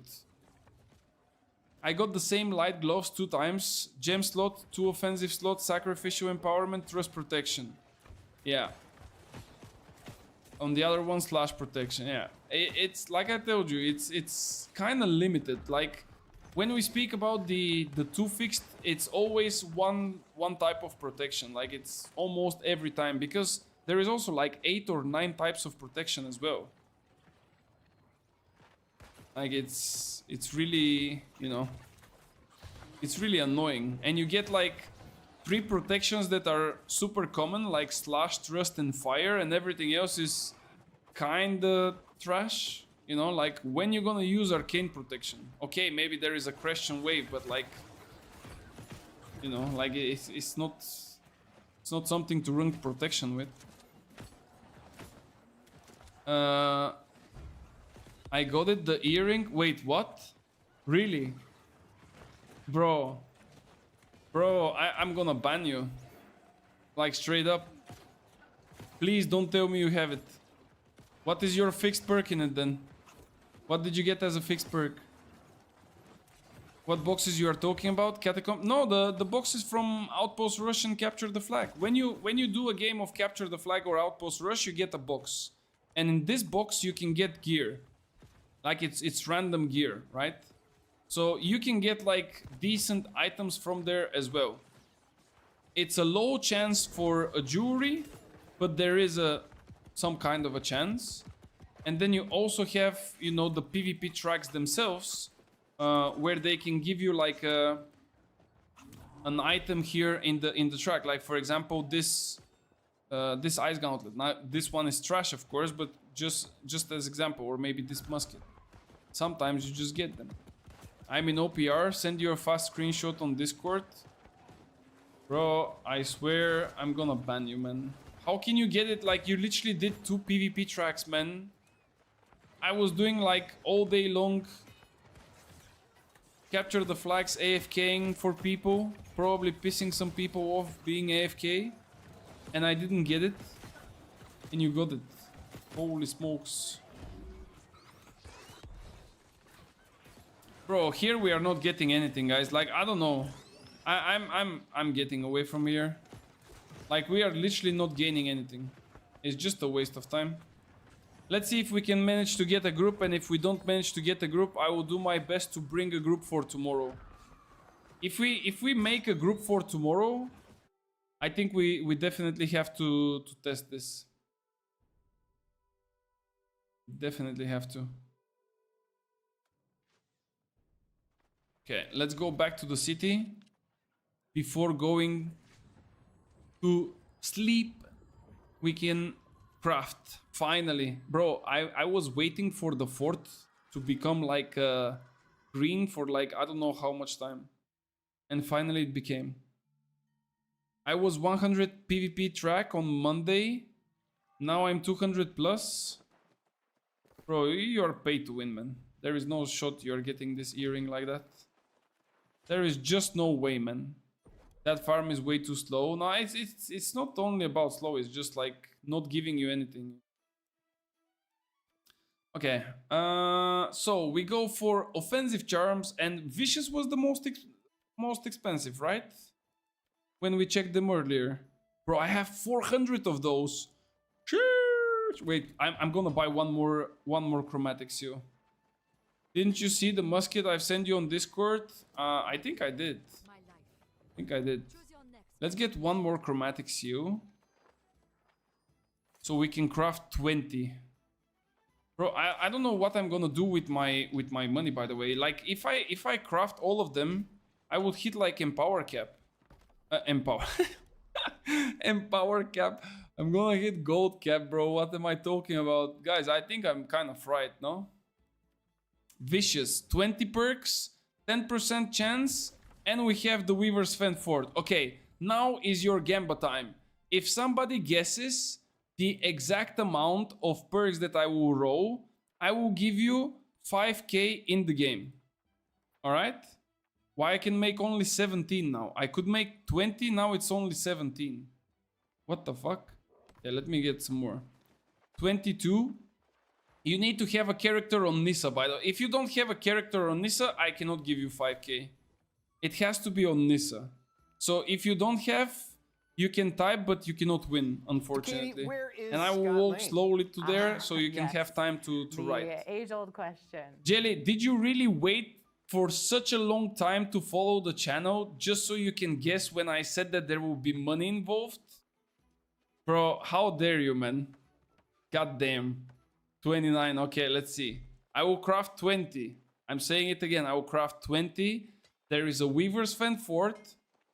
And there is also 10% base chance increase. So put your bets. You have pretty much like 1 minute, let's say. Okay, where is it? Vicious. There it is. 20 pieces. 24. You are getting 20. What about Katie, Aris? where is I mean, Scott for Lane? you, I might do yes. it on Aris, The but only for age-old you, an question. exception. 22, 24, 23. Bro, you are all over the place, guys. Okay, now the time is 10:56, where I am. At 10:57, I roll it. So if you are somewhere, I don't know, doing something and you are away from the keyboard, run. Like literally run. You don't have too much time, run. Why you're using silk and not the feathers? Because I don't have feathers. I only have silk. And the difference is only 5%, so it's okay. Nocturno, how can I get 5 if I'm crafting 20? Or you mean that I'm gonna get 5 extra? Okay, we're gonna take it as a 25 bet. I'm gonna take it as a 25 bet. Guys, you probably have like a couple seconds left. Last entries for those who didn't guess it. And if somebody makes a second guess, because I cannot really see how many we have, we take only the first ones. Okay, it's 57. Let's see. 21. Bro, there is no shot with 10% on both sides. I only get 21, man. How many people said 21? Julian Perriu. Julian is winning 5k. Julian, do you have a character on Nissa? If you don't have a character on Nissa, I'm gonna love you even more. Because I would not need to give any gold. But I believe you have, right? You should have a character on Nissa. Yes? Alright. Run to New World on the bridge of Weavers. No, Weavers. It's Windsworth. I'm gonna wait you in this small bridge. This is like the Bridge of Love, guys. This is one of the most iconic places in the game. Because in 2021, when this game released, this was probably the most hot, like the most hot spot for fishing. Not a hot spot for fishing, but the most hot spot for fishing. Bro, you need to craft level 205 charms. Cost is half. I did 205, bro. Wait, did I not do 205? Bro, you are joking me, right? Guys, wait. There is no shot I didn't do. Wait. Let me go on the live. Bro, you are trolling me. There is no shot. I did 205, man. 400Q. Okay, I'm gonna add you in the friend list. Just remind me tomorrow. Bro, I did 205, man. Don't scare me like this. Holy. I literally for a second didn't trust myself, man. That doesn't happen every day. Wait, you told me what's your name. Guys, don't look. Don't look. Don't DDoS him. Okay, like this, right? Oh my god, what is this fancy hair? There we go. I send you... Bro, I had you in a block list. Why do I have you in a block list? Did you trash talk me? I'm pretty sure you trash talk me. You're waiting anyway? What? What am I waiting anyway? It will be right and I'm not on the server? Nah, you are not right. You said 25. Okay, let's go Night Haven. We need to fill it up again with this trash. Bro, this is way too much trash, by the way. Like, that's way too much trash. I cannot even fill it in. Holy man. It's crazy. That's what she said, right? Like, it cannot fit. Holy. Now off, get you in the capture the flags and the battlegrounds. Yep. That's my type of bad RNG. Yep. It's always like this, guys. You should know this, by the way, for future gambas. I mean, this is not really a gamba, but like just a really small and quick game. But I'm extremely unlucky. Like, I have probably the worst luck ever. So if there is something related to luck and I'm participating, always assume the smallest possible outcome. Like, I don't know. It's just a curse. It's just a curse. Let's go. We put a little bit because we're gonna hit gold cap otherwise. So we put like a little bit of this, a little bit of that. And yeah, it should be good. Wait, what is this rapier here? Oh my god, I almost threw myself up. Look at this, bro. Almost disdained infliction and skill slot, and then of course the last two are missing, but decent. Not bad. Not bad. Alright guys, I think we call it. But tomorrow for sure we're gonna test this new system. I think that it could be it could be the best way to farm gear. I'm not gonna lie. I think it could be the best way to farm gear, and we definitely have to give it a try. I will speak with the guys. I will check up what is possible and what is not. And if this is the way, holy moly. But I want you to don't tell anyone, okay? Let's test it here first. Let's see how it works. And then we're gonna see if that would be the way or not. Now I'm sending those of you who are watching on Twitch to Guaxi, who is an amazing PvP player. He was an OG musket, but now I think that he's playing some other builds. Currently looking at something with hatchet, not really sure. But guys, another reminder. Tomorrow there is a video coming out about the weapon perks and what I think can be done with those weapon perks in the form of different combinations. On Friday, another video coming out. What is the rapier and why it's still the best weapon after 40 years? How does the rapier work? Why it's so popular and why it's so powerful. Saturday, another rapier build. This time is a build. So it's gonna be the bleed build first, and then on Sunday we're gonna have evade build.